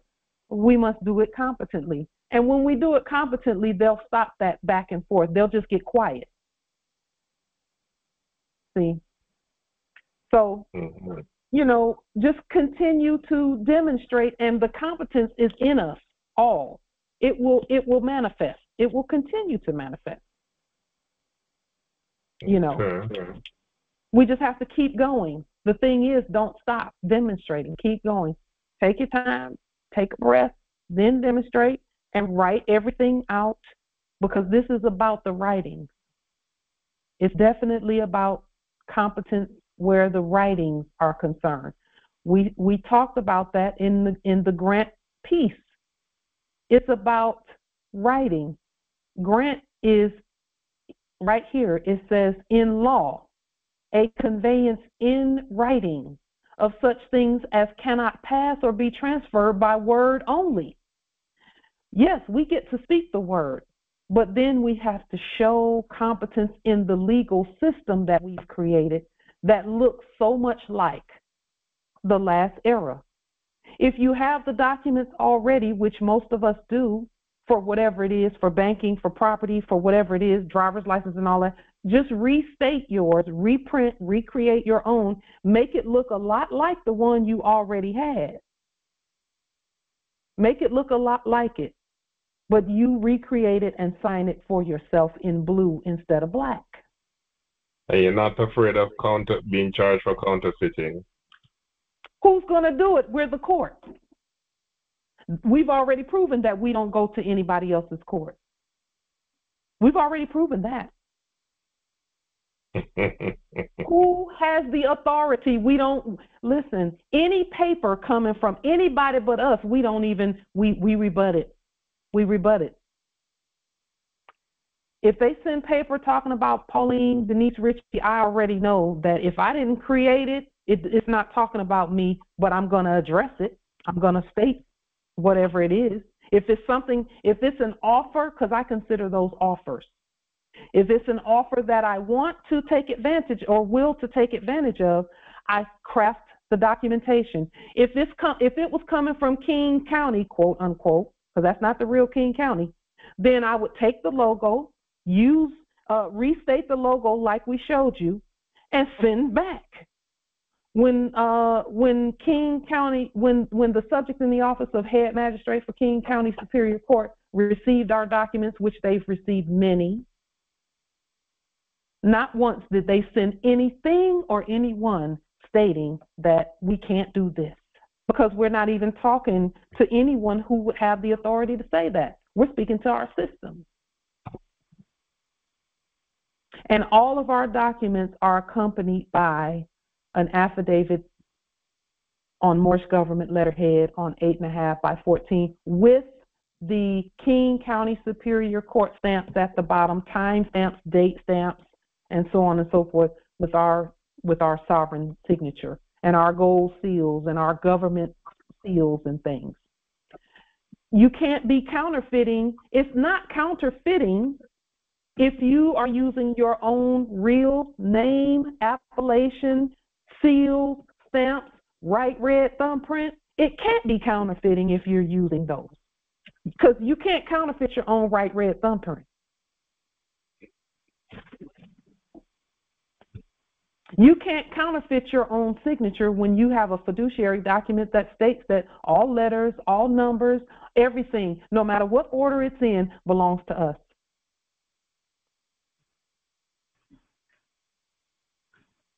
If it's restated, or actually not if, as we continue to restate things, I'm not afraid of any of that, because I already know we're outside of any corpse actions and things of that nature. And we stay out there. We stay right out in the universe, in the atmosphere, on the land. To put it in perspective then, let me see if I, to put it in perspective, you're saying that as sovereigns of the land, you're setting up your own systems, and that system can mirror the other system, but it's not the exact thing. And you have that autonomy and authority based on what is it? Law, international law? Status. Yes, we're the living. Go ahead. We're the living. Mm-hmm. That's it. That's the status. That's what it's based on. Our actions are based on that. Right. So what we're building then must be looked at as they created a system that deals with the fiction, the dead, the pretense kind of thing, the fraud. While we are creating something, yes, it looks like theirs, but it is from the living man and woman. Am I correct in saying all of that? Not just the living man and woman, but the sovereign ancient people. Okay. So what we have on the screen is called subrogation, the substitution of one person in the place of another with reference to a lawful claim, demand, or right. All they did was mimic our system, so that he who is substituted succeeds to the rights of the other in relatio to the debt or claim and its rights, remedies, and securities. They were not able to act as a substitute if they didn't look a lot like, on paper, a lot like the heirs. They knew that. So they made everything look similar. They even used the same spelling, but it was a different dead jurisdiction. It was a black jurisdiction. Subrogation, a legal fiction through which a person who, not as a volunteer or in his own wrong, and in the absence of outstanding and superior equities, pays debt of another, is substituted to all rights and remedies of the other, and the debt is treated in equity as still existing for his benefit, and the doctrine is broad enough to include every instance in which one party pays the debt for which another is primarily answerable, and which in equity and good conscience should have been discharged by such other. In other words, they faked and pretended to be us. So all we're doing is being ourselves and rebutting what the fakery. They attempted to subrogate our identity so that they could claim the rights, but they never could claim rights to the land.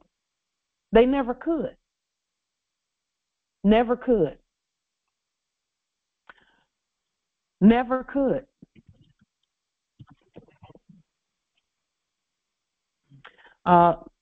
Let's take a look at the word.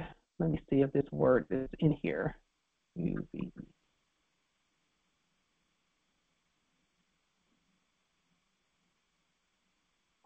Just a moment. Let's look this word up and see if it's here.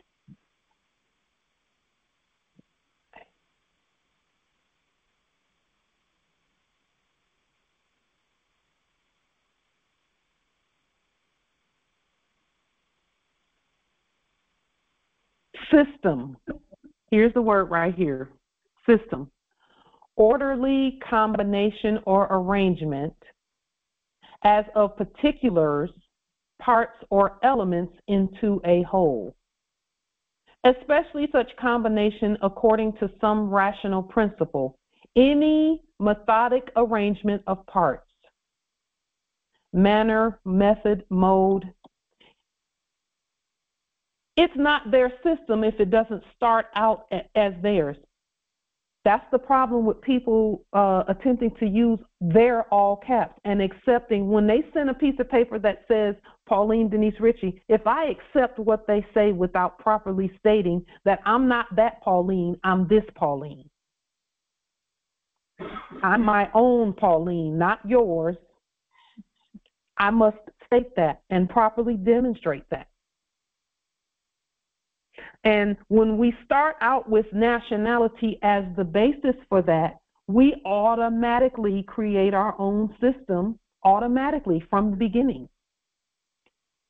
It is orderly combination or arrangement because we're doing the combining and arranging of the elements and the particulars and the parts.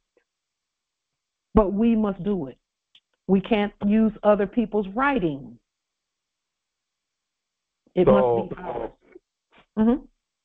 So, your relationship to the all caps name that is a mirror of you, or what they try to create to let you think it's you, your relationship to it is to totally reject it and what it has, or to take control of it. That's what I want to know.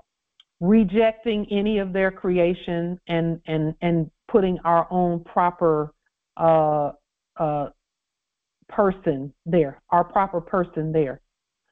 I will give you an example of that in the law. So let's look at. We're told that that name, when they started out, the birth certificate was a bond that was invested with $1 million, and that's where we get all our credits from, and so on and so forth. You don't buy into that? What credits? Can debtors produce credit? Can a bankrupt entity produce credit? I'm just asking. Can a bankrupt entity? So here is how I understand it. I understand that they created, there's a baby that's born, they created a birth certificate, the investor, they borrowed $1 million, put on it, because this baby is going to grow up one day, he's going to want a car, he's going to want a nice house, and so he's going to want credit, he's going to, want to spend, they call it money, we know it's not real money, but they create a system that you are going to now they're going to make it now easier for you to, like, if you're in the wilderness and you don't have that system, you are going to have to wait till a squirrel or a buffalo or some fish come to bite, and so you get to eat when a buffalo pass or whatever. But they create a system where you can use a fake piece of card, a fake piece of paper, and you go to McDonald's and you get food. You don't have to wait till a buffalo, and you get fish and things like that, whatever. If you understand what I'm saying. So, and the house now, and I know, you're supposed to just have a piece of land, build your own house, and we all understand that. But they have created a system where, okay, you go to them, they say, okay, we give you a house or off of our credit or whatever. But deep down, it is your credit they're accessing, giving you the so-called money to buy your house.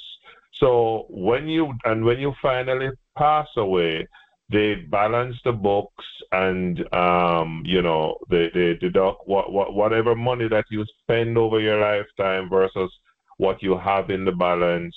They tend to that keep on investing and all of that. So it's like they created a fictional system, but however, technically, in some way, it has served us, but it's also based on oppression, and that's the part of it I don't like. Because I honestly, sometimes I look into it, I don't think it's all that bad, but the part that make it bad is the greed when they try to now you're driving your car, oh, your tail light is out, oh, you're going to have to pay money and use your body to put you in prison to hold you for the debt, the whatever, that the code that you break. That's where I have a problem with. And then it also brings in greed and oppression and corruption. Yeah. But so I just think that somehow maybe what they were thinking was not such a bad idea, but then comes along some people and really messed it up for the world. That's just sometimes how I reason it out. I don't know. Well, and that's it's based on the information that we had prior to waking up. That is a thoughtful way to look at it. However, think about what you stated about when you die, they balance the books, okay? Well, what happens if you take, because see, it's not even about when you die, it's about your status even when you're living. That's what the sleep was about, is we were still alive, but we were being treated as if no one could balance the books until we left here. The sovereigns have the authority to balance the books competently while you live. What do? We state that thing is dead. Their creation is dead. It's leaned, it's a debtor, and debt and death are the same thing. And when we state that properly, we have then access to the open books and the balance and the inheritance and the wealth and all of that. But we must create it, because guess what? They can't do it. The system that you're referring to with regard to them is a mimicry of the system of our ancient system that's always been on the books. And according to the Biblioheliotext, God will not be mocked. And that's really all that is. That system is a mockery of the real system. It's a mimicry of the real system. Okay. So our job is to let the dead bury the dead, give them back their person, as stated in Job, the 32nd chapter, verses 21, 22, and 23. Give them back their person and create your own living person. And here's the thing about the living person, because this is what we have on the screen, Rule 17. This is Title 4, Federal Rules for Civil Procedure, and we've restated these. Plaintiff, defendant, capacity, public officers. This is what you mentioned earlier about them, slapping the word defendant on you and this and that. Mm-hmm. It says an action must be prosecuted in the name of the real party in interest. That means you have to be yourself. It says the following may sue in their own names without joining the person for whose benefit the action is brought. That's a backwards, upside down way of saying whoever it is that has these titles right here can use the name they create. That means their own name, the name they own, without joining the dead person to the benefits, because the dead cannot accept benefits for the living. So when you have these titles, a trustee of an express trust, an executor, an administrator. Now, some people will say, well, we can be the authorized representative, but that's not what any of this says. It says a party authorized by the state, because that's what by statute means. Authorized by the state. So when you go down here a little further,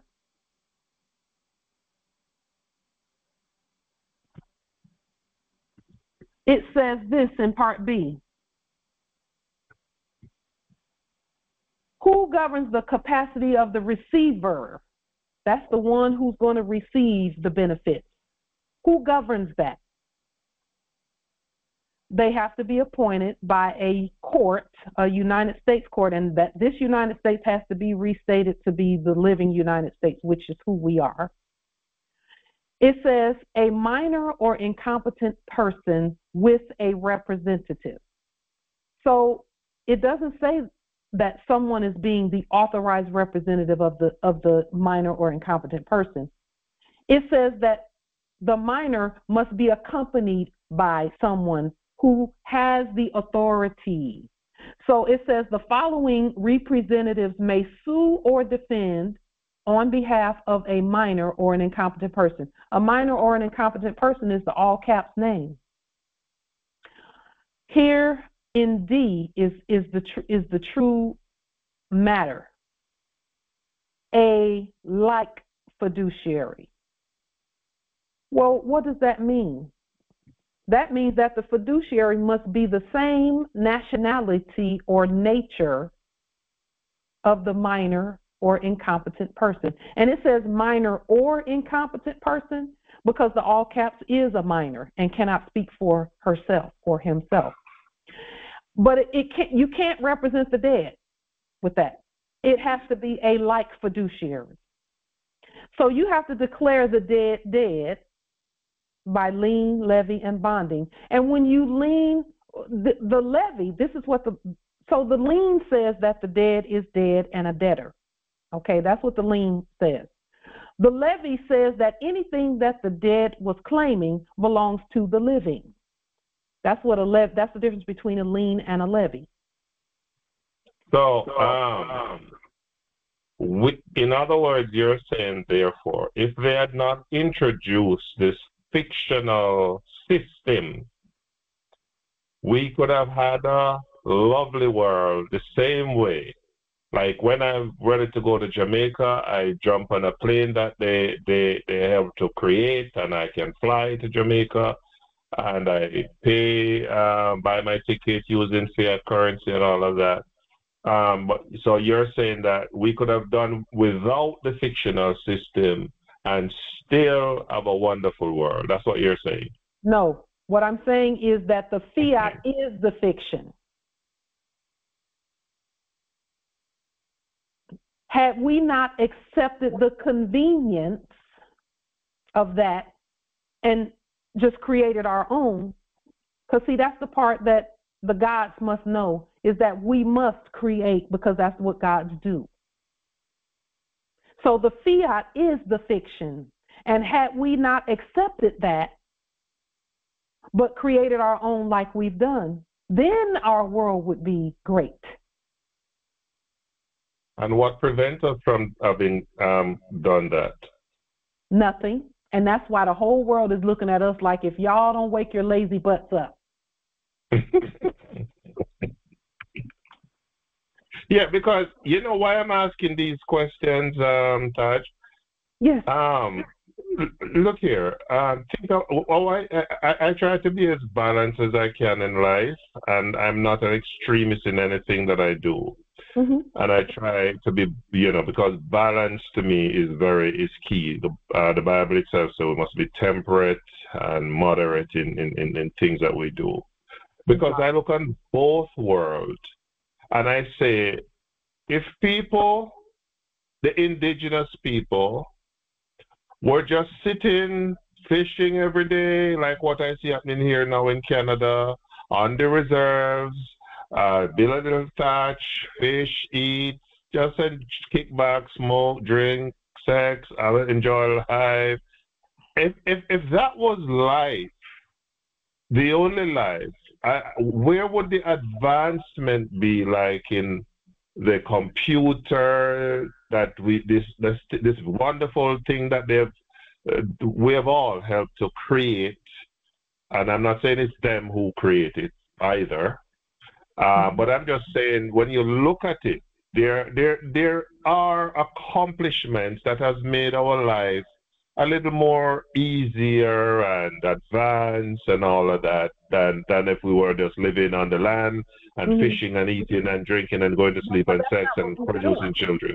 But that's not what we were doing. We were starting to fight with one another about things that are already ours and about proper claiming of things. We were starting to fight over those things with each other.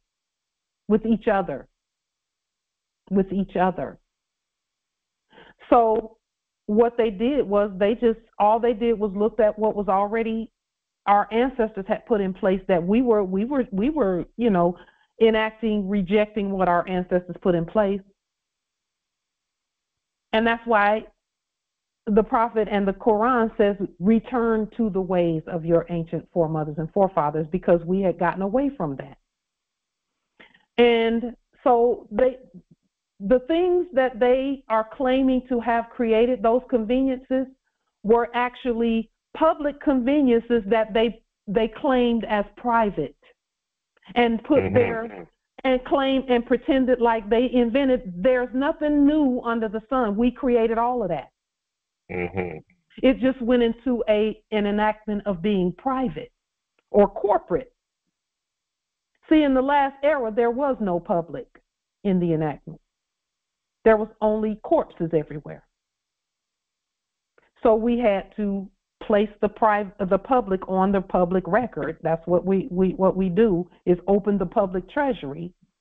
And then all of that stuff that you say are conveniences, credit cards, banking, flying, traveling, enjoying the land, all of that was put back out into the public domain and the public treasury. And then we had to pull it from there by creating it. by creating it. So those things that you consider comforts and conveniences, we are due those. But we must govern it. It can't be at the hands or the behest of anyone else. So we have to write the law about all of that first. And once we put the law, and this is the beauty of this, we've agreed. We all have and that's what this is about. Our ancestors only willed that we come together and agree. And once we come together and agree, it must manifest. So that we stick to our word and keep our word,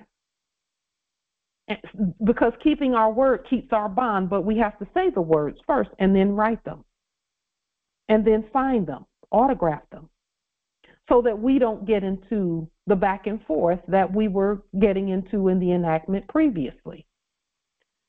So we don't blame anything on them. We accepted their person, even though here in the Biblios Heliotech on the screen it says don't do that. Look at what it says. Let me not, I pray you, accept any man's person, neither let me give flattering titles unto man.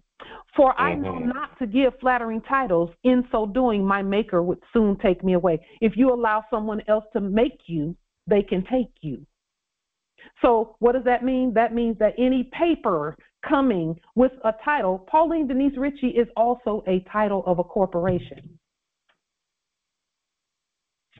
Whether that becomes a credit or a debt is up to me. But I must write my own credits because debtors can't do it. So all of that you're talking about, traveling and doing all these things, listen, we're coming back to that this year, 2024. We're going to be traveling. We're going to be doing all of these amazing and wonderful things using our own instruments, governing our own persons and people and selves. But the state must do it. We are the state. We can't say that anyone else is the state. There are no judges but us. There are none but us. There are no police but us on this land. So when we wrote the Biblios the first time, originally, we put these things in it. Look at verse 20. It says, I will speak that I may be refreshed. I will open my lips and not just speak, but I'll even answer. I'll answer myself. Because, see, they used to say, you can talk to yourself, just don't answer. Well, they knew that we're on all sides of our table. They knew that. So that's why I say we're the tax assessor, but we're also the buyer, the grantor. We're also the grantor. We're all of that. We're the all. And we must continue to do things that way. So that we can enjoy our vast estate. Lately, I have been speaking to the ancestors saying, ancestors, this was meant to be a fun journey. It was meant to be an abundant journey, a wealthy journey, an amazing journey. We've been tested and tested and tested and tested. But I told the ancestors that we are going to enjoy the journey this year. And they already started with that, with all the craziness we're seeing out there. It's all we have to do is continue doing what we're doing. Just keep doing what we're doing. And the enjoyment will be there. It's already here. It's waiting for us. Enjoyment is waiting for us. Abundance is waiting for us. Gold and silver is waiting for us. It's already waiting for us. All of it is waiting for us to competently speak peacefully to all of that. You know where they went wrong? Where is that? Like, they use the resources of the earth. So they create like a nice vehicle for you, but they turn around now and use this vehicle and they give it to you, let's say, and they claim that they give it to you on credit because you don't have enough cash to buy it. And after they give it to you now, they use it as an instrument to control you and to control your energy and your time, because now you're indebted because of that instrument that they got it free out of the earth. All they did was to assemble it, right? And then they sell it to you. Do I agree? No. They didn't do all of that. You give them too much credit. General Motors, Mercedes-Benz, Bentley, Jaguar, all of that was ours from the beginning. All they did was put their paper over what's already ours. Not one of them created not a single piece of steel or rubber to make that stuff. All of that stuff came from anything that the paper used for the fiat was ours.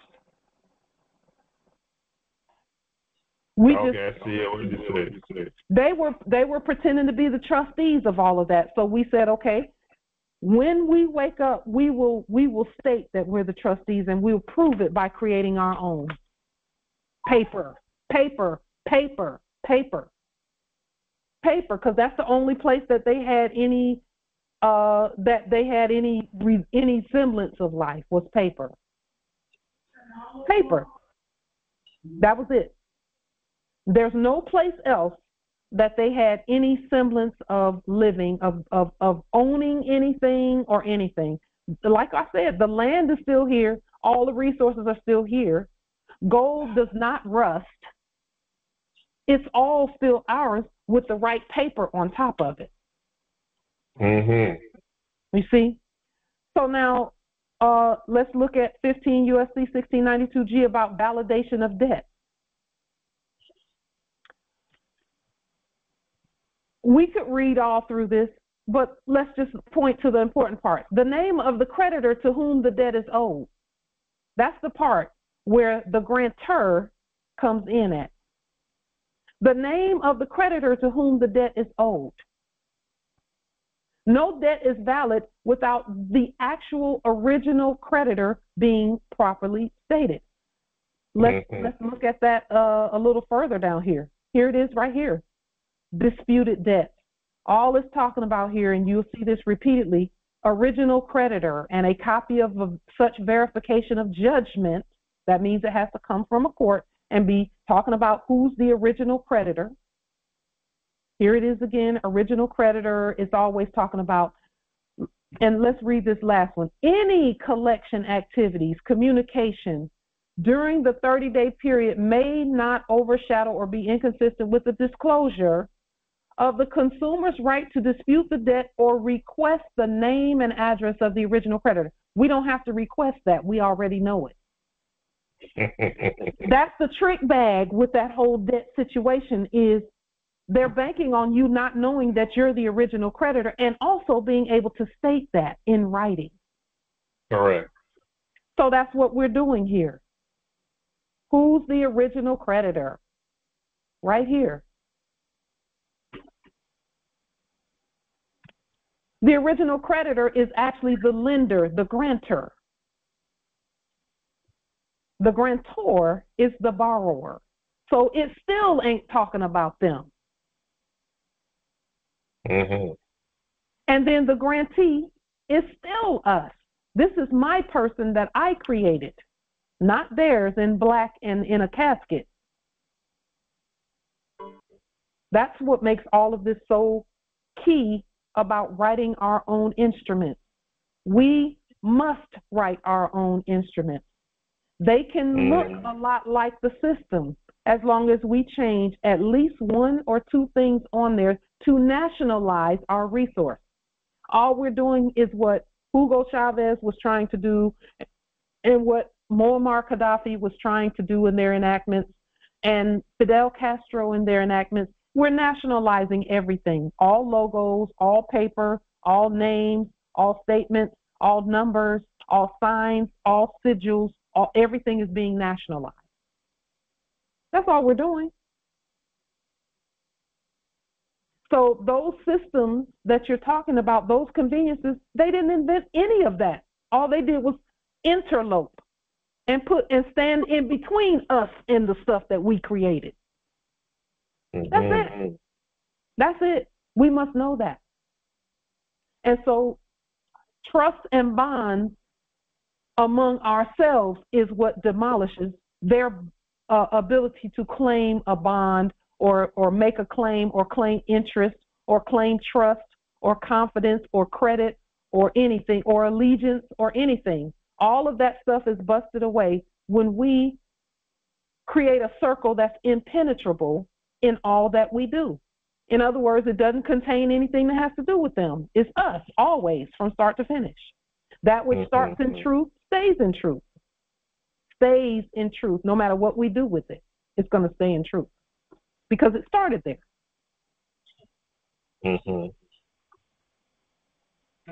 We're very powerful. We're very powerful. We're all powerful, actually.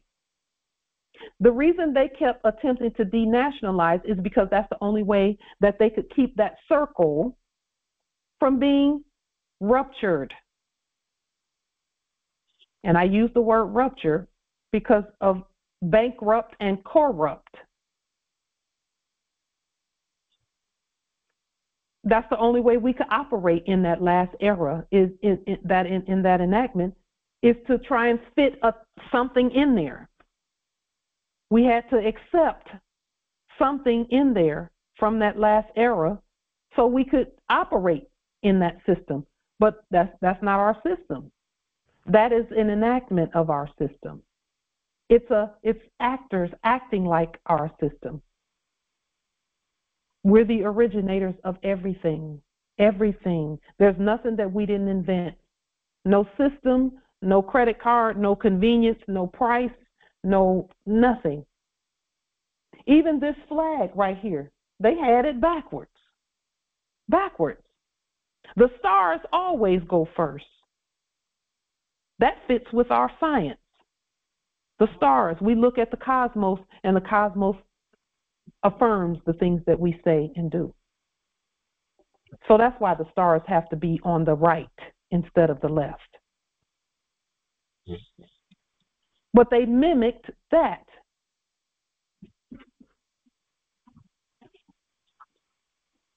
We've taken back, and not really taken back because they never had our stuff. We just had to proclaim it competently. It all belongs to us.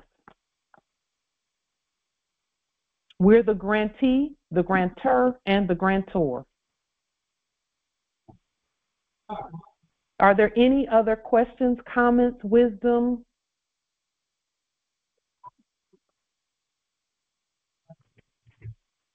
Islam. We will adjourn here and we will meet again on this coming Thursday at 7 p.m. Eastern at the same platform. Peace and grand rising to the sovereign, original, indigenous, natural, divine heirs. Islam. Empress Light. Empress Light. I have a question. Islam, peace and grand I have a rising. question, Empress Light. Justice Sharif. Islam. I believe that. Yes. Empress. I get checks from the Social Security Administration, and I started a name change in the de facto courts. Well, the last name came out Day instead of Bay, and I don't want to go back through them again, so I created the documents myself. And we had a court here in no court, and my name was changed, and one of the justices, one of the Moors, gave the order for my name to be decreed. Okay, and I turned the forms. Okay, same thing they use. I took their names and numbers and stuff off and put our names and stuff on there. Mm-hmm. Okay, and I submitted it to Social Security. They refused to recognize our courts. They It's not our courts that they're not recognizing. It's not our courts. It's not our courts that they're refusing. Well, the law. They refuse to recognize the law. So what do you suggest I do? Okay. Without ever seeing your documents, I already know what was done. Correct me if I'm wrong. Okay. Did you, and I know this wasn't done because it was, did you restate the Social Security logo and state the truth of the matter, the facts on that, on the status of the... No, I never restated the logo. I didn't use anything from Social Security. I used forms from the internet, and I put my affidavit on it and a cover sheet with the court action and what have you, and had the seals and stuff on the last page, and I submitted it. Everything I used had our documentation on it, our letterhead and everything. Okay. You must issue your own ruling, though. See, it's your court. You're not asking them for anything because they're not the creditors. You're the creditor. So you see this this logo right here? Yes. I would take this logo and nationalize the logo by taking this that says USA and just spell it out, United States for America. Just spell it out in red. Okay. And then send your, I would say Social Security Ministry here. So that's good enough for restating. And then award yourself whatever it is that is reasonable within that system. Whatever it is that you're doing, award for yourself so that the record can be corrected. See, it's your record that correct things, not theirs. Not theirs. Their record can't correct anything. That's why they can't give you or take anything. We've demonstrated that too for our own self because of our Veterans Administration account. Okay. So add that on 8.5 by 11 paper.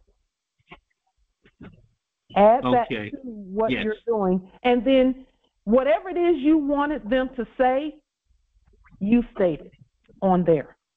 Whatever it is they started the name change. They changed my name. My check started coming in Sheriff Day, D-E-Y. Sheriff, F-S-H-A-R-I-F, and the last name was Day. It should have been Bay. Okay, you must rule that for you. You must rule all of that. You must rule it for yourself. Okay. Well, that was done. It's a system. That was done with the. I used a civil court case sheet, cover sheet. I used a petition. I used a declaration. I used the order to show cause, and I used a decree. I should have used that. Just a moment. You said a civil. What did you use? A civil cover sheet? Civil case cover sheet. Was that one of theirs or one you restated? And also, well, it was one of theirs. It came off the system, but I took all the numbers and their names off and put our names and numbers on. Okay. Actually, I didn't put any numbers on. I just put our name and judicial consul on there. Morris National Federal Republic government. Okay, so you must... And judicial consul. When you're restating things, hear me when I say this. When you are restating things, the title of the document must be restated. Whatever it is, the title, you must restate the title because the title is where the authority is. So even if it's a cover sheet, you must restate that the title of that cover sheet. Okay. Don't leave the title the same because they use incompetent titles. And it's the title where the trademark and patent stuff was being enacted in fraudulently, of course. And that's why we are stating what we're stating about the Social Security Ministry, because you are the head of the Social Security Ministry. Okay? For the United States, for America. Issue your own ruling. Send your fiduciary document with it. Issue your own ruling. And you correct the record, and all you're doing is notifying them that the record has been corrected by the Social Security Ministry, and the system will, they can't tell you no when you've already done it. Okay. Oh, and to add to that, they did put it on their record. Okay, they did file it on their record. I hear what you're saying. Okay. However, but they said they would not put that little perforated stamp on there. So that's what Social Security wanted, a little perforated stamp on there. They wanted to that stamp on there so that they could go ahead and just change my last name. Okay, so to change the one letter from D to B. Your embossment and your right red thumbprint is the only stamp necessary. But it has to be, again, from the Social Security Ministry. It has to be from the Social Security Ministry. And the Social Security Ministry will proclaim the truth about the account. That's you. You will proclaim the truth about the account. Okay? Okay. That sends a message to them when I use ministry. Yeah. Okay. That way, this because see, the Social Security Ministry is the people. It's not just you; it's all of us, and no one's going to argue with all of us about our own. And on that document, ensure that in addition to what you state, put on there the original creditor is, and you put your sovereign-born appellation as the original creditor on there. Even though you changed it to sovereign-born, your sovereign-born. Okay. Yes, you must, because that's the original creditor. Or you can just say, I am the original creditor for this account. Because I noticed you're trying to get your a name change and things of that nature. The original creditor is our flesh. So you can say, I am the original creditor. Okay. All right. Thank you, Empress Lang. You're welcome. And when you send it, always send at least one document on Moorish government letterhead, and also state that you are the fiduciary and attorney with the facts for that account. Okay. And when I send I should send the fiduciary affidavit. Yes, with that. Yes, absolutely. Okay. Thank you, Empress. You're welcome, nobility, and thank you for demonstrating your status. You're making it easier for everyone when you do that. Thank you so much. Peace and grand rising, Islam.